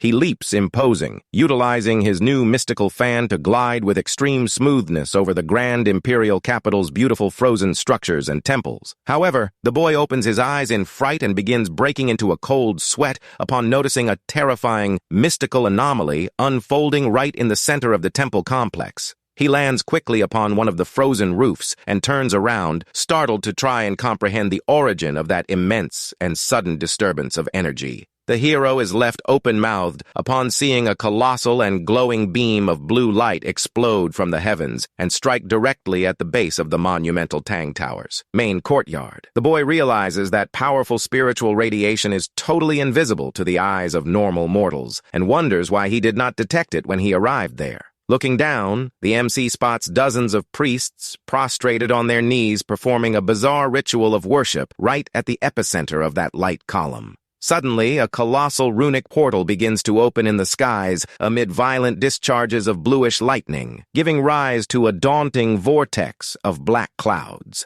The daunting storm of black energy and electricity descends from the clouds like a true tornado, tearing through the temple's entire structure and making the earth shake. Manhwa focuses his spiritual perception on the center of the torment and panics completely upon detecting that something living and extremely malignant is descending through that portal. The inside of the gigantic vortex reveals itself to be a vision from the depths, filled with thousands of skeletons and human bones spinning insanely amid the electricity. The daunting torrent of undead hovers over the location, emanating a colossal amount of demonic energy capable of freezing any cultivator's soul. Sensing imminent danger, the hero does not think twice and begins running desperately across the roofs to try and escape that terrible storm of the dead. He takes off on his flying sword, crossing the skies and leaping outside the capital's immense walls, determined to get away from that nightmare as fast as possible. Still trembling, he murmurs that manifestation is far too evil and shocked recalls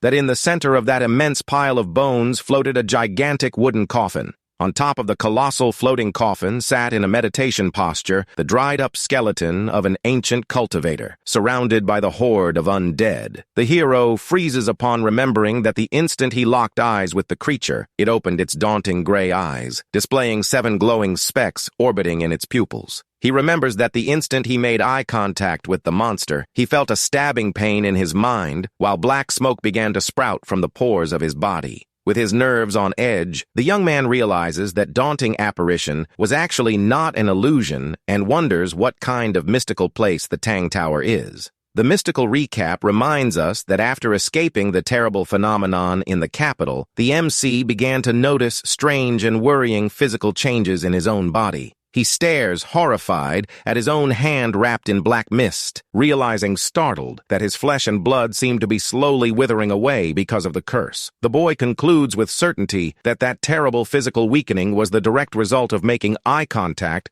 with the mysterious skeleton in the coffin. To make matters worse, the thick black smoke emanating from his pores rises to the heavens like a giant beacon, forcing him to run to the mountains to try and hide his presence. He tries to hide in a deep cave, but the malignant mist manages to pierce through the stone walls, forcing the young man to run without stopping to dissipate the smoke.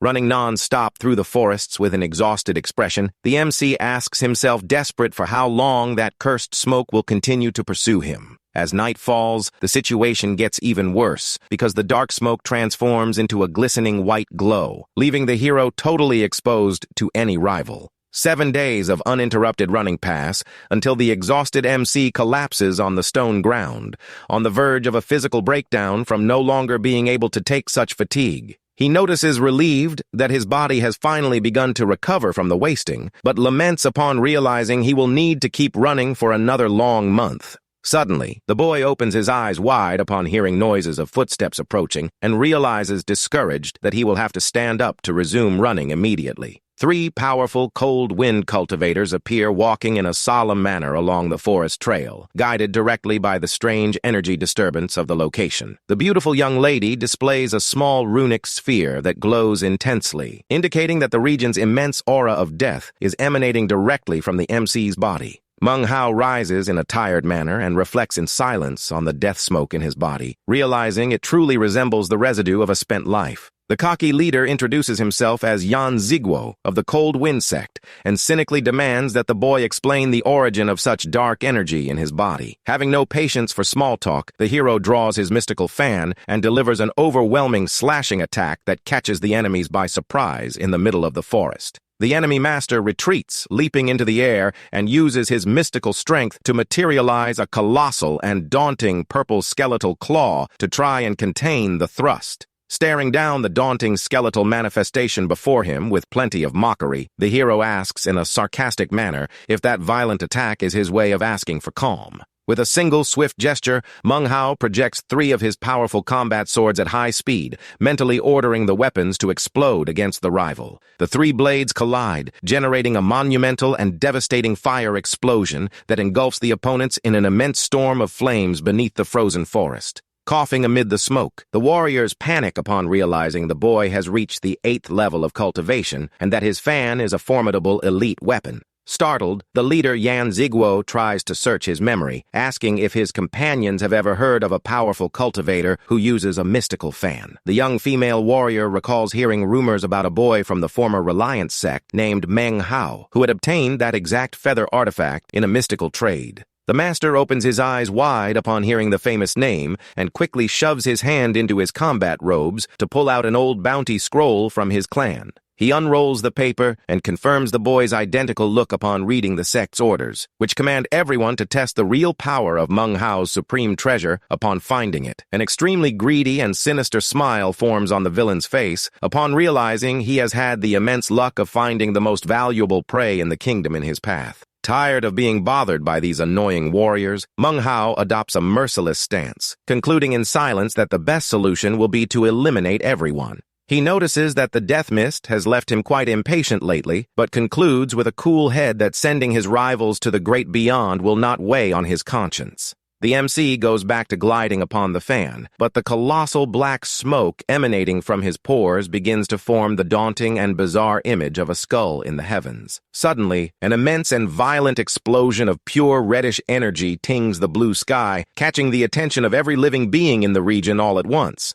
The colossal runic shockwave expands rapidly through the clouds like a true sea of blood, illuminating the horizon in a daunting and majestic manner. From the middle of the forest, Manghao observes the phenomenon open-mouthed, extremely confused to see that even the clouds in the sky have been completely tinged in scarlet tones. At the enemy sect's headquarters, the core formation stage Grand Elder stares at the skies, startled, upon realizing that a sound coming from the distant southern domain has reached the kingdom of Zhao. Other great masters of the state of Zhao also fall into absolute panic, estimating that the devastating speed of that mysterious crash is capable of obliterating the world. Suddenly, a colossal dimensional crack rips through the celestial barrier, glowing with an extremely intense white light that illuminates the entire mountainous region. The hero stares at the clouds completely bewildered and terrified to see up close the very sky of the real world being literally split in half before his eyes.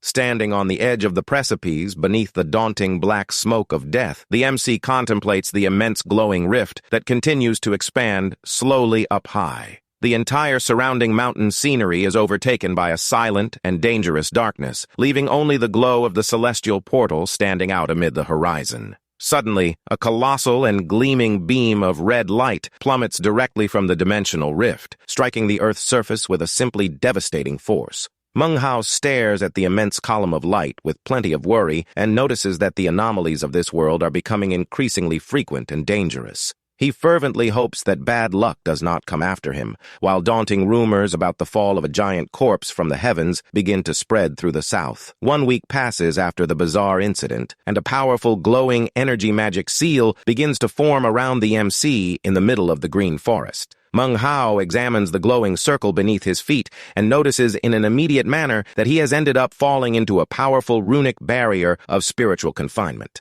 The cold wind warriors reveal themselves, stepping out from their rustic hiding spot, and surround the boy with smug smiles, celebrating the success of their ambush. However, the young lady of the group warns with plenty of worry that her aura-concealing sphere has cracked, preventing them from remaining hidden from now on. The cocky Yan Ziguo does not care about the item's failure, claiming with arrogance that he finally managed to find the prey he was searching for so much through the forest. With a cold and quite annoyed look, the MC stares down his arrogant rival and comments in a sarcastic manner about him bringing reinforcements to that new fight. Suddenly, the overwhelming presence of a new and imposing black-robed warrior appears floating in the heavens upon a colossal gleaming blade. He reveals himself to be Liu Daoyun, the feared warrior of the 9th level of mystical energy condensation, coming directly from his prestigious Cold Wind sect. The hero stares at his opponent and freezes upon noticing he is at the same tier of strength as Shangguan Shu, concluding distressed that defeating him in a direct duel will be impossible. The arrogant Yan Ziguo boasts of having his senior master's backing and demands that the MC deliver all his riches soon if he wants to spare his body. Suddenly, 2 fierce, white-furred, gigantic wolves leap from the middle of the vegetation and charge directly at the startled Yan Ziguo from behind his back. In a complete panic, the villain tries to use his colossal skeletal claw to defend himself from the beasts, unable to understand from where those monsters emerged so suddenly. But in the middle of the confusion, the hero takes advantage of his rival's distraction and delivers a mortal throwing strike that pierces through the villain's skull, ending his life on the spot. Demonstrating incredible coldness, the MC collects his mystical nail back while firmly holding his sacred scroll of beast summoning and control. The boy reveals that he used his scroll to release the smoke beasts in advance, preparing that brilliant trap to liquidate his cocky opponent. With a merciless look totally focused on the combat, the MC mentally orders his monsters to summon all their strength to hunt down the woman of the group. The fierce white smoke beast leaps majestic toward the young female warrior, who watches the attack totally paralyzed with pure dread at the beast's rapid advance. Before she can react, Manhwa appears like a true ghost at her side and disarms her by surprise, breaking her defense in the blink of an eye. The hero easily crushes her fragile aura containment vial, causing the barrier that confined him to shatter and vanish once and for all. The grand, glowing seal that surrounded the battlefield dissolves into an immense dust of light, leaving the surviving enemies in an absolute state of shock. He throws the defeated girl aside and prepares to take off flying, while the senior master watches it all from on high with a quite serious and annoyed expression. The clever MC leaps upon his mystical feather fan and takes off at high speed, beating a retreat before the powerful 9th-level master can reach him.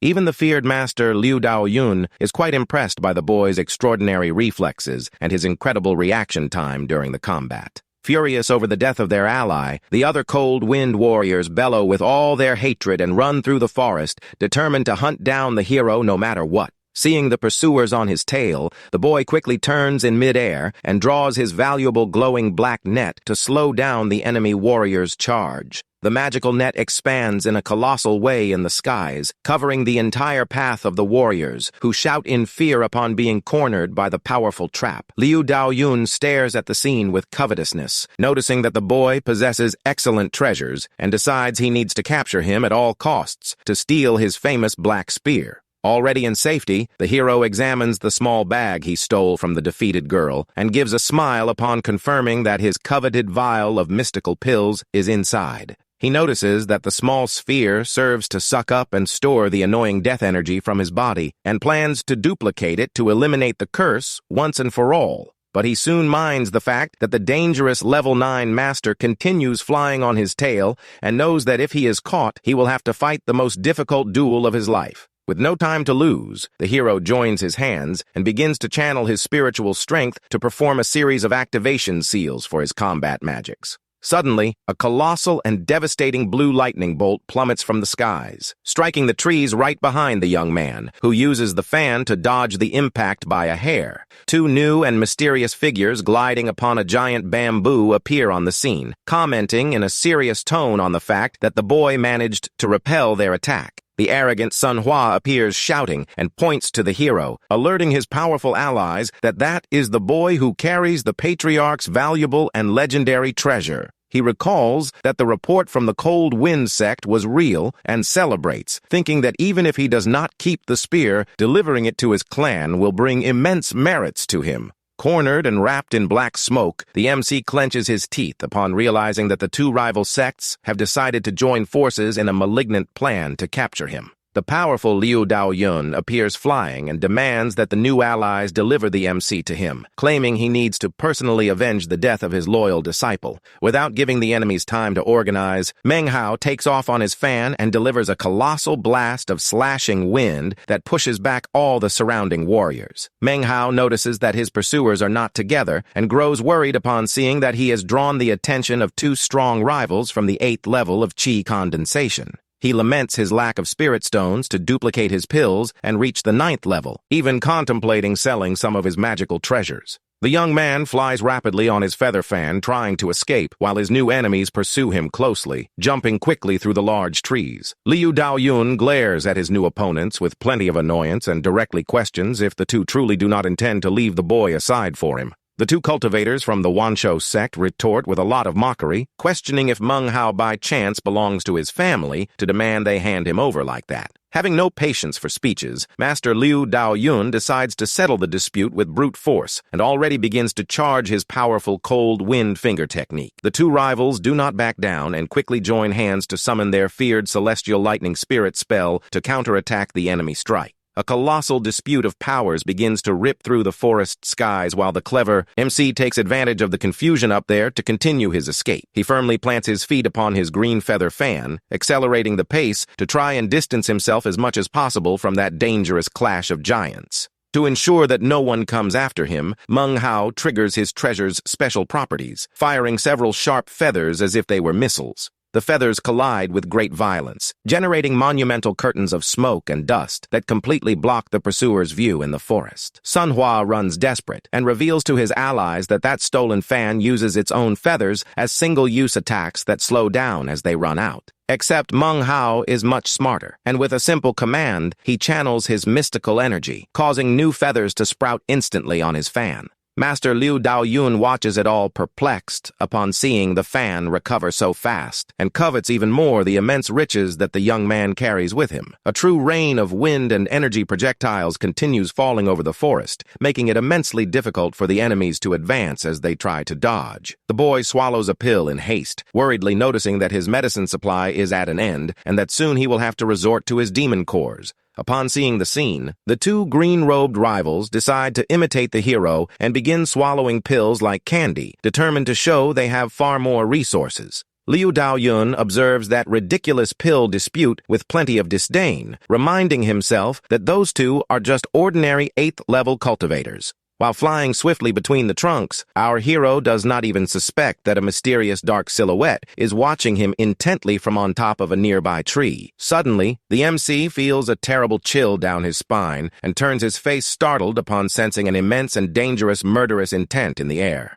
Without any warning, a colossal beam of glowing and slashing energy cuts through the forest in a devastating manner, going directly in the direction of the young fugitive. The violent attack strikes the MC's back dead on, splashing blood through the air and brutally hurling the boy far away from his flying fan. He plummets in a violent manner, rolling several times through the damp forest earth, until finally stopping completely battered and with no strength to react. The pursuers who were coming right behind stop immediately and open their eyes wide in an absolute state of shock upon witnessing the violence of that surprise attack. Slow and extremely firm footsteps echo through the location while the mysterious author of the attack approaches walking in a calm manner along the dirt trail. The imposing and intimidating silhouette positions itself right before the fallen MC, who tries to stand up with plenty of difficulty under the enemy's cold gaze. The new adversary reveals himself to be Ding Xin of the prestigious Violet Fate sect, stating with coldness that he came there merely to fulfill orders and take his life. The newcomer displays an overwhelming presence, being a powerful warrior at the 9th level of Qi condensation, sent specially to hunt down the MC.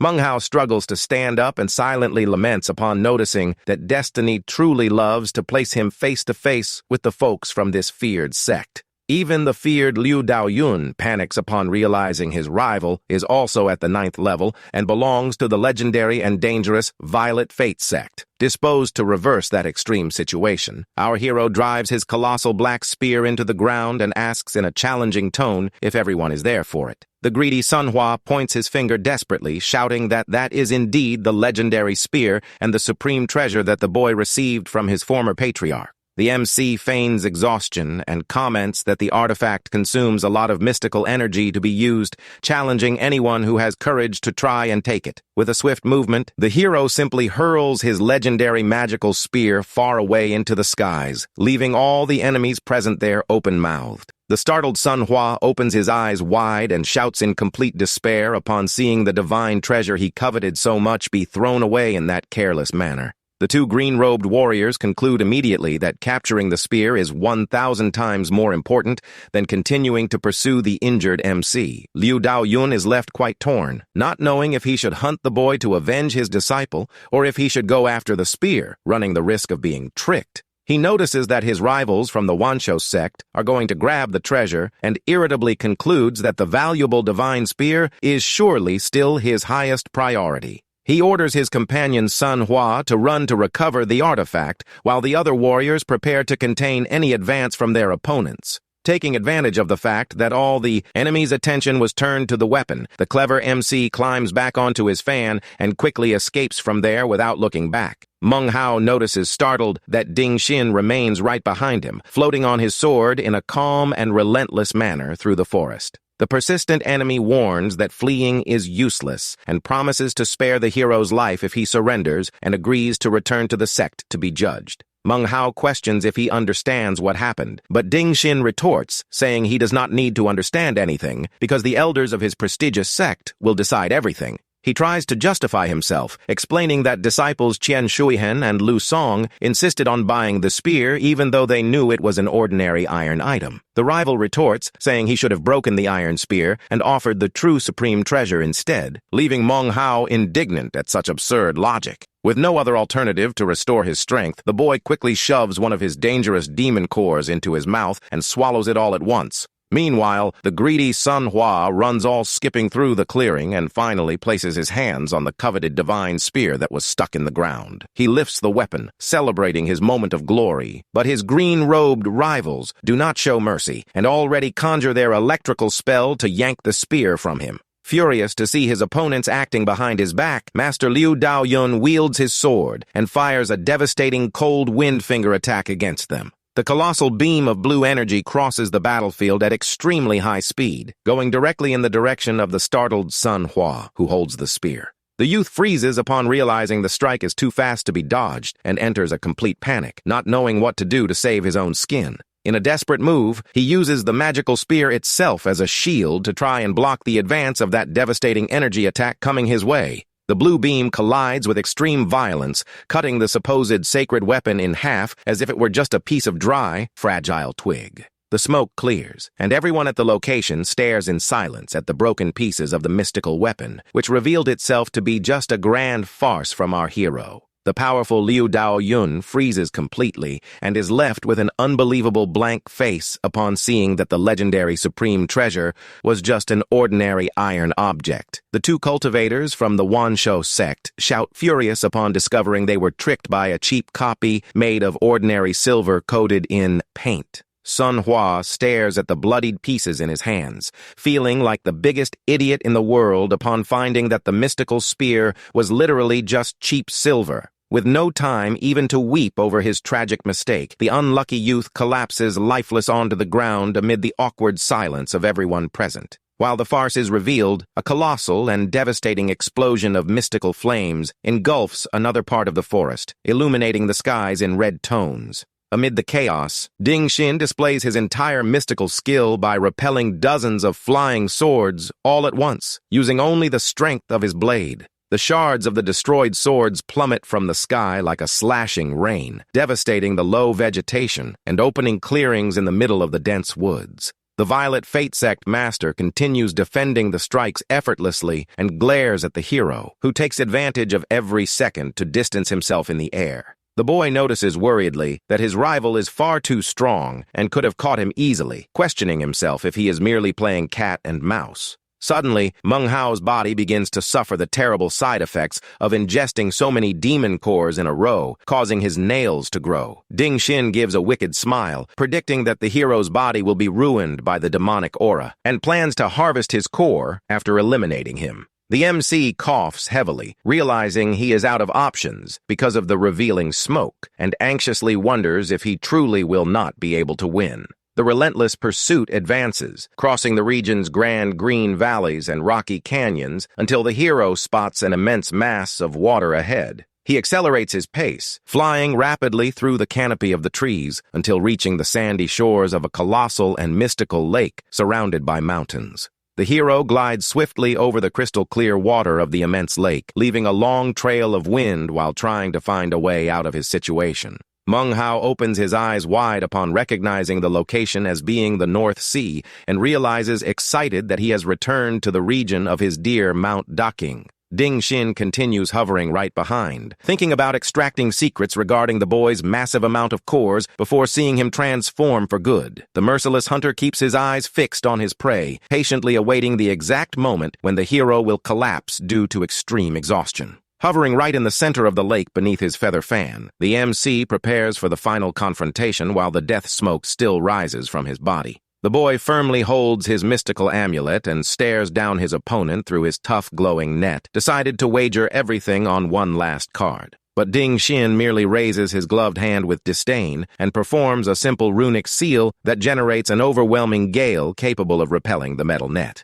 The glowing black net is easily swallowed by a colossal and violent wind tornado that hurls it aimlessly upward beneath the villain's laugh. The cocky enemy questions with plenty of mockery if the MC truly thought a piece of garbage like that would be able to delay his relentless advance. Paying no heed to the taunts, Meng Hao unrolls his old and powerful sacred scroll of beast control, preparing to summon all his power. The roll begins to glow intensely, and an immense blaze of golden flames begins to noisily emerge from the paper, ripping through the air with plenty of power. A majestic and colossal phoenix of pure golden fire rises imposing to the heavens beneath Ding Xin's surprised eyes, illuminating the entire North Sea with its glow. Ding Xin summons a colossal purple wolf spirit on his back and scorns Meng Hao's phoenix, calling it a simple fire chicken. The two spiritual beasts collide in mid-air while Meng Hao hurls a runic wooden sword, which is easily blocked and ridiculed by his adversary. Unshaken by the mockery, the young man makes new magical seals and summons a true storm of wooden flying blades to cover the entire sky. The fire phoenix fights fiercely against the mystical purple wolf, while the immense rain of wooden swords plummets with everything in the direction of the enemy master. Faced with so many attacks, Ding Xin remains with an arrogant posture and draws an ancient spiritual duster to try and disperse the enemy advance. He spins his mystical duster at high speed, creating a colossal spiral barrier of white threads to contain all the wooden swords all at once. The spinning barrier works perfectly, repelling dozens of flying blades that collide harmlessly against the white shield of mystical energy. All the wooden swords summoned by the hero are completely shattered in mid-air, scattering an immense dust of broken wood over the lake. Ding Xin yawns bored, claiming those strikes are far too weak, and in a sarcastic manner questions how the boy managed to reach the 8th level. But suddenly, the arrogant villain opens his eyes wide upon seeing the large glowing black net plummet directly from the heavens in his direction like a trap. The hero's powerful magical net closes around Ding Xin, trapping the Violet Fate Sect master in the blink of an eye over the water. The villain realizes horrified that Meng Hao had thrown that net upward on purpose minutes ago, merely to use it as a surprise element. Our clever MC reveals a focused look and confesses that all that previous distraction served merely to position his two original mystical wooden swords. Two swift and sharp wooden swords with glowing tips rip through the skies in a mortal thrust, going directly against the immobilized adversary. Sensing a real danger of passing away, Ding Xin tries to raise his fingers desperately while bellowing horrified upon seeing the blades approaching his face. In a last effort, he activates his secret power, causing a thick and daunting mystical purple smoke to begin intensely sprouting from his body. The smoke takes the impressive form of an ancestral master, creating a shield capable of resisting even the full attack of a Foundation Establishment stage cultivator. However, Meng Hao's two wooden swords seem to totally ignore the laws of physics and continue advancing with extreme ease against the barrier. Without any kind of resistance, the mysterious mystical blades pierce through the indestructible purple shield as if it were just a thin curtain of smoke. The arrogant Ding Xin enters a complete panic and despair upon seeing that his supreme protection spell simply failed to contain that mortal thrust. With no time to hesitate, the master villain is hit brutally, and an immense amount of blood gushes from his face due to the sword's devastating impact. The entire region of the North Sea is illuminated by the purplish glow of the colossal violet chi spirit, while the devastating attack consumes itself over the battlefield. The gigantic mystical specter glares at the deep waters of the Great Lake amid a daunting and dangerous storm of dust and pure purple spiritual energy. Suddenly, a violent splash echoes through the location when a body plummets in a heavy and lifeless manner into the dark and freezing depths of that immense North Sea. Meng Hao loses control of his cultivation and plummets from his mystical fan, with his body totally weakened and on the verge of losing consciousness for good. The internal view of his body reveals that his vital organs and his ribs suffered terrible and massive damage due to the enemy attack's immense shockwave. His heart and his spiritual energy channels begin to fail rapidly due to the severe internal hemorrhage spreading quickly through his entire chest. The hero coughs up an immense spray of dark blood through the air and collapses backward, falling in a totally defenseless manner toward the deep waters of the mystical lake. The young man goes sinking slowly into the darkness of the aquatic abyss, leaving nothing but a trail of air bubbles and blood behind as he totally loses his senses. While the boy sinks, the mystical barrier that wrapped the black net also begins to slowly dissipate beneath the immense spiritual pressure of that region. Ding Xin coughs up a lot of blood and admits that his shield blocked only one of the strikes, but is certain that his young enemy did not survive his terrible counterattack. He notices, startled, that his mystical strength is dissipating rapidly through the sword wound, and decides he needs to get his hands on that incredible treasure. Determined to recover the MC's treasures, the injured warrior dives with everything into the cold waters of the North Sea, not caring about the severity of his cuts. Well down at the bottom, Meng Hao's unconscious body continues floating and submerging toward the silent and mysterious abyss of that immense basin of clear water. With his eyes totally closed and displaying no reaction, the boy seems to be rapidly approaching the end of his spiritual journey beneath the lake. He continues sinking until passing right next to an old and mysterious wooden boat that had been shipwrecked for centuries in the region's sandy depths. The old boat rests in a peaceful manner on the bed of earth, surrounded only by air bubbles and by the marine vegetation growing slowly beneath the dark waters. Suddenly, strange and glowing currents of white mystical light begin to sprout from several shells and marine plants that were resting on the sandy bottom. The mysterious energy currents merge into a colossal vortex of green light that wraps the hero's body, pulling him toward the ancient shipwrecked vessel. Floating amid the glowing cocoon of green spiritual energy, the slumbering youth seems to be on the verge of discovering a new and grand hidden secret in the North Sea. Meng Hao's body floats peacefully wrapped by the glowing green light, which seems to be healing his terrible internal wounds little by little. Surprised, he regains consciousness and sits up in a slow manner in the middle of that luminous cocoon, noticing that his pains have completely vanished. The boy notices in an immediate manner that his risky wager worked, and that the feared demon of the North Sea truly intervened to save his life. However, the hero freezes out of dread upon looking around and seeing an immense horde of daunting female ghosts floating in a bizarre manner over the water. From the middle of that ghost horde emerges a small and pale little girl with her hair tied up, standing solemnly over the deck of the shipwrecked boat.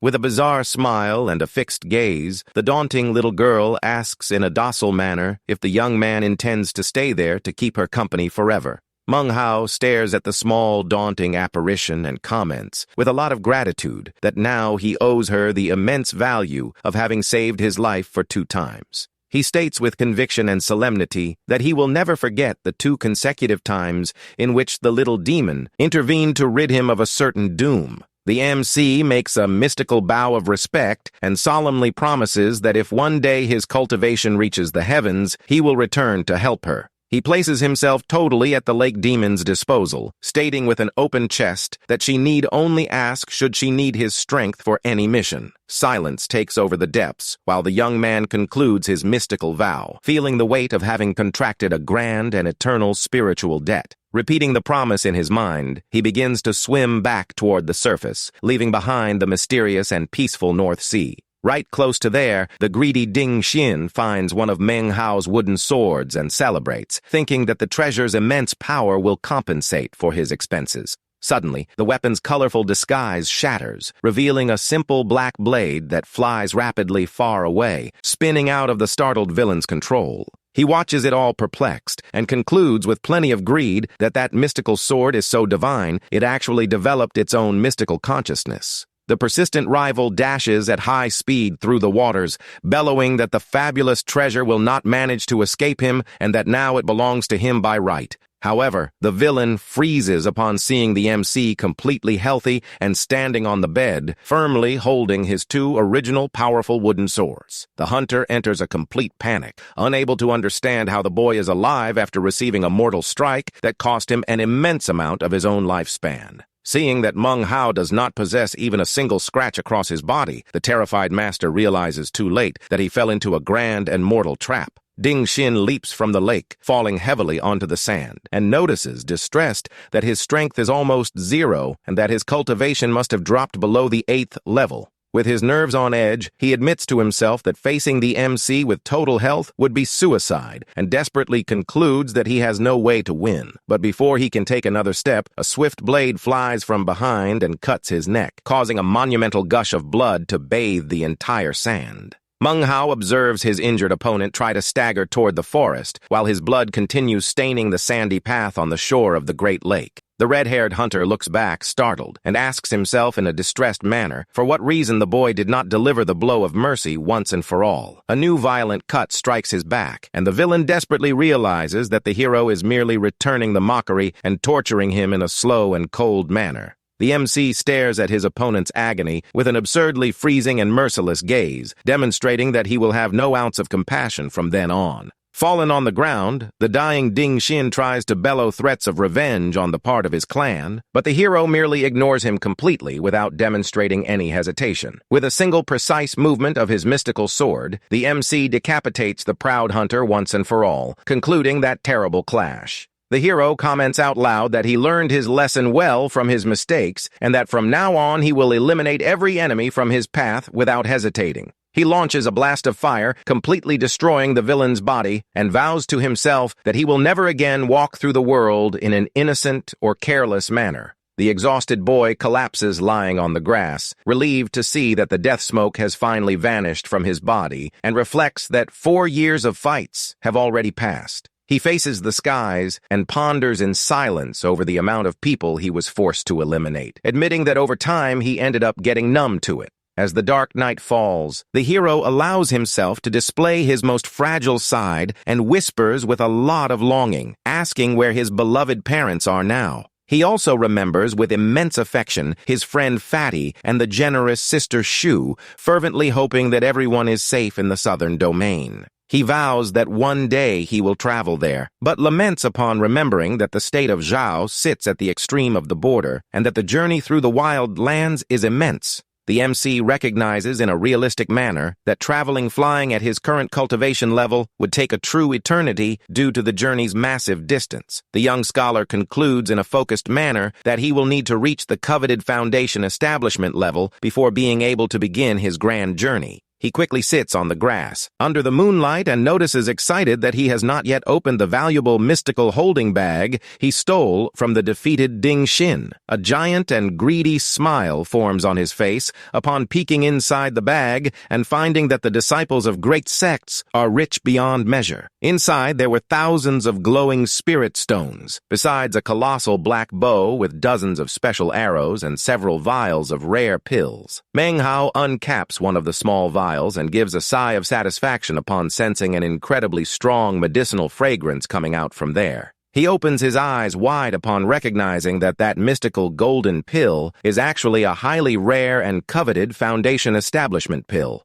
The youth examines the golden jewel very close and notices a runic mark engraved on its surface, indicating the personal symbol of the alchemist who produced it. He knows that using the copper mirror to duplicate items consumes a lot of stones and decides that the best solution will be to go to a market to sell his things. Our hero travels to the busy city of Tianhe, a famous free haven that attracts cultivators and merchants from every corner of the state of Zhao. Wearing a black hood to conceal his face, he enters a shop and is startled by the abusive price of 300 stones for an earth spirit pill. Trying not to draw attention, the young man asks in a low tone if the merchant possesses any of the rare Foundation establishment pills there. The vendor laughs, commenting that such a treasure costs more than 100,000 spirit stones, and suggests he look in the largest and most luxurious pavilion in the city. The hero freezes at the absurd amount, but suddenly his body tenses up upon noticing an unusual commotion and a very familiar presence approaching. To the young man's surprise, the terrible elder Shangguanshu appears walking in an imposing manner down the street, surrounded by several elite disciples as guards.